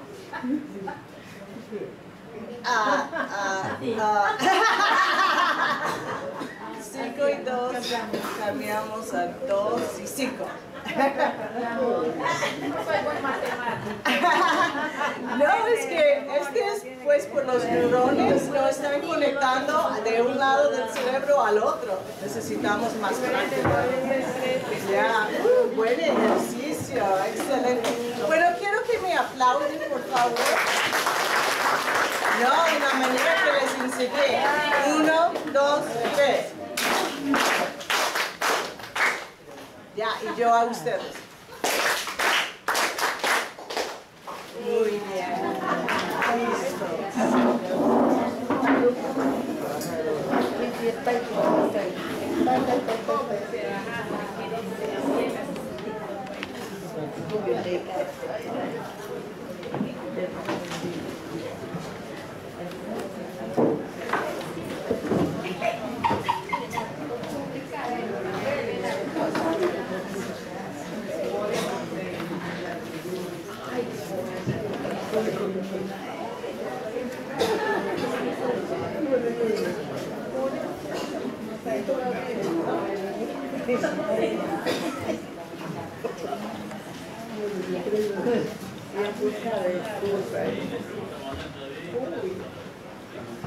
Uy, te mando de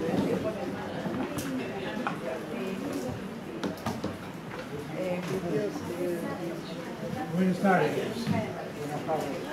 ¿Me escuchan? ¿Está bien?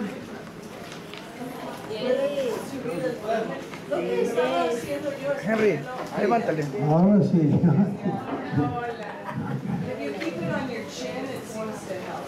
Ok. Vamos a ver.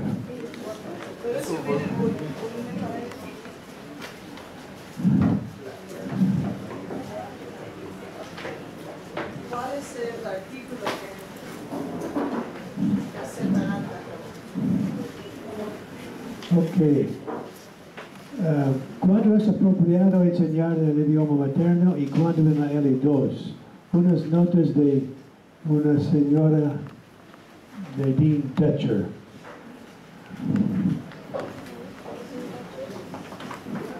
Hallazgos de investigaciones básicas. Se han realizado cientos de estudios de investigación sobre la adquisición de la primera y segunda lengua. Sin embargo, aún persisten muchos mitos sobre el aprendizaje de idiomas. ¿Qué piensas? Ha aprendido bastante, pero ha aprendido PICS. Pero a la edad de 6 años los niños han aprendido PICS. Sin embargo, las investigaciones indican que se necesitan al menos 12 años para aprender el primer idioma.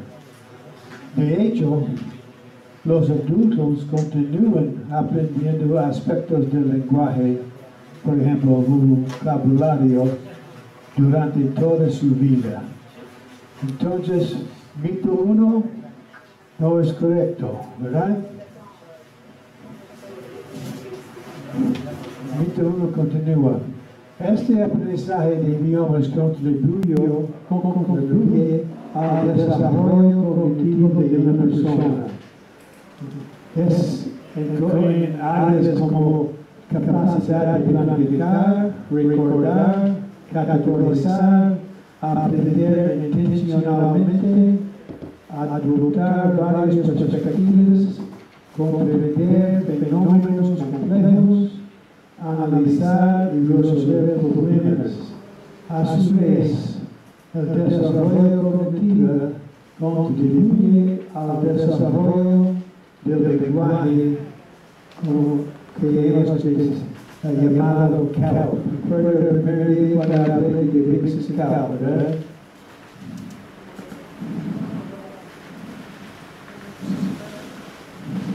Mito número 2. Los niños aprenden segundas lenguas más rápida y fácilmente que los adultos. ¿Qué piensa? Las investigaciones muestran que los niños no aprenden más fácilmente que los adultos, sino que se encuentran en más situaciones en las que se ven obligados a hablar un segundo idioma. Las construcciones relativamente más cortas y simples y el vocabulario más pequeño requerido de los niños también presentan una tarea mucho más fácil que los niveles de competencia requeridos a los adultos.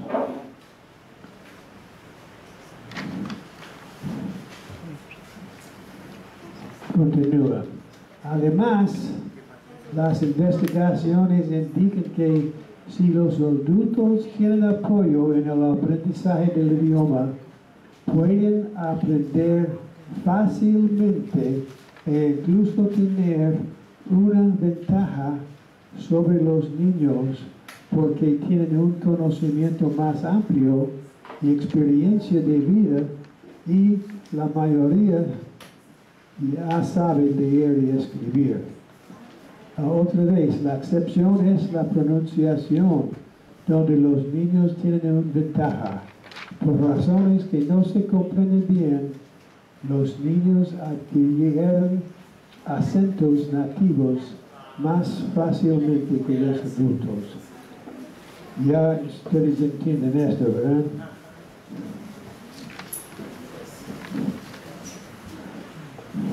Mito 3. Cuando más pequeño es el niño, más hábil es para adquirir un segundo idioma. ¿No es cierto? Investigaciones recientes citan evidencia de lo contrario. Un estudio de 17,000 niños británicos que aprendían francés en la escuela indicó que después de 5 años de estudiar el francés, los niños que habían comenzado la enseñanza de francés a los 11 años obtuvieron mejores resultados en las pruebas de competencia en L2 que los niños que habían comenzado a los 8 años de edad.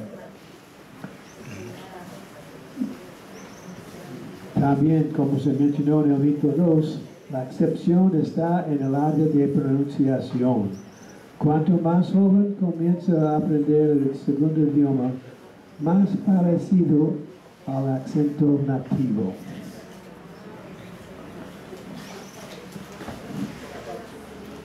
Mito número 4. Cuanto más tiempo pasan los estudiantes en un contexto de segunda lengua, más rápido aprenden el idioma, ¿verdad?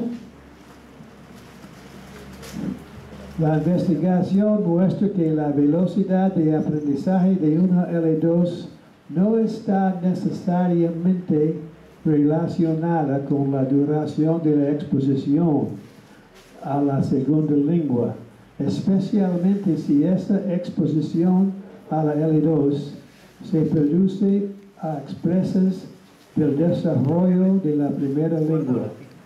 Para el desarrollo de la L2, el desarrollo de la L1 es más importante. Hemos decidido esto en varias maneras esta semana. Esta aparentemente paradoja se explica por la hipótesis de la interdependencia de una competencia subyacente común hace posible transferir las habilidades académicas aprendidas en un idioma al otro. Por lo tanto, una vez que la L1 está bien desarrollado, todo lo que el aprendiz ha aprendido en la L1 está disponible para su uso en la L2, una vez que se adquiere la L2.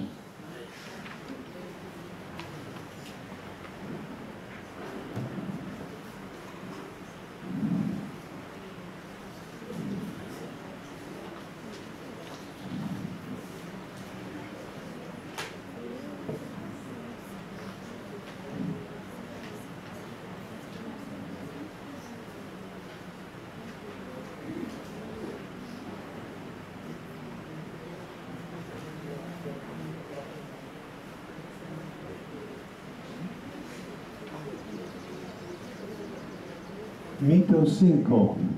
Los niños han aprendido un segundo idioma una vez que pueden hablarlo. ¿Qué piensa? En la escuela, los alumnos se enfrentan con un lenguaje descontextualizado. Esto es mucho más difícil que la mayoría de las comunicaciones sociales.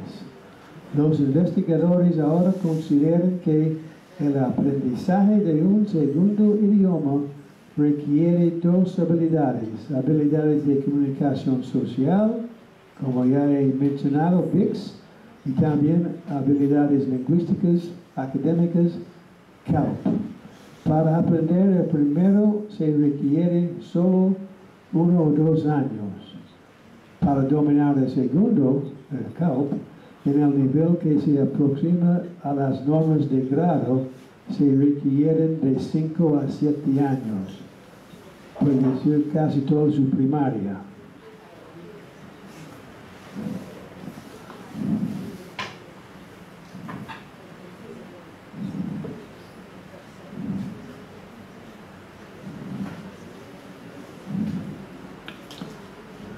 Mito 6. Todos los niños aprenden un segundo idioma de la misma manera. Las sociedades occidentales tienden a enseñar a sus hijos a través del lenguaje. Explican los procedimientos, dicen cómo resolver problemas, dan instrucciones verbales a los pequeños. Enseñan y aprenden probando la información con preguntas. Ese es el sistema de occidentales, como los Estados Unidos y los hispanos. Muchas sociedades menos tecnológicas y no urbanizadas tienden a enseñar a los niños a través de medios no verbales. Las habilidades se aprenden a través de la observación, la participación supervisada y la repetición autoiniciada. ¿Suena familiar para ustedes?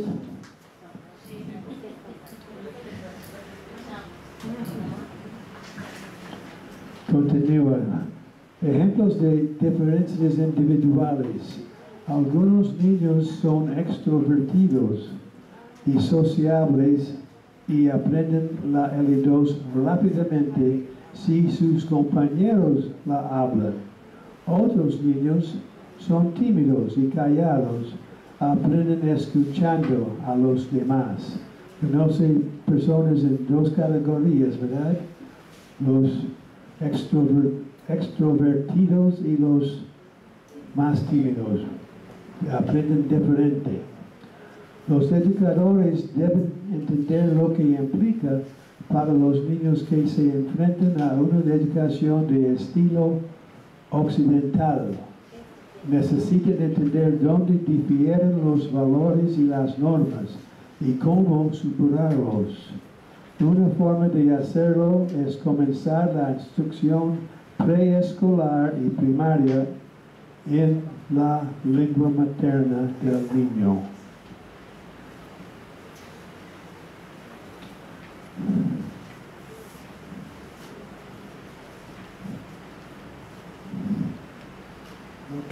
Ese es el fin de los mitos que voy a presentar. Y yo creo que en muchos de los mitos ya suena algo en su mente que es cierto o tal vez ha pensado un poco diferente. Pero estos son los resultados de investigadores.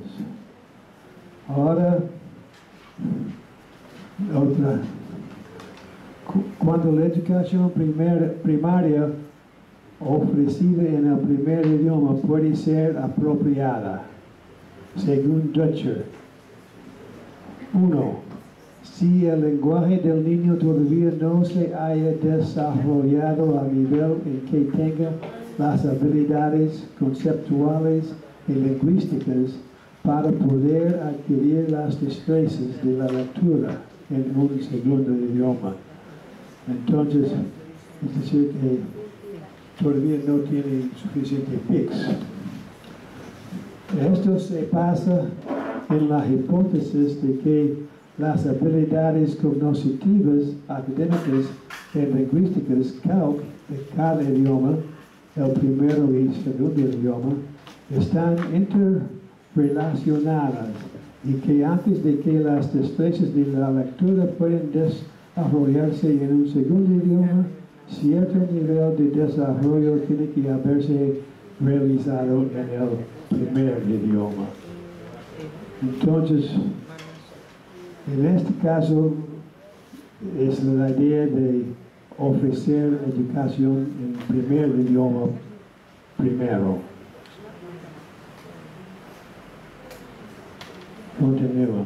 Si los padres desean instrucción en el primer idioma y o hay poca presión en el hogar o en la comunidad local para la alfabetización o la preservación del primer idioma. Esto para mí suena un poco counterintuitivo. Es decir, que si los padres desean instrucción en el primer idioma, esto está bien, pero también, aun si los padres de familia o en la comunidad local no tienen presión para conservar su lengua, entonces ese es el peligro de morir. Hay que hacer esfuerzos para mantenerlo. Y este es para comenzar en el primer idioma. Número 3. Si la comunidad en general considera que el primer idioma del niño tiene un estatus social y económico menor que el del segundo idioma, es decir, cuando la situación tiende hacia la sustracción del idioma materno. La idea de sustracción es cuando está usando un modelo de educación bilingüe que solamente están dando apoyo al primer idioma en 1 o 2 años y después todo en el segundo idioma. El resultado de este tipo de programa frecuentemente es que el niño pierde su primera lengua y termina monolingüe en el L2.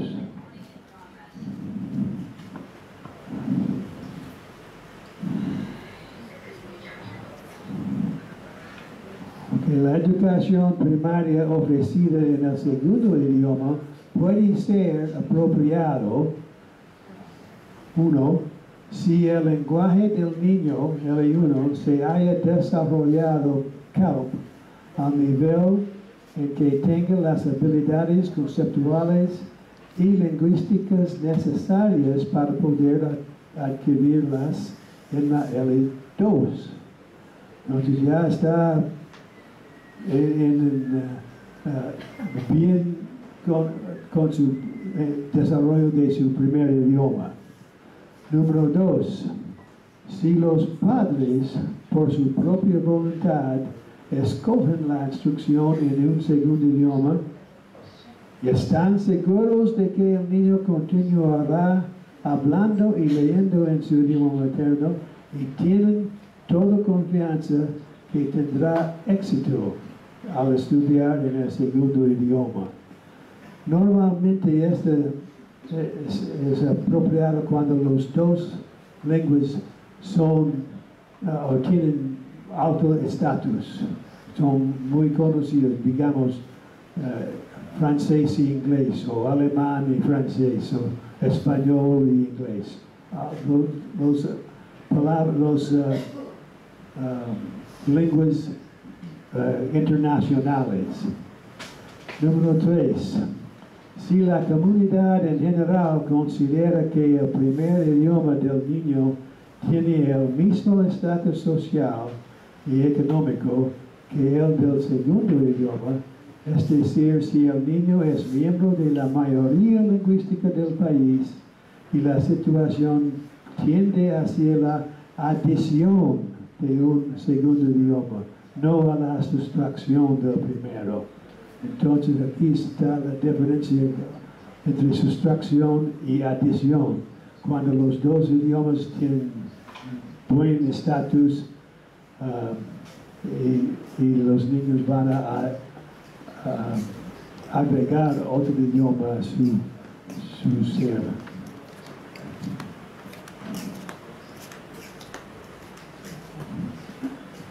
Aquí son observaciones de Jim Cummins, otra persona que estudia mucho la adquisición de otras lenguas.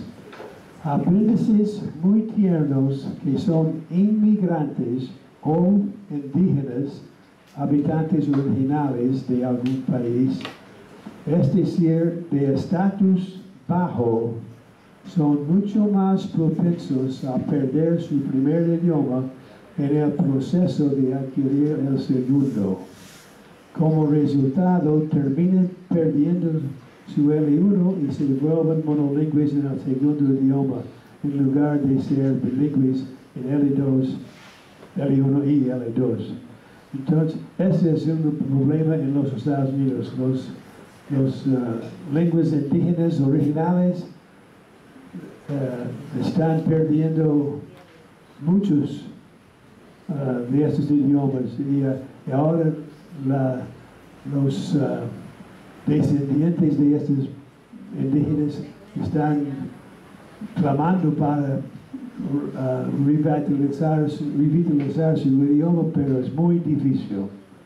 Se trata de una educación lingüística sustractiva, en este caso de los inmigrantes y habitantes originales.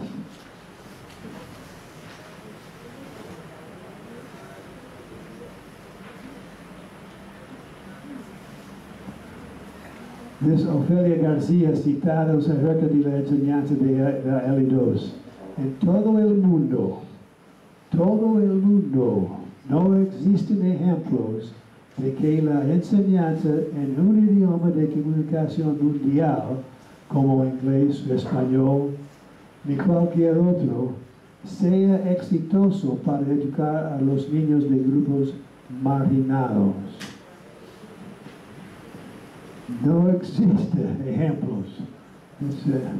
Entonces, lo que estamos hablando en este taller es que hay que comenzar con el primer idioma de los niños. Ya han captado esta idea muy bien, creo. Okay. I'm supposed to go on to another part.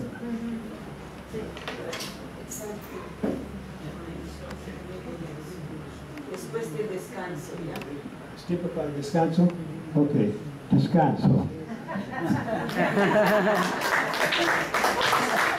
Muy bien, hermanos, compañeros, el día de mañana ya tenemos la idea, ¿verdad? Venimos con nuestro vestuario deportivo. Muy bien. Aparte, ¿verdad? Aparte, porque la maestra Perena ya va a venir con su terno, como mestiza, perdón, como chipiva. Ah, ya, muy bien. A gusto, como uno se siente cómodo. Muy bien, el maestro Jorge viene mañana con su vestimenta. Yo sé que él, como debe de ser. Muy bien, entonces ya conocemos el día viernes, ya sabemos cómo venir. Muchas gracias y empezamos, ¿verdad, maestra? Gracias.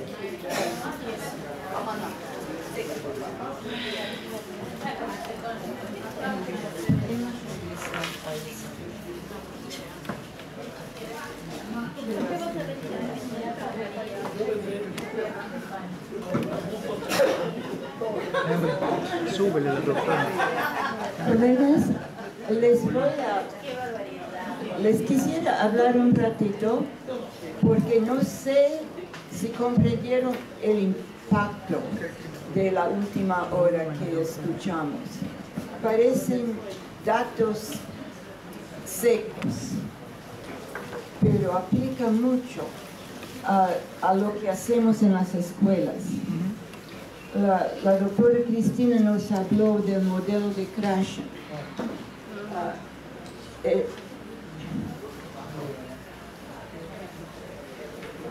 Cuando yo llegué primero a las escuelas masiguengas, casi no habían visto blancos, como les dije ayer, y no conocían escuelas, era todo nuevo y asustante. Y los niños, como dijo el profesor Palma esta mañana, estuvieron con sus cabezas en la mesa, aterrorizados, y solo cuando el profesor les decía, pero miren, levantaban así la cabeza para mirar rapidito la página de la cartilla o lo que fuera. Y era peor en la clase de castellano, porque sabían que no sabían decirlo, ¿no? Y yo decía, hay que haber una mejor manera. Y claro que los maestros eran amables, les trataban bien, hablaban su idioma y tan lento, pero de todas maneras era una experiencia terrible para los alumnos. Entonces, cuando fui a la universidad para investigar, a ver qué podían aprender que nos ayudaría en estas situaciones, encontré la teoría de Krashen. Lo que estaba pasando con mis alumnos era que por susto su filtro estaba completamente cerrado. Estaban asustados, no podían pensar en más, que no me llame, que no me pregunte, ¿no? Ahí estaba su mente, no estaba en aprender. Y entonces aprendí que la tarea más importante del maestro es crear un ambiente amigable donde pueden prosperar. Cuando no hay miedo, que pueden escuchar, que pueden internalizar y pueden captar la lección. El organizador trabaja por sí solo. Si el filtro deja entrar información, el organizador funciona por sí solo. Aún de noche está trabajando y un día te encuentras y sabes decir alguna oración. ¡Ay, lo dije bien! ¡Qué milagro! Ya capté eso, ¿no? Porque ahora el filtro está dejando entrar la información. El monitor, si sabemos que todavía no sabemos pronunciar bien, o que alguien nos va a reír o reñir, el monitor cierra también. Y a veces me dice, esto estaba a medias, tienes que mejorar tus vocales. A veces me dice, estaba regular esto. Y otras veces me dice, no te atreves. No sabes decir eso. Busca otra forma, no puedes, ¿no? Y ese monitor que está trabajando siempre adentro nos controla. El maestro tiene que superar estos problemas para que el niño aprenda no solo castellano, sino lectura y cívica y matemática y todo el resto. Así que necesitamos para el castellano que escuchen idioma natural. Necesitamos enseñar lo que más necesitan primero. Necesitamos asegurar que están contentos y seguros en la clase, que no les vamos a criticar, vamos a decir, vamos a practicar más, ¿no? tener cuidado con la corrección. Corrección para un niño ya asustado, le cierra más el filtro, le cierra más la habilidad de aprender. Entonces tratamos de no ponerle en una situación donde no se siente cómodo. Traumatizamos al niño.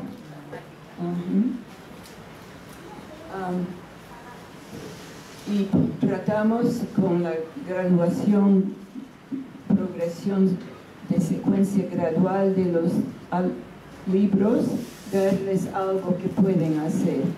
Es importante que los niños tengan éxito. No dijimos esto esta mañana, pero uno de los metas debe ser que tenga éxito desde el primer día. Cualquier cosita que haga, que le aplaudimos, le damos la razón, le enseñamos que puede, porque muy pronto aprende que no puede, si no tenemos cuidado. Entonces había otros mitos que escuchamos, que el niño aprende rápido, más que los adultos. Es que tienen menos que aprender.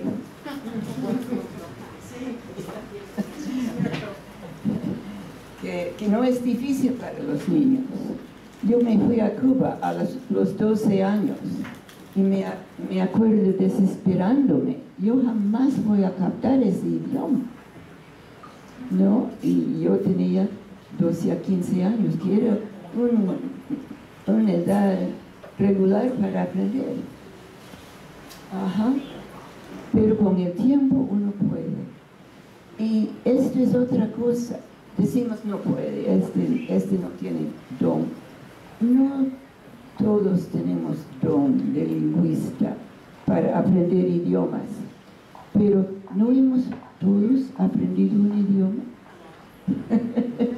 Todos aprendemos un idioma, tarde o temprano aprendemos. Son muy raras las personas que no captan su idioma. Así que todos tenemos la habilidad, es la manera de emplear los recursos y de medir el aprendizaje.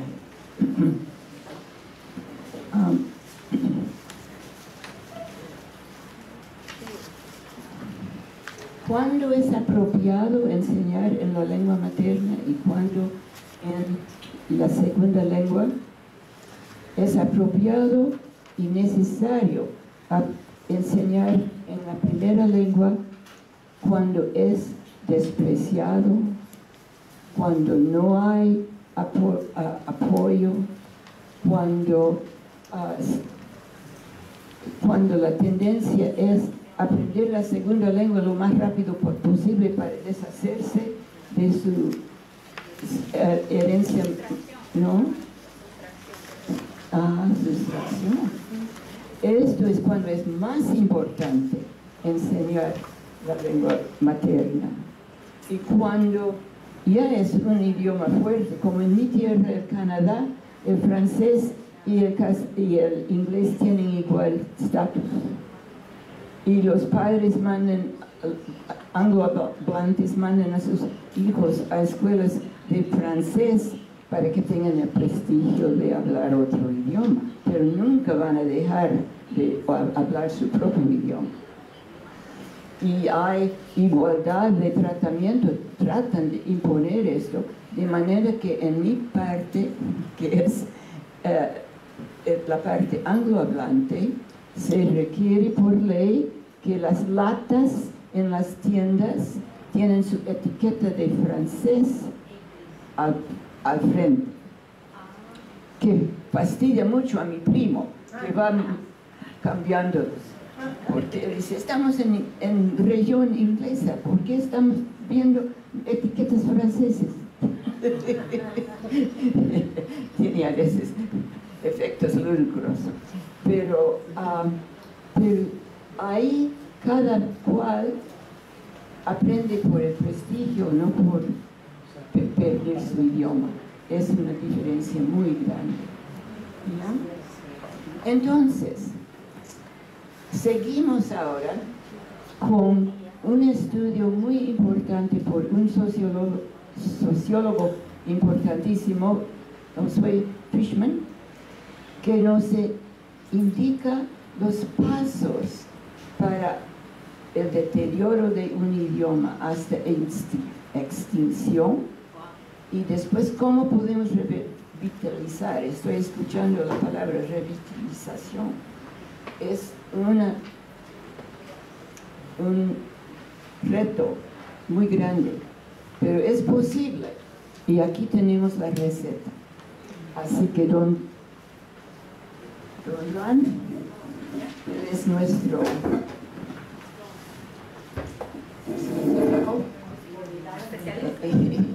y además yo quisiera animarles que hablen con el doctor Ronald. Él ha trabajado en administración, es lingüista, es educador, tiene vasto conocimiento. Si ustedes tienen preguntas de cómo hacer algo, pregúntenle a él. No hagan pasar la oportunidad.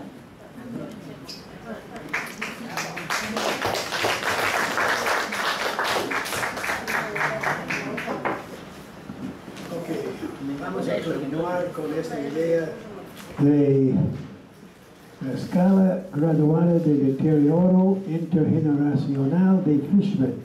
Tiene una separata, si puede sacarlo, tal vez ayuda.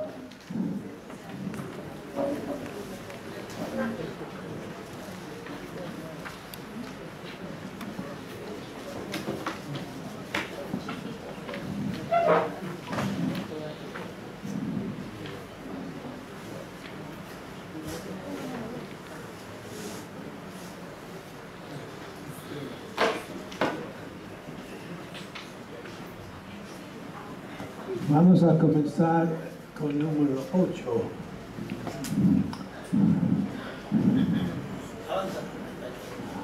Aislamiento social de los poco hablantes que queden de la lengua minoritaria. Es decir, que hay muy pocos que hablan este idioma y son aislamientos. Es al punto de morir, digamos. Y bueno, las necesidades aquí dice conservar la lengua en grabaciones y documentos para su posible reconstrucción posterior. Esto sería muy difícil, pero es algo para conservar el idioma.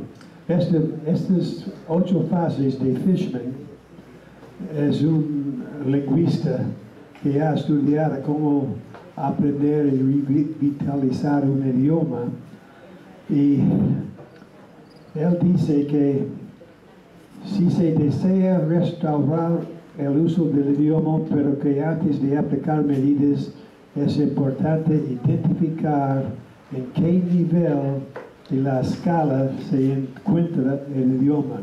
Entonces vamos a ver los 8 fases de la escala, y si usted conoce un o más idioma que cae en esta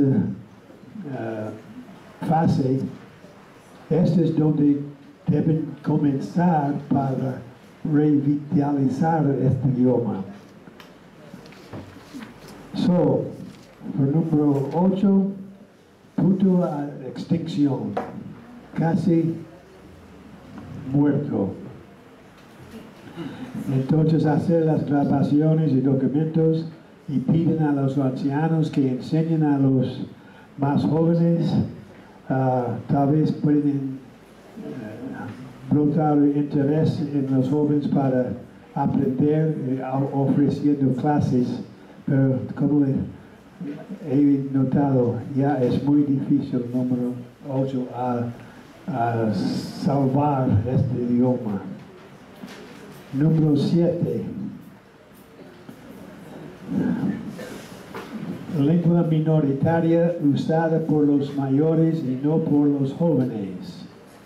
Solamente los adultos mayoría de los adultos son ya grandes que están usando el idioma, los jóvenes no.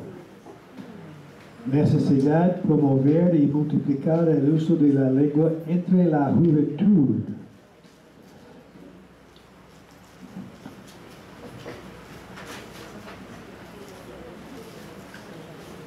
Otras recomendaciones, esfuércense en crear una población de hablantes activos del idioma entre personas socialmente bien aceptadas. Otra situación muy difícil, pero no es sin esperanza. En esta etapa número 7, normalmente el mejor enfocarse en el idioma hablado y no tanto en el idioma escrito. Otra vez animan a los padres que enseñen a los hijos, promueven clases o clubes, eventos culturales, hagan un concurso para aprender y presentar canciones, artes tradicionales, etc. Nota importante. Es importante comprender que estas actividades tienen que ser parte de la práctica diaria de la comunidad. Si se realizan solamente de vez en cuando como eventos especiales turísticos, ni el idioma ni las tradiciones y artes pueden durar. Otra cosa muy frágil.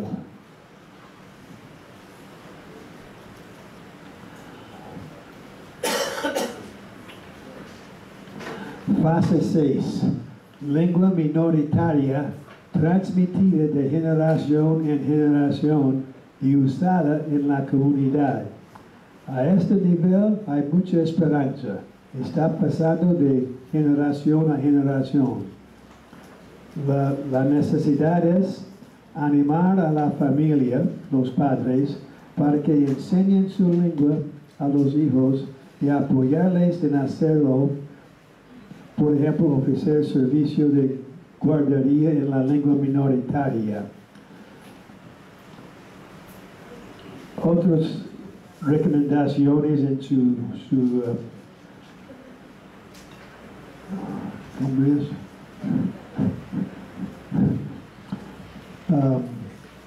Promueven el uso del idioma en los hogares entre personas de toda edad, de los ancianos hasta los bebés. Los padres deben utilizar el idioma con sus hijos y asegurarse de que ellos aprenden y dominen el idioma. Y alienten el uso diario del idioma al establecer instituciones comunales, por ejemplo, la alcaldía, postos de salud, iglesias, asambleas, reuniones de negocios, ferias, clubes culturales, etc. Si hay jardín de infancia, insisten en que se conduzcan en el idioma materno para que los niños lleguen a dominar su idioma y mantengan escuelas en las que se dé la instrucción en idioma materno. Nota de si esas escuelas son estatales, habrá que conseguir autorización de las autoridades. Número 6 es digamos, el punto donde pueden ir perdiendo o salvando este idioma.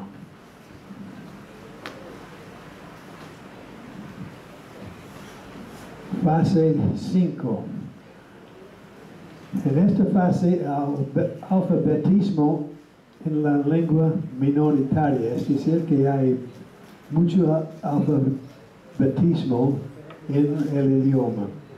Lo que necesita es apoyar las iniciativas de alfabetización en la lengua minoritaria, especialmente cuando no haya apoyo gubernamental.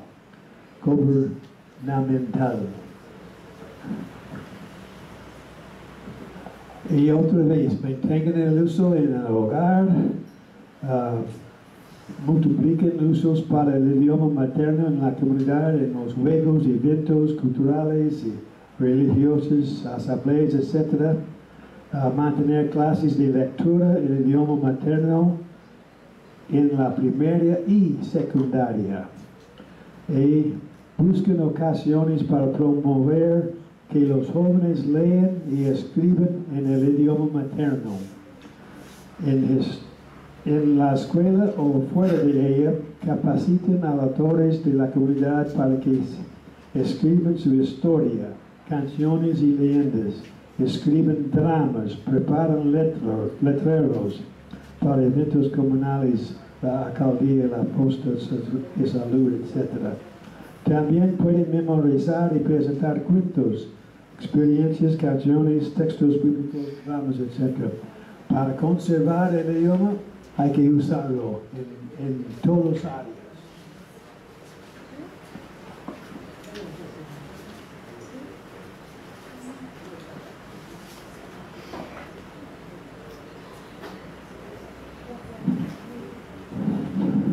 Fase 4.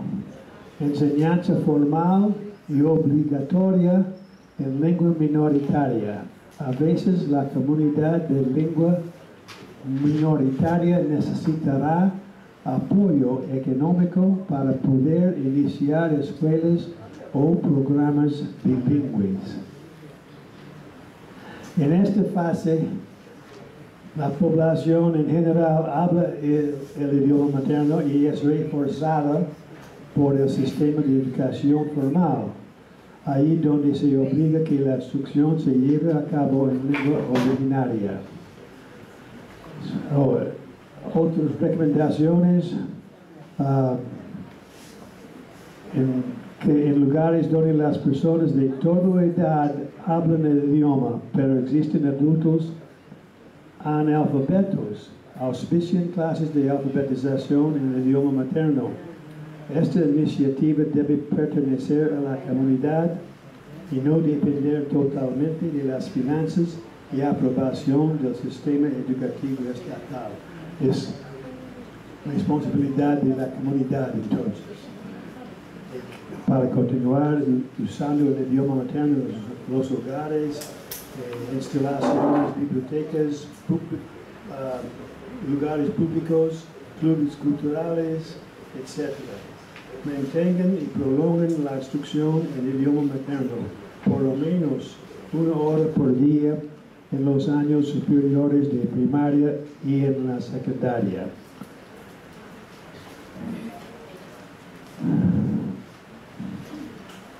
Fase 3. Uso de la lengua minoritaria en áreas de trabajo menos especializadas. Esto implica tener interacción con hablantes de la lengua mayoritaria.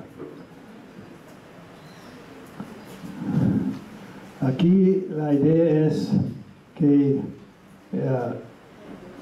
comúnmente se utiliza el idioma minoritario en varias áreas de trabajo, como la agricultura, carpintería, pesquería. El idioma es tan fuerte que hablantes del idioma mayoritario aprenden a hablar el idioma minoritario. Hay mucho bilingüismo. Es en buenos estados, pero también necesita continuar usando el idioma hablado y escrito en los hogares, en las comunidades y en el sistema educativo. Puede tomar la forma de clases bilingües para todos en la primaria, en la secundaria, en las universidades. Se debe enseñar el idioma minoritario como segundo idioma para los hablantes del idioma mayoritario. Este es otra cosa tal vez un poco difícil, pero yo sé que por lo menos una vez en un idioma maya está enseñando en la universidad como lengua extranjera para los hispanos.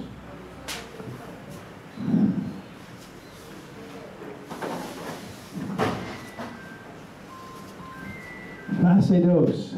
Se usa la lengua minoritaria en las oficinas gubernamentales, locales y también en los medios de comunicación. Aquí se puede ver que está muy fuerte el idioma. Es usado en los servicios gubernamentales, escuelas, bancos, jueces, servicios de las municipalidades y otros medios. Por lo que se necesita es mantener y fortalecer el idioma materno frente a las presiones de afuera. Siempre hay presiones afuera para una lengua minoritaria en un país grande como el Perú, los Estados Unidos, muchos países. En este también para hacerlo puede hacer obras de teatro, programas musicales, dramas de títeres para el público en el idioma materno, con traducción o subtítulos si es necesario.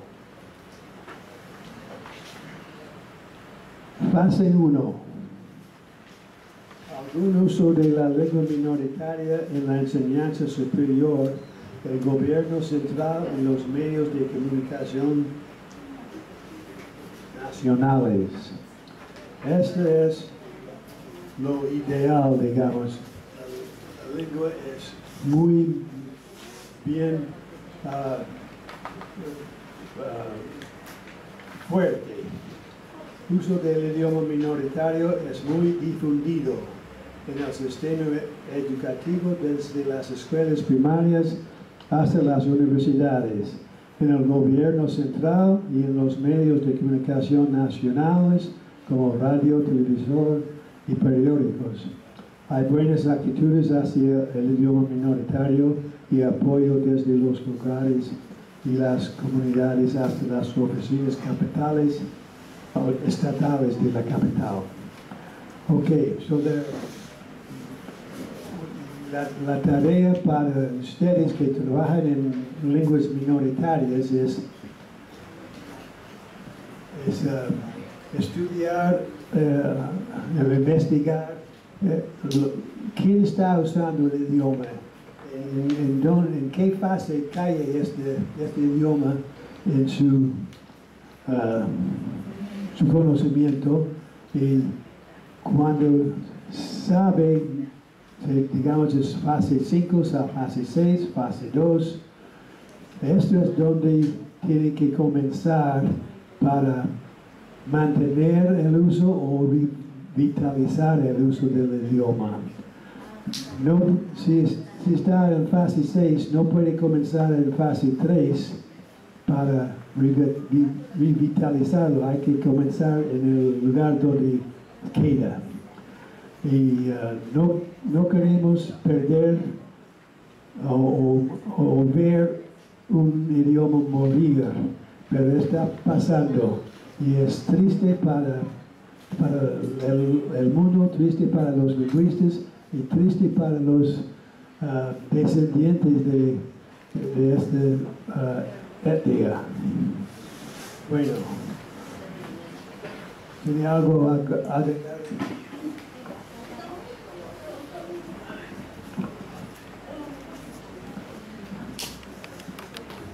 A ver, creo que ustedes se dan cuenta de que esto aplica ahora al Perú, ¿no? Y ustedes vienen de diferentes lugares y quizás los idiomas que ustedes manejan están en diferentes etapas. ¿Cómo opinan ustedes? ¿Y qué podrían hacer, qué ven que necesitan hacer si quieren mantener el uso del idioma? Que es para mí tan importante, no es solamente cosa sentimental, esta es la personalidad de la persona, de la cultura, y si no lo conservamos, perdemos todas las riquezas de ese etnia, ¿no? Su historia, sus cuentos, sus habilidades, sus conocimientos, hay maravillosos conocimientos que se pierden. Entonces, ¿dónde creen que ustedes están en las escalas de Fishman? O la lengua que ustedes usan. La 1. Uno que es el castellano, ¿no?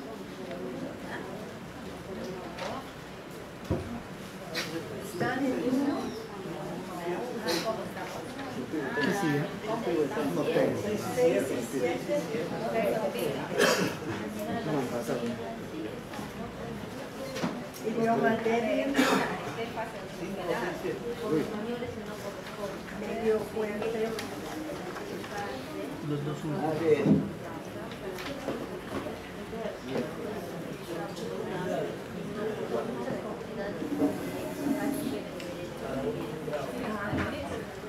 Están diciendo que depende en la comunidad.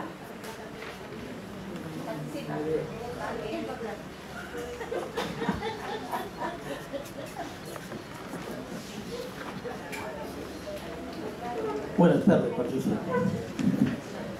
A ver, según esta escalera, habría que identificar entonces en cuál se encuentra cada una de las comunidades. No todas están en un mismo rango, ¿no?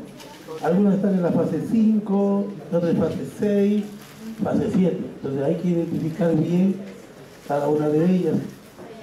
Lo que sí sería importante es el trabajo de área, por ejemplo, es que no descanse solamente sobre el trabajo sobre los maestros, porque si bien el trabajo de los maestros en estas capacitaciones o talleres que se piensa realizar debe estar orientada bien a los maestros, bien, de tal manera que ellos puedan tener dos objetivos: revitalizar, fortalecer la lengua materna con sus estudiantes y con la comunidad, con los padres, ¿no? Porque eso ayuda en casa también a reforzar esa lengua.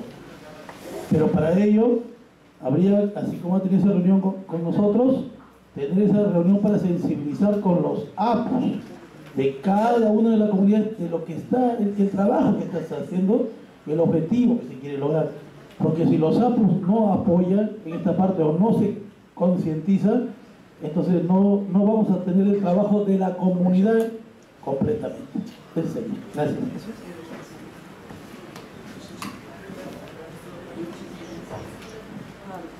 El profesor tiene mucha razón. Las comunidades no son iguales. Las más cerca a las ciudades están con más impacto que las comunidades lejanas. Y ahí la lengua puede conservarse mejor que en las comunidades cerca a la ciudad. Lo que el profesor dijo también es correcto. Solamente la gente puede revitalizar su idioma. Los extranjeros, podemos decir, es deseable, aquí tienen pasos que pueden implementar, pero si nadie se interesa, el idioma muere. Y a veces lo permiten hacer sin saber el peligro, ¿no? Muchas veces he dicho a mis amigos matsiguengas, ustedes necesitan ser más revolucionarios, porque están ahí sentados, eso es lo que pasa, así va a pasar, y no toman las riendas para cambiar nada, ¿no? Y yo no puedo cambiarlo por ellos, así que trabajar con los APUS, hacerles conocer las consecuencias si no actúan, es algo importante. ¿Quién más quiere comentar?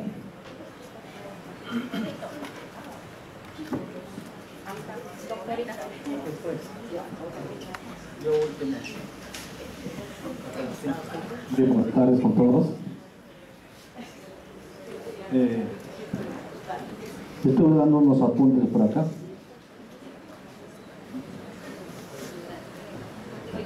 Ya, muy bien. Hay una gran brecha en lo que corresponde a esta problemática de la cultura idiomática de los pueblos originarios. Pero hay un gran problema en lo que concierne al mundo occidental. Los niños desde la etapa inicial y etapa de primaria están acompañados de sus padres, de sus papás, y vienen aprendiendo el idioma, la lengua respectiva, ya sea Shipibo, Ahuajún, u otra lengua. Pero la globalización ha hecho posible que los niños que pasan en la etapa de la secundaria ya son en su gran mayoría adolescentes. Y como ya son adolescentes, ya no quieren utilizar la lengua. Es decir, utilizan otros, copian estereotipos, se vuelven seres alienados y de esa manera van perdiendo el uso de la lengua. Por ese motivo, los grupos idiomáticos que no han tenido este verdadero empeño de querer seguir preservando su lengua, poco a poco han ido decreciendo y corren el riesgo de desaparecer. Desde el momento que una lengua desaparece, desaparece toda su historia. El año pasado vino una comisión de estudiantes de la Universidad de los Estados Unidos a hacer un estudio de las lenguas originarias vigentes de nuestra región. ¿Por qué? Porque en Estados Unidos ya no hay hablantes originarios, solamente está en textos. Entonces, ¿dónde van a hacer esa investigación si no hay hablantes con lenguas originarias? Entonces, ellos vinieron acá a la Universidad de la UNIA a hacer ese trabajo, porque acá está el fruto, y somos nosotros que tenemos que salvaguardar la lengua de cada una de los grupos idiomáticos. Nosotros como universidad estamos trabajando con 24 grupos idiomáticos y le estamos haciendo ver y sentir que ellos son los herederos de esta lengua, de su propio idioma, y tienen que ellos empoderarse y cuando ya terminen su carrera profesional hagan el efecto multiplicador, porque esto tiene que seguir, tiene que crecer, pero mientras todos estemos con los brazos cruzados no vamos a avanzar. Pero también el gobierno tiene que poner no políticas de gobierno, sino políticas de Estado. Entre quien entre al gobierno tiene que seguir eso para seguir acrecentando, para no ser mañana más tarde como Estados Unidos, solamente estar en textos escolares. Entonces la tarea, acá nuestros compañeros que son de las distintas lenguas originarias tienen esa gran tarea, y nosotros como docentes tenemos esa gran tarea e indicarle a cada uno de nuestros estudiantes que no se sientan menos porque hablan su idioma. Más bien es un valor agregado que tienen ellos porque son bilingües. Entonces esa es la gran tarea y nosotros como docentes debemos de tratar de seguir incentivando, y los chicos que ingresan a la secundaria indicarles que no, los estereotipos no te permitirán el uso de otros, copiar los estereotipos de otros lares. Puedo utilizarlo, pero jamás puedo perder mi identidad. La identidad es lo mejor que nosotros tenemos y esa es la historia que siempre nos va a permitir estar latente en este mundo. Muchas gracias.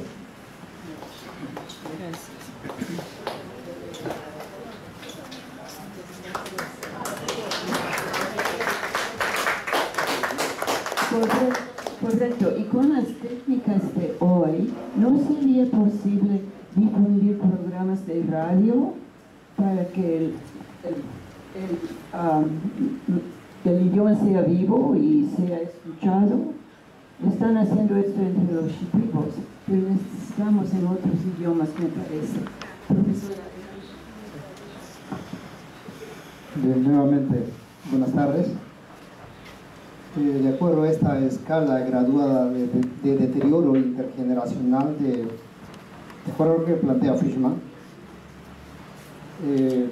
yo veo en la fase 7 una cosa muy interesante cuando dice la lengua minoritaria usada por los mayores y no por los jóvenes, y la necesidad que se tiene es de promover y multiplicar el uso de la lengua entre la juventud. Adaptando un poco a nuestro contexto, se podría decir que la lengua minoritaria es usada por los padres de familia y no por los hijos. También podríamos entenderlo. Digo esto porque quizás no ocurre en muchas comunidades, pero hay casos, y también casos a nivel de familias, de profesionales y dirigentes indígenas, que muchas veces, por el prestigio que tiene el castellano, han preferido utilizar en su casa la lengua castellana, y de hecho el hijo, por más que sus padres sean indígenas, y él siendo indígena, también termina aprendiendo el castellano como lengua materna. Y esto y este tipo de cosas se presentan en muchos de los pueblos indígenas actualmente.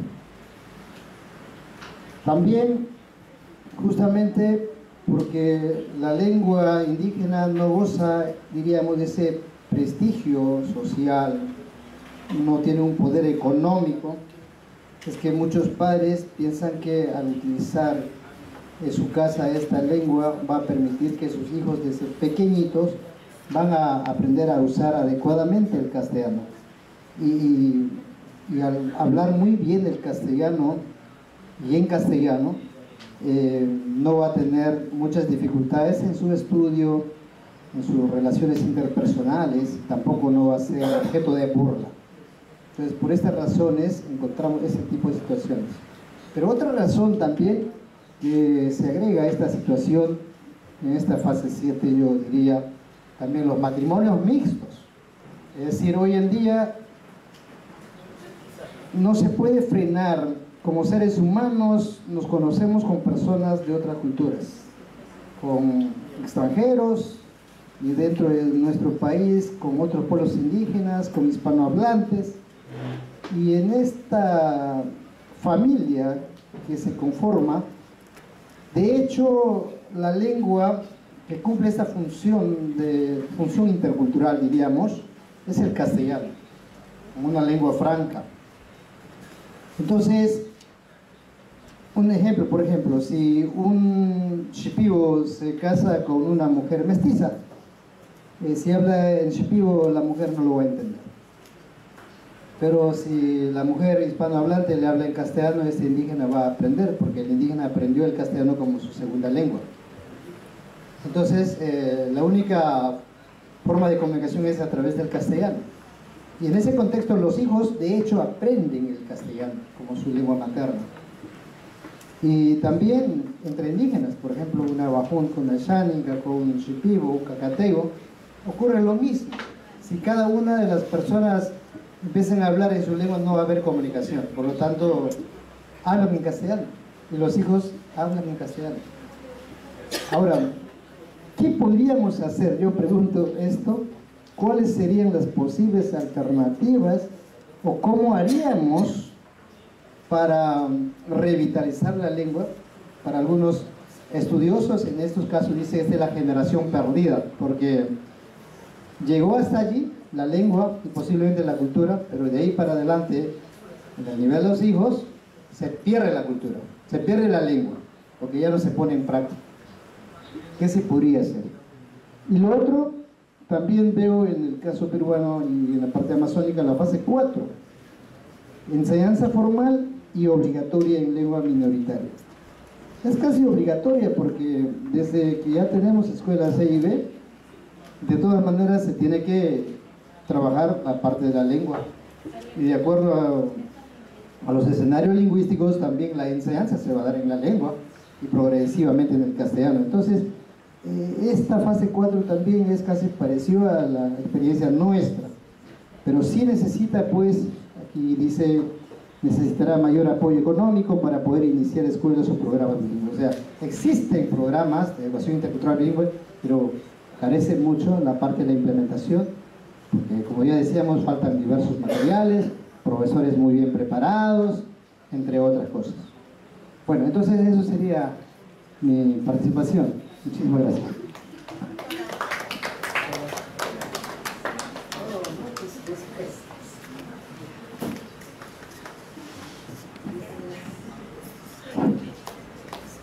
Quiero cochino, niño Ramani, niño Charman, Arrayatena, Ucani se mueve muy niño. Voy a hacer un poco de hincapié en una práctica que hemos hecho nosotros, ¿no? Los Yanises estamos justamente en la fase 7, estamos ya por desaparecer, y realmente es un compromiso, más que persona, ¿no? Más allá de la persona que se va, el compromiso nuestro. Digamos así, porque realmente son los últimos momentos que nos quedan nosotros. Somos pocos que estamos ya. Entonces estamos escribiendo libros, poesías, cantos, cuentos, grabaciones. Hay mucho trabajo que hacer. Yo estoy trabajando 15 años, tenía recién la gramática, Yanisha, y que está muy bien visto ya quizá por el Ministerio de Educación y por Yanisha también. Entonces hice una práctica, la primera promoción que hemos ido, elegir la comunidad del 7 de junio. Ya se habían preparado los materiales, se llamamos en Yanisha, todo, así como igual como estamos haciendo acá, en Yanisha, ¿cómo se dice? Clase en Yanisha, ¿cómo debes hacer? Y cuando llegamos en la comunidad, llegamos a una realidad diferente. ¿Por qué? Había llegado la carretera, y había llegado la energía, y había llegado internet. Todos los niños estaban con su celular, ahí estaban toditos, parecen bonitos, bien escondiditos debajo del árbol, debajo de la mesa, están ahí, chateando, no sé qué estarán haciendo. Entonces, llamamos a los padres de familia, nosotros mismos, para hacer práctica. Esta mi comunidad tiene una comunidad muy grande, 7 de junio, tiene 12 sectores, le llamamos como caseríos, los 12 centros educativos que podríamos monitorearlos, supervisarlos ahí, no hay ese todo a ese alrededor. Entonces llamamos a los padres de familia, al jefe de la comunidad, de lo que queremos hacer, ¿no? Entonces, en vista que aquí nadie sabe Yanisha y los profesores hablan Yanisha, completamente están con su paquete listo para realizar la tarea. Entonces, ¿cómo iniciamos? Pues, llamamos a los niños, nadie no quiere interesarse. Entonces, cuando hemos visto a los papás, hemos llamado a los papás, bueno, vamos a empezar con una danza, ya tenemos que cambiar el rumbo de la clase ya preparado para empezar con cantos, con cuentos, con danzas, con juegos tradicionales. Entonces ya el niño ha visto, es novedad también, dejar un poco su celular, llamamos un poco, 20 niños, 30 niños, 40 niños, tenemos estas 6 semanas, de las 6 semanas recién se incorpora, antes de 6 semanas, 2, 3 semanas se incorporaron ya. Hay varones, mujeres, niños, jóvenes, ya dejaron un poco su celular, ya. Entonces, como cuestionar el trabajo, practiquen este cuento, practiquen esta poesía, practiquen esta danza. Entonces, ya les tenían movido a los niños, ¿no? Entonces, movilizar a ellos, ¿no? A través de sus papás, para que ellos también estén ahí presentes, papá. Apoyando a sus hijos, ¿no? Papá, ¿cómo se pronuncia bien? Entonces, ayuda a pronunciar, porque lo pronuncian. Ya han perdido. Parece que es un tic para mí, ¿no? Para que le choque una corriente y se propaga, ¿no? Entonces, han aprendido primeramente el himno nacional en Yanisha. Cantaron el himno nacional, grabaron la canción en Yanisha. Entonces, a mí me siento muy orgulloso de decirlo así, porque es la primera vez que había hecho una práctica con todos mis alumnos, y los padres de familia alegres porque ya habían cambiado el método. Ahora eso también he hecho el concurso de conocimiento en matemática, en concursos. Salían los mejores, ¿no? En Yanisha explicando, no sabían contar ni siquiera hasta 10. Ahora cuentan hasta 100, hasta 1000, hasta 10.000, hasta 1 millón. Entonces llegamos a subir el grado, ¿no? Entonces estamos alcanzando, pero hay mucho trabajo que hacer. Por ejemplo, trabajar en la radio. Mis alumnos de la práctica, que tenemos nosotros un poco, tenemos radio también.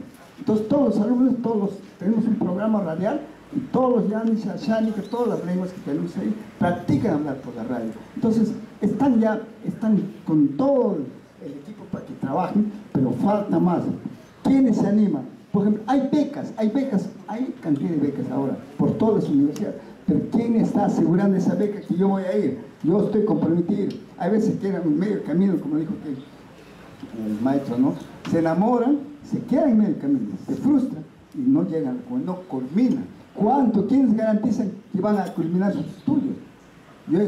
En eso también hay que trabajarla, en eso, por ejemplo, eso, pocos son los Yamcha que se acercan. Por ejemplo, si llegamos a 40, hemos llegado hasta 15 alumnos, 15, desertarán 2, quedarán 13. Los 13 tienen que culminar, así. Pero con tanto palabreo, con tanto hablar, constantemente, diariamente hay que estar hablando. Hablándolos. Pero hay que llegar a la meta, Quizás la enfermedad, quizás a veces los problemas de la vida. Pero tenemos que estar ahí constantemente dialogando para que este joven llegue a culminar. Entonces ya tenemos más de 33 maestros bilingües Yalisha y eso es una buena cantidad para nosotros. Pero queremos llegar un poco más, digamos, porque hay 155 escuelas bilingües Yalisha. Entonces para llegar a nuestra meta nos falta más trabajo y hay que trabajar, hay que seguir trabajando, hay que seguir apoyando a los jóvenes, hay que orientarlos nuevamente. Aquí, los que van allá realmente ya están bien preparados, saben leer, escribir y correctamente, saben su danza, saben su cultura, saben todo, porque cada práctica que hacemos, recogemos la información, lo sistematizamos, nuevamente regresamos a la práctica. Sin ese plan trabajamos, ¿no? Entonces, está dando resultados, pero de acá veremos el fruto más o menos de cada 25 años. Ojalá que no nos debía para poder ver nuestro fruto. Muchas gracias.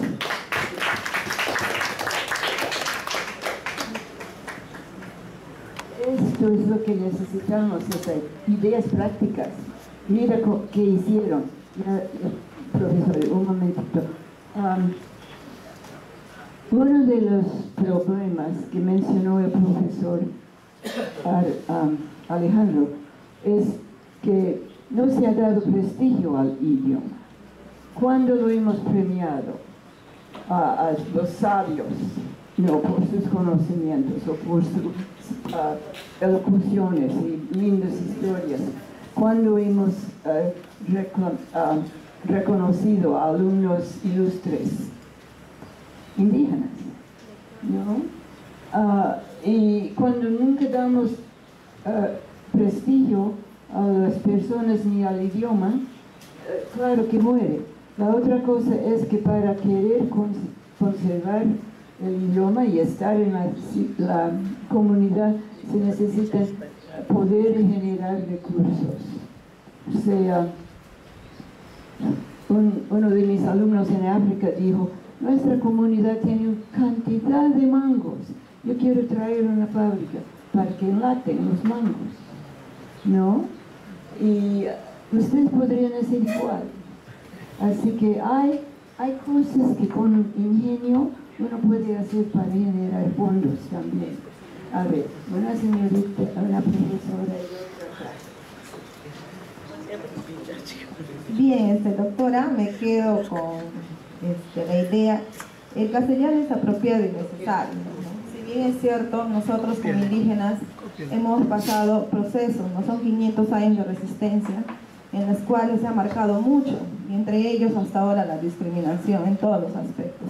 Entonces eso hace de que yo me pongo a reflexionar, ¿no? Entonces que aún todavía nos falta mucho por hacer en este proceso para que no lleguemos a desaparecer, ¿no? Entonces es una lucha constante, tanto de territorio, tanto en mantener nuestra propia lengua, pero tenemos nuestra propia propuesta en educación intercultural bilingüe, en las cuales las cosas están muy claras en esa propuesta. Ahora, en vez de que el gobierno ayude a implementar esta propuesta, lo que hace es, quiere acabarlo, ¿no? Con sus normativas, con sus leyes, que son tan contradictorias y discriminadoras. Entonces, eso hace de que nosotros como pueblos indígenas, algunos reflexionemos y otros se vayan más decayendo, ¿no? Entonces yo creo que también hay compromisos, hay retos que nosotros como pueblos indígenas debemos de asumir, y también la otra parte, ¿no? Que no es bilingüe. Yo agradezco este taller al grupo de Ariad y a todos ustedes, al ADREO, porque siento de que estamos empezando un reto muy grande para poder concientizar y trabajar juntamente y poder lograr, ¿no?, seguir resistiendo nosotros como pueblos indígenas, y que también la otra masa nos ayude a resistir eso, ¿no? Porque no todos piensan, no todos cambian al mismo tiempo, es un proceso largo y fuerte, así como nosotros como pueblos indígenas, antes no teníamos profesionales, pero ahora estamos acá demostrando. Sé que no todos son buenos, no sé que hay debilidades, pero sin embargo habemos personas que estamos recapacitando y queremos seguir siendo indígenas, ¿no? Teniendo nuestra propia identidad cultural, aprendiendo desde nuestra cultura. Entonces, y yo acá los funcionarios, yo sé que están, ¿no?, recogiendo mucha información y que también prontamente ellos también nos van a apoyar, ¿no? Entonces, lo que encontramos muchas veces es ¿no?, lo contradictorio, no nos reciben bien, pero si no sabes hablar castellano, ¿no? Entonces, ahora la propuesta es clara, ¿no?, que tenemos que enseñar en nuestra propia lengua y también en castellano, ¿no? Entonces, a veces no hay ese compromiso porque nosotros iniciamos en educación inicial en un diagnóstico para conocer al alumno, ¿no? Hasta que, y ahora el modelo de servicio, yo veo que acá hay fases, y estas fases, estamos en todos, así. Yo veo, ¿no?, el pueblo indígenas estamos así en la fase 7, en la fase 6, pero el modelo de servicio lo hizo por escenarios lingüísticos, ¿no?, para poder determinar, y bueno, ¿no?, entre ellos, que se ha analizado así. Entonces yo creo de que simplemente tenemos que asumir más compromisos, porque es necesario el castellano. Entonces, no podemos quedar en la parte egocéntrica como indígenas, porque también el castellano nos permite otras oportunidades y también tener la comunicación, que es muy importante, pero sin perder nuestros orígenes, nuestras lenguas, que es muy importante. Entonces, sigue permaneciendo el reto. Muchas gracias, doctora, por su amplia exposición, y seguimos acá aportando. Muchas gracias, compañeros.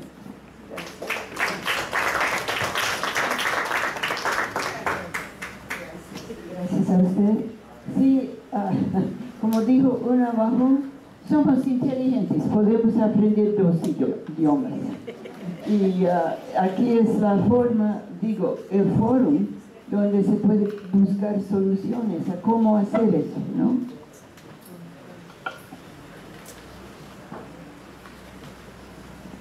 Bien, buenas tardes a todos. Sí, de acuerdo con, ¿no?, que de repente en algunos casos, ¿no?, esto nos encontramos en la fase 7, ¿no?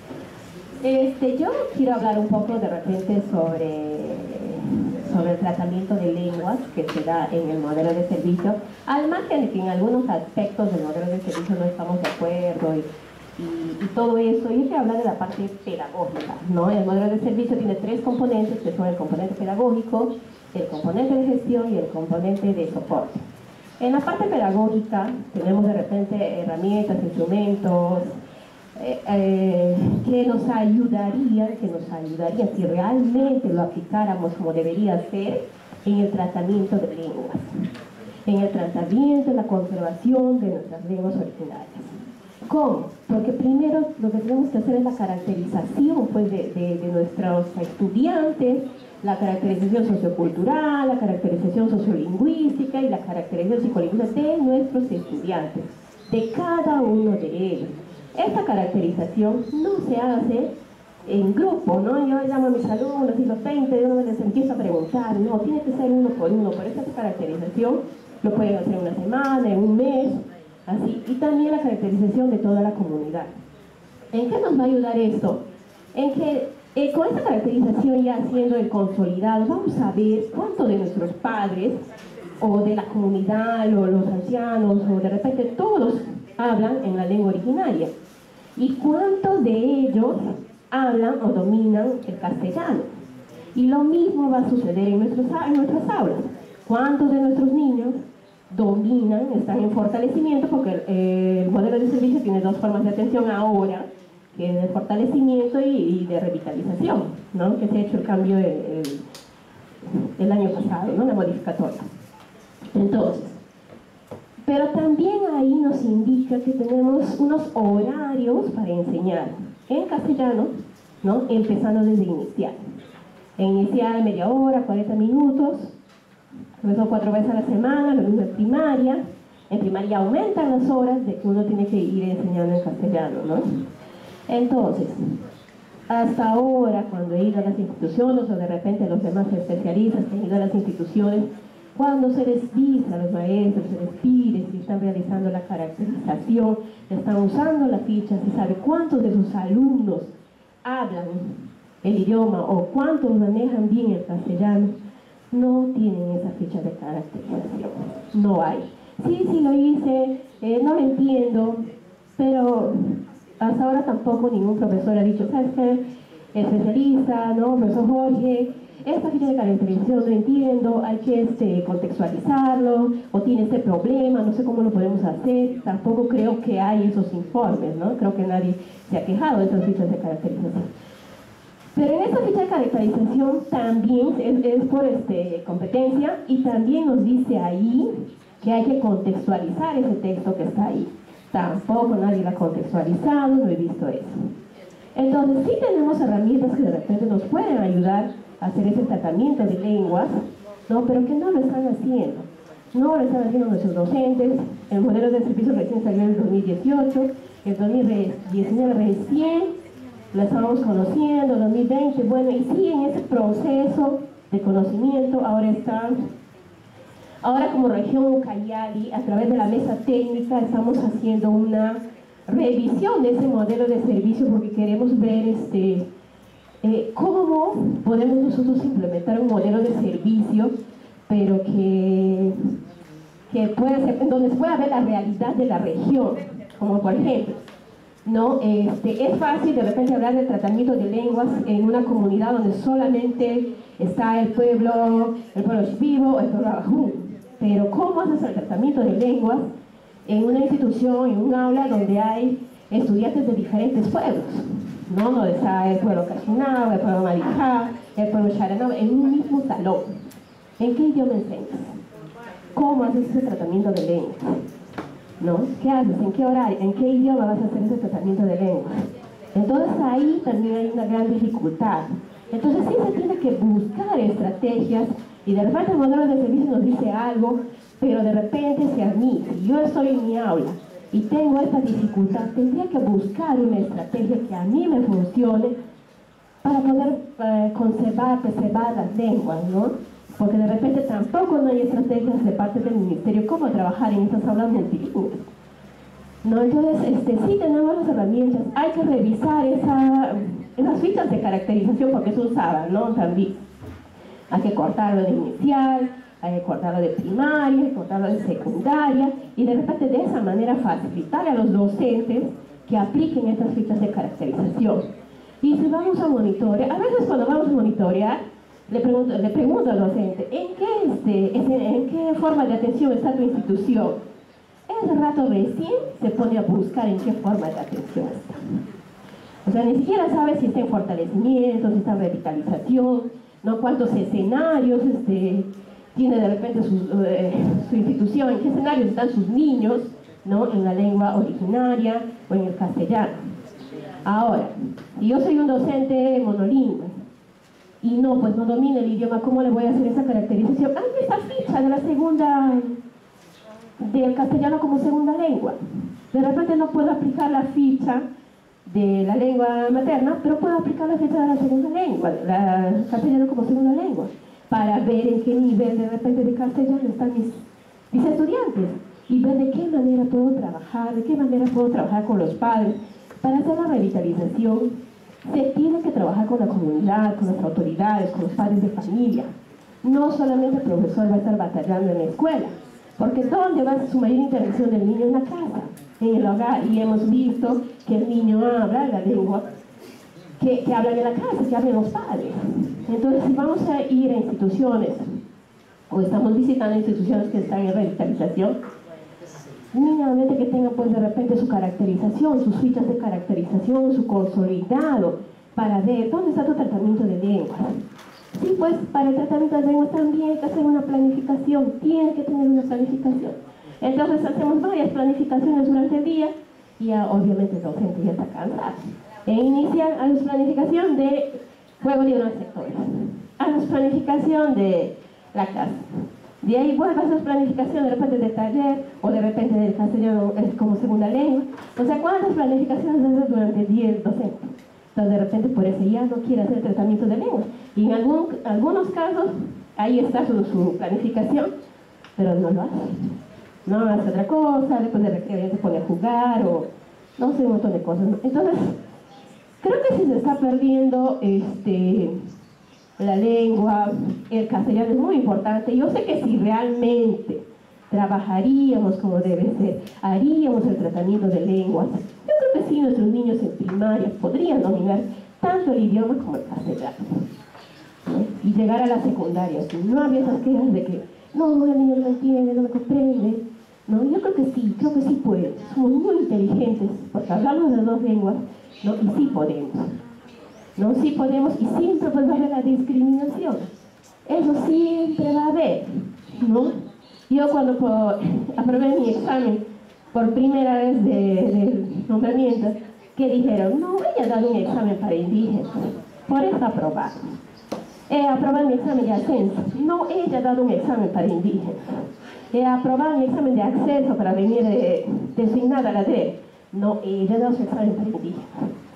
Estoy en la DRE, apruebo mi examen de ascenso, no, la DRE le ha dado las claves, ¿no? O sea, no. O sea, nunca es por mi mérito por el hecho de ser indígena, ¿no? Por el hecho de ser indígena no puedo igualarme con los monolingües en exámenes. O sea, no puedo, ¿no? Ese es el concepto que algunos tienen, pues, ¿no? Entonces la discriminación siempre va a haber, ¿no? O otro más anecdótico. Tengo yo pues bien regia, con zapatos, todo yo, ¿no? Y de repente una colega me mira y me dice, ay, Doris, ¿qué quieres parecer mestiza? ¿Cómo? O sea, porque me pongo una ropa, o sea, dejo de ser indígena, yo soy indígena aquí, en donde sea, con vestimenta, sin vestimenta, siempre voy a ser indígena, ¿no? Entonces la discriminación siempre va a haber, pero también va a depender de nosotros los indígenas poder esforzarnos, y sé que podemos aprobar un examen, sacar buenos resultados con nuestros estudiantes, sí se puede. Demostremos, no a los demás, a nosotros mismos, que nuestra lengua sí vale, que nuestra identidad tiene que estar firme, que nosotros como pueblos originarios valemos mucho, somos dueños de esas tierras. Entonces sí tenemos que fortalecer nuestra identidad, nuestra lengua, nuestra cultura. Y de repente si esas estrategias que nos están dando, de repente no me facilita, no me sirve, busco otra estrategia pues para poder conservar mi lengua, mi cultura. Entonces sí tenemos herramientas, sí tenemos documentos, ahorita nos están dando valiosas estrategias para seguir continuando con todo ese tratamiento del tema. Gracias.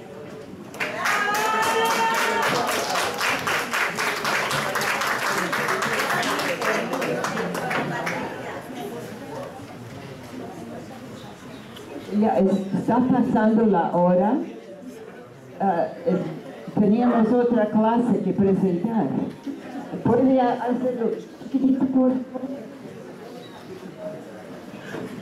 No, yo quería, en la línea, lo que decía Doris en relación al instrumento para la caracterización psicolingüística de los estudiantes, tanto en L1 como en L2.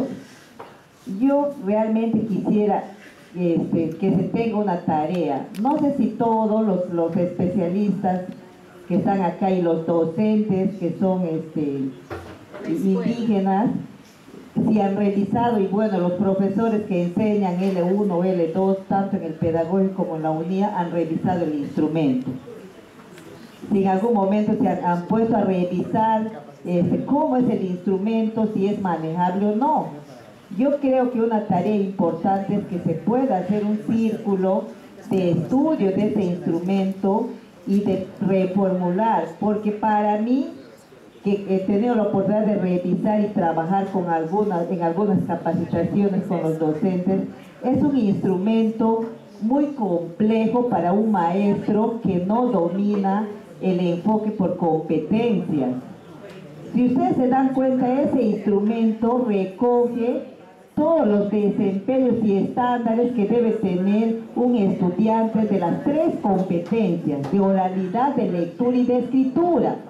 Si un maestro no entiende la competencia de oralidad, lectura y escritura, va a ser bien complejo que pueda recoger información valedera cuando aplique el instrumento a los estudiantes.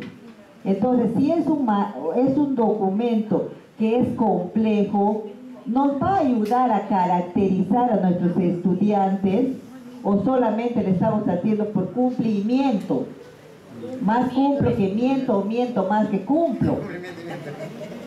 Entonces yo creo que es una tarea importante que se pueda revisar. Yo creo que los especialistas de comunicación también nos podrían ayudar a mirar ese instrumento. ¿Por qué es eso? Es recoger la competencia de oralidad, de lectura y escritura, como dice el currículo, y los indicadores te llevan a eso. Por eso yo no sé si todos tenemos el manejo para eso y cómo estamos transmitiendo. Porque un estudiante del pedagógico de la UNIA que sale y se va a trabajar en la comunidad tiene que hacer esa caracterización y ha sido formado con eso. Cuando un maestro trabaja en la institución, por eso pregunto si es un instrumento amigable, si usted, o cómo hacemos para validarlo de tal manera que sea un instrumento que pueda ser funcional y que se pueda recoger realmente la información que queremos y poder ver los escenarios que hay en una institución. Gracias. Bueno, señorencia, ¿no? Algo práctico que podemos hacer. A ver, profesor, usted está esperando. Yo clausuro. Bien, rápidamente, doctora. Sí, revisando aquí los pasos de revitalización o revitalizar un idioma, acá mi abuelo Fishman nos da algunas recomendaciones, ¿no? Fishman García. Bien, leyendo estos pasos me doy cuenta que la fase 8 y 7 está el nivel de revitalización y los demás son de fortalecimiento, ¿verdad? ¿Se han dado cuenta de eso? Sin embargo, siempre caemos en el modelo de servicio. Sin embargo, el modelo de servicio para las instituciones educativas E y B de revitalización nos plantea porcentajes donde los docentes deben trabajar el 65% que no domina la lengua de los estudiantes y el 35% que tiene dominio de la lengua de los estudiantes. Pero si nosotros leemos aquí la recomendación de mi abuelo Fishman, nos dice en su literal C, aumente el interés en el idioma entre los jóvenes, inicien clases para los que quieren aprender a hablar el idioma, aprender las canciones, artes, etc. ¿Pero quiénes lo van a hacer eso? Los docentes. Pero si el docente no domina el idioma del estudiante, no lo va a trabajar esta parte de revitalización. Entonces siempre caemos en modelos de servicio que tenemos que nuevamente revisarlo y replantear que ese porcentaje, lo que distribuye, afecta bastante la contratación, en el nombramiento y en la reasignación. Por eso es que siempre planteamos el modelo de servicio. Y acá es una situación muy clara y visible cómo se deben distribuir las formas de atención, ya sea de fortalecimiento y de revitalización. Muchas gracias. Ahí está el cuello de botella. Quizás se podría valerse de los ancianos entonces, si los maestros no están en condición. Está en condición. Hay para contratar. Bueno, muchas gracias a ustedes.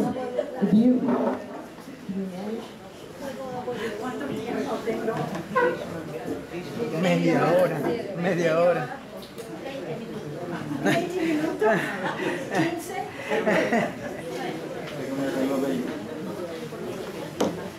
Buenas tardes. Yo creo que todos estamos cansados, pero es muy importante hablar acerca de estas cosas. El día lunes el primer día de nuestro taller, yo no oí ni una palabra en otra lengua, solo español.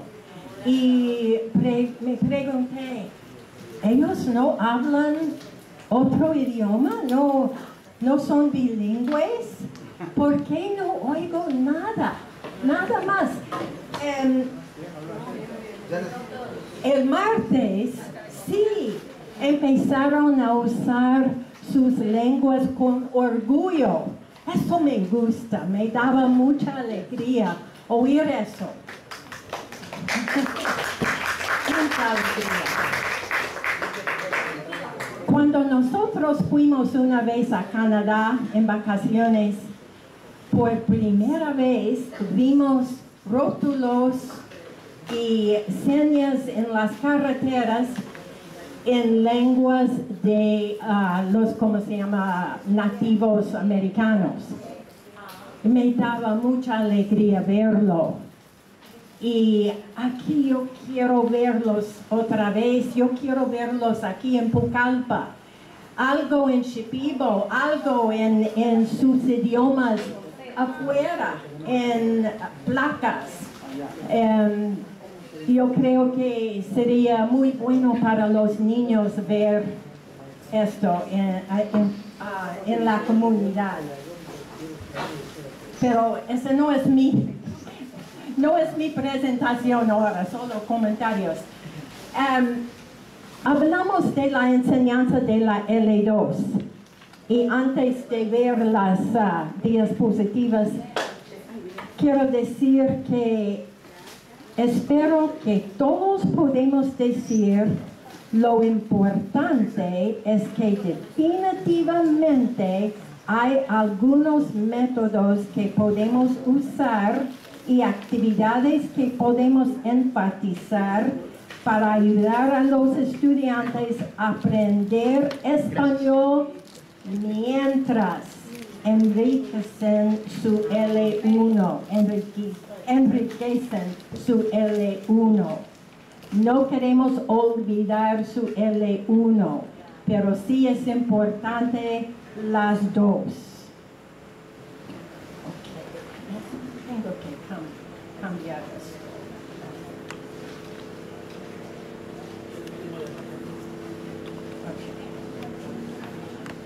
¿Cuándo enseñar en L1 y cuándo en L2? Era el tema, ya empezamos acerca de eso. Recuerde que en los grados inferiores es muy difícil enseñar bien si los niños no comprenden al profesor y puede causar gran trauma psicológico a los alumnos. Ya hablamos de eso, ya todos entendemos eso, pero es importante no olvidarlo. Por esto se recomienda siempre que desde el grado inicial hasta el fin del tercer grado, los profesores sean nativo hablantes de la lengua de la comunidad. El castellano se enseñará oralmente con la metodología de la segunda lengua. Es muy difícil para estudiantes aprender a escribir o leer las dos lenguas a la misma vez. Primero su lengua materna y después el castellano. Hay factores que influyen en cuándo es apropiado enseñar en L1 y cuándo es apropiado enseñar en L2. Y vamos a ver hipótesis de interdependencia del desarrollo por Jim Cummins, teoría de los umbrales y una medida, vamos a ver una medida de habilidad lingüística. Primero, hipótesis de la interdependencia. Este es importante. Esta hipótesis quiere decir que la respalda proporcionan evidencia clara de que el desarrollo de la alfabetización en una primera lengua apoyará el desarrollo de la alfabetización en una segunda. Apoyará el desarrollo de la segunda.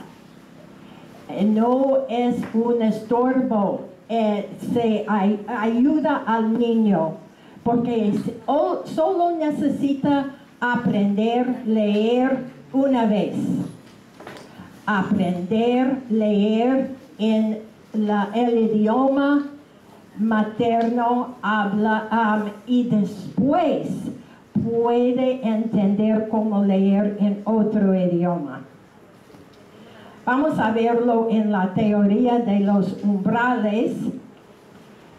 A partir de esto se desarrolló la distinción entre fluidez superficial, PICS, y lenguaje más complejo, necesario para el aula CALP. Aquí está la más o menos explicación de teoría de los umbrales. Este es muy importante. Empezamos viendo primer umbral. Ya sabemos que los niños están aprendiendo su primer lenguaje, su primera lengua y segundo lenguaje. En el primer umbral, en este nivel, los niños tienen bajos niveles de competencia en ambas lenguas. Los efectos cognitivos probablemente son negativos. Si están aprendiendo su primer idioma, no pueden también entender lo que está pasando en segunda lengua. Bueno, pueden entender unas cosas, pero cosas de la escuela, materias de la escuela, necesita solo aprender en primer lenguaje. Segundo umbral, si llegan hasta segundo umbral, son bilingües no equilibrados. Por ejemplo, un idioma es más fuerte que el otro. En este nivel, los niños tienen competencia apropiada a su edad en una lengua, no en las dos.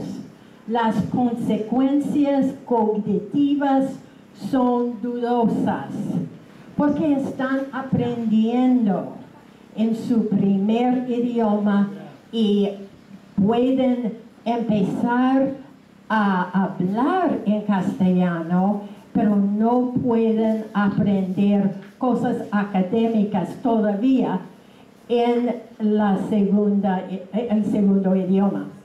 Y piso superior, a llegar aquí, son bilingües equilibrados. En este nivel, los niños tienen competencia apropiada a su edad en ambas lenguas y hay ventajas cognitivas positivas. Cada umbral es un nivel de competencia lingüística en su primer idioma y después en el segundo. Aquí hay un poco más de explicación. En el primer nivel, los estudiantes tienen dominio limitado de ambas lenguas. Por esto, si se les requiere estudiar en la segunda, los resultados probablemente serán negativos. Pero en el segundo nivel, los alumnos dominan su propia lengua, ya saben más, ya entienden más, de acuerdo a su edad, pero todavía no saben bien el segundo idioma. Si tienen que estudiar en una segunda lengua, es dudoso que tengan éxito. Pueden estar entre su primer idioma y el segundo idioma. En este espacio que hablaba Christine acerca de su primer idioma y segundo. En cambio, en el tercer nivel, los niños tienen competencia apropiada a su edad en los dos idiomas. Decimos que son bilingües equilibrados. Pueden estudiar y comprender sus lecciones en cualquier de sus idiomas sin dificultad. Quiero hacerles una pregunta. ¿Qué es nuestra meta? ¿Dónde queremos que los niños lleguen? Sí, al tercer nivel. Sí, es la meta, el tercer nivel. En este nivel pueden aparecer las ventajas cognitivas del bilingüismo. Cuando un niño tiene capacidad apropiada en ambas lenguas, puede tener ventajas cognitivas sobre los monolingües. El objetivo es llegar al tercer nivel, bilingües equilibrados. Ahora vamos a ver una medida de competencia lingüística, habilidad lingüística. Es en su separata tiene un dibujo que es así. Y esto tiene, es como escala y puede ver fluidez lingüística. Y sirve para identificar el nivel de habilidad adquirido por una persona que aprende un idioma. Si está en nivel 0, no tiene conocimientos del idioma. Y está hablando de un idioma que está aprendiendo. No está hablando de lengua materna, pero la segunda lengua. Nivel 1 es de supervivencia. Puede comunicar sus necesidades básicas, pero no domina la pronunciación ni la gramática. Se considera adecuado para permitir a la persona funcionar en un empleo. 2, nivel de sucesos diarios, habla, lee, escribe sobre temas comunes, pero con errores. Y 3, nivel de negocios, cuando uno habla, lee, escribe lo suficiente para poder desempeñar su trabajo, pero no domina el vocabulario de otros campos, todavía hace errores. Posiblemente esta escala les ayuda a pensar en dónde están los niños, qué habilidad lingüística tienen, para pensar en su habilidad de dominar el español. Vamos a ver número 4, nivel fluido, habla, lee y escribe sobre una amplia variedad de temas. Raras veces se equivoca, sensible a la cultura. Y 5 es muy alto, equivalente a la habilidad de un profesor de universidad. Hay muchos nativo hablantes que no alcanzan ese nivel de fluidez. A veces hablamos de una persona y pensamos, ¡ay, qué lindo cómo habla! ¡Qué lindo! Usan palabras grandes y dominan muy bien el idioma. Este es nivel 5. Pensamos en el tiempo. ¿Cuánto tiempo le toma a un estudiante aprender la L2? ¿Cuánto tiempo para llegar a un nivel 2 o 3 en la escala? que acabamos de ver. Un niño puede dominar el vocabulario de comunicación de uso diario en una segunda lengua, pero verse en desventaja al entrar en la clase donde no conoce los términos académicos. Es comunicación básico. Un niño que está aprendiendo un idioma nuevo requiere alrededor de 2 años para poder hablar del vocabulario común, BICS, pero requiere 5 a 7 años o más para adquirir fluidez en términos académicos. CALP. Ok, en tiempo de estudio primero, los niños aprenden BICS. Cuando llegan a la escuela es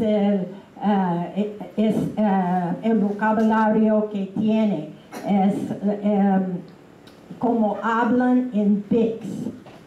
Luego agrega lentamente CALP en L1 y L2. A medida que se continúa desarrollando BICS. A veces no tiene CALP en su primer idioma. CALP quiere decir palabras como, yo puedo pensar en inglés, pero cosas de la escuela, vocabulario que no usa en la casa. En la casa no habla mucho de los libros, de escribir, tal vez sí, pero cosas que, de la escuela que no hablan en la casa. Los siguientes cuadros nos ayudan a comprender cómo los 2 tipos de lenguajes se desarrollan de manera un tanto simultánea en la escuela.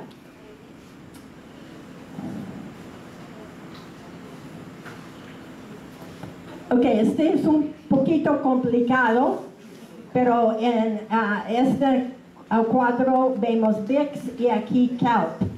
Y vemos unas flechas, unas líneas.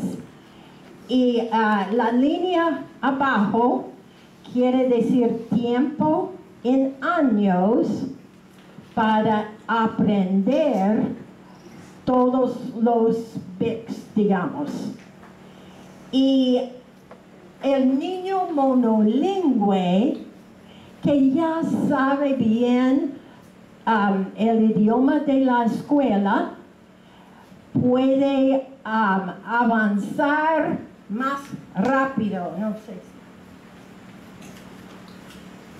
El niño monolingüe está avanzando bien rápido, pero el niño bilingüe que si no está usando o no sabe el idioma de la escuela, él tiene que aprender, pero es más, ¿cómo se llama? Como subir una montaña. Tiene que subir más, tiene que hacer más fuerza a llegar al mismo lugar que el niño monolingüe. Bueno, si es escuela bilingüe y están enseñando BICS en su primer idioma, no es tan difícil. Pero si no es una escuela bilingüe, es una lucha. Tiene que trabajar mucho. Y CALP quiere decir las palabras académicas que están usando en la escuela. Y aquí requiere 5 a 7 años para que el aprendiz adquiere las habilidades conocidas como CALP. Y el niño monolingüe está volando y el otro niño que no entiende tanto no está avanzando tan rápido. Hay una brecha entre las 2 poblaciones, los 2 grupos. Hay una brecha. vamos a hablar acerca de esta brecha. Es importante que los educadores y docentes de aula reconozcan la gran brecha que un alumno no nativo hablante debe superar para poder comprender y entrar plenamente en la instrucción del aula. Y también no es solamente por idioma. A veces un niño o grupo de niños vienen con desventajas porque no, en la casa no hay libros, no hay nada de la educación. Entonces ellos tienen que aprender todo cuando lleguen a la escuela. Tienen que aprender todos los BICs y después CAP. Cada año el número de conceptos, cada año, el número de conceptos nuevos, términos abstractos y palabras técnicas aumentan cada año. Piensan en primer grado y las palabras académicas que un alumno necesita saber. Y ahora piensan en segundo grado, en tercer grado. Cada grado hay más palabras académicas que tienen que aprender. Hay que dar explicaciones especiales para que el alumno llegue a comprender su significado y los conceptos que representan. Las investigaciones, personas que estudian inglés como segunda lengua, han demostrado que los estudiantes pueden necesitar de 4 a 10 años de estudio, dependiendo de los factores de fondo, antes de que dominen el inglés académico. Y yo creo que sería más o menos igual para los que necesitan dominar español. Hay métodos de enseñar nuevos conceptos y vocabulario en L2. Los desafíos y complejidades que enfrentan los estudiantes en el aprendizaje académico a menudo se subestiman. Es difícil. Por ejemplo, se necesita un gran salto cognitivo desde la simple decodificación de cuentos predecibles y conceptos familiares en los primeros años escolares a comprender textos con conceptos desconocidos y resultados inesperados a partir del cuarto año en adelante. Por eso empezamos con cosas familiares y pasamos de cosas familiares a los más difíciles y cosas más lejos tal vez de su ambiente. A veces necesitamos usar algo que se llama andamio. Andamio, ¿no tiene? Oh, ahí está. El propósito de un andamio es apoyar. Es una herramienta temporal que se utiliza para ayudar a hacer el trabajo que hay que hacer. Podemos usar técnicas como andamios en la clase cuando estamos introduciendo vocabulario nuevo. Ok, unos ejemplos.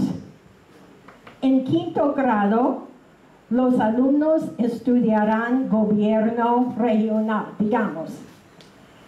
¿Qué tipo de andamio necesitará utilizar el profesor para que los alumnos comprendan el vocabulario y conceptos?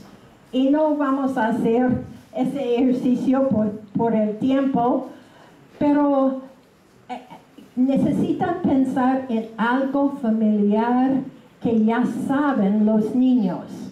Ya saben algo del gobierno de su comunidad o de su pueblo, de su gente, de las familias acerca de él o de ella.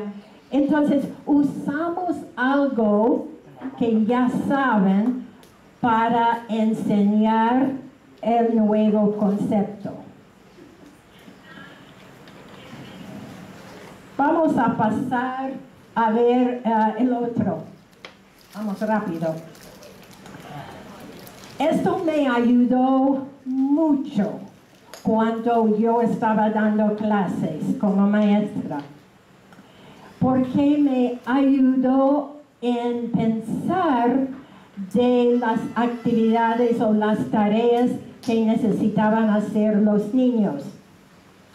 Este primer cuadrante es el cuadrante que tiene tarea más fácil para los niños.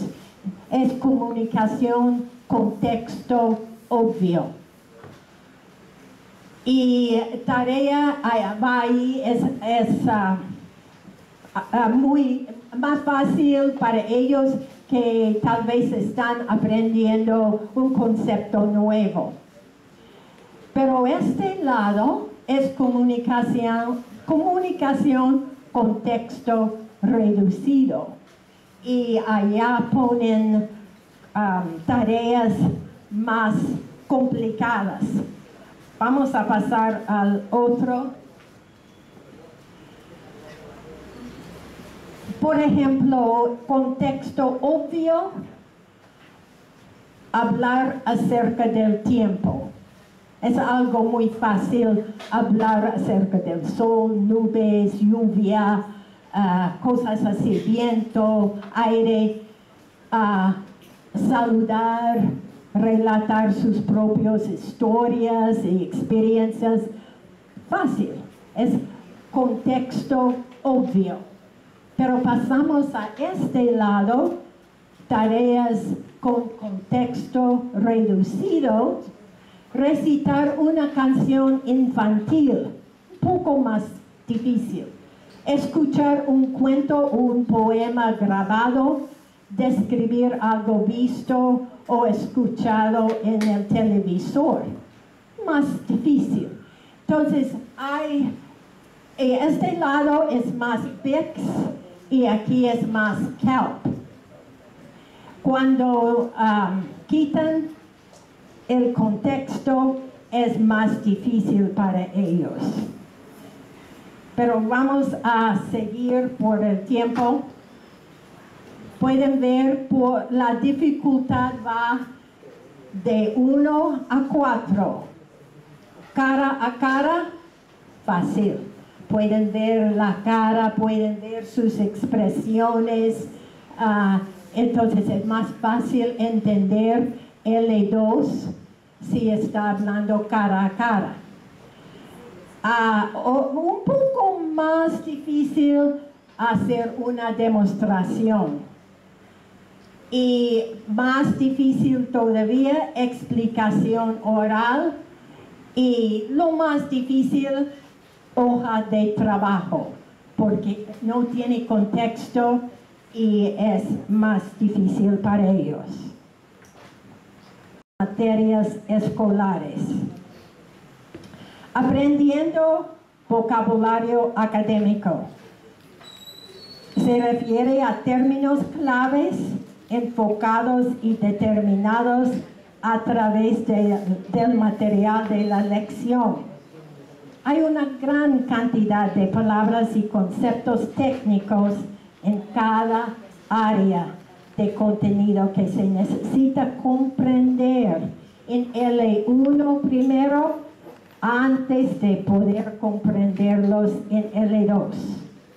Los términos de vocabulario deben adaptarse a los niveles de alfabetización española de los estudiantes y presentarse en contexto. Unos ejemplos: longitud, estaciones, geografía, ejemplos de lenguaje académico en matemáticas, sumando, diferencia. Ahora en la mañana tuvimos palabras académicas como flotar, cosas así, hundirse. Entonces, este es vocabulario académico. Y yo creo que un principio que hemos oído mucho, los estudiantes de inglés mostraron mejores ganancias en la comprensión del contenido cuando la nueva información se vinculó explícitamente con el conocimiento y experiencias previas.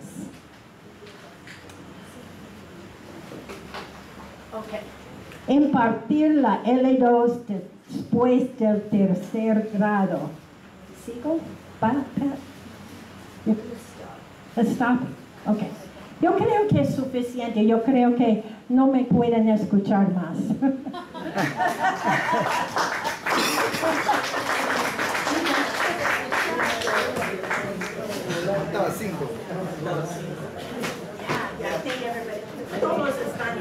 Ya, todos estamos ya cansaditos, ¿verdad?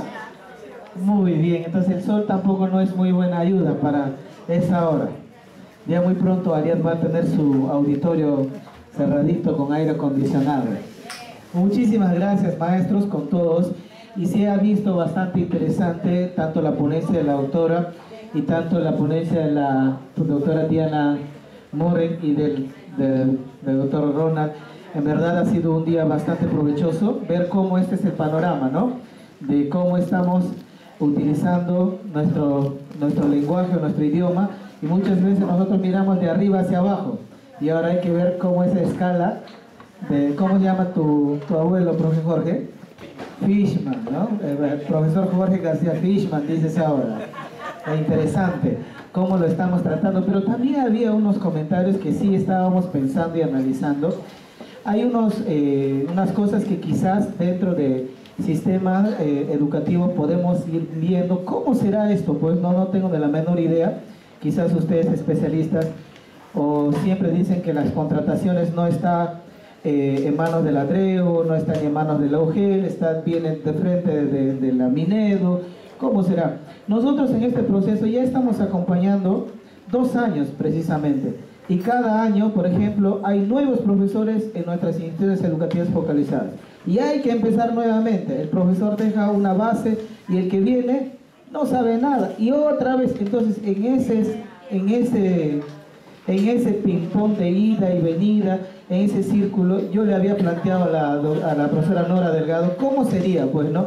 Por lo menos si queremos ver una gradualidad del aprendizaje, o de repente mirar un resultado, podríamos quizás pensar pues una contratación de 3 años seguidos de un docente en la misma aula, en la misma institución y con el mismo grado, o que el profesor acompañe al alumno, así como lo hacen en los mestizos, ¿no? Yo tenía a mi profesora de primer grado, y ella misma de segundo grado, ella misma de tercer grado, ella misma de cuarto grado, y ella misma ha visto nuestro progreso, nuestro proceso, pero en cambio en los bilingües, o de repente en todos, no funciona así. Seguramente de nuestros profesores que hemos acompañado, hemos monitoreado, hemos capacitado, ya no van a estar. El profesor Percy ya no va a estar, por ejemplo, en Victoria Gracia. ¿Y quién vendrá? Hay que nuevamente sumar. Entonces son varias cosas que hay que ir mirando y hay que ir viendo esta situación. Ya, maestros, muchísimas gracias. Recordarle que mañana está con nosotros la maestra Ángela a primera hora. Y que me tacha no sawa woteranki.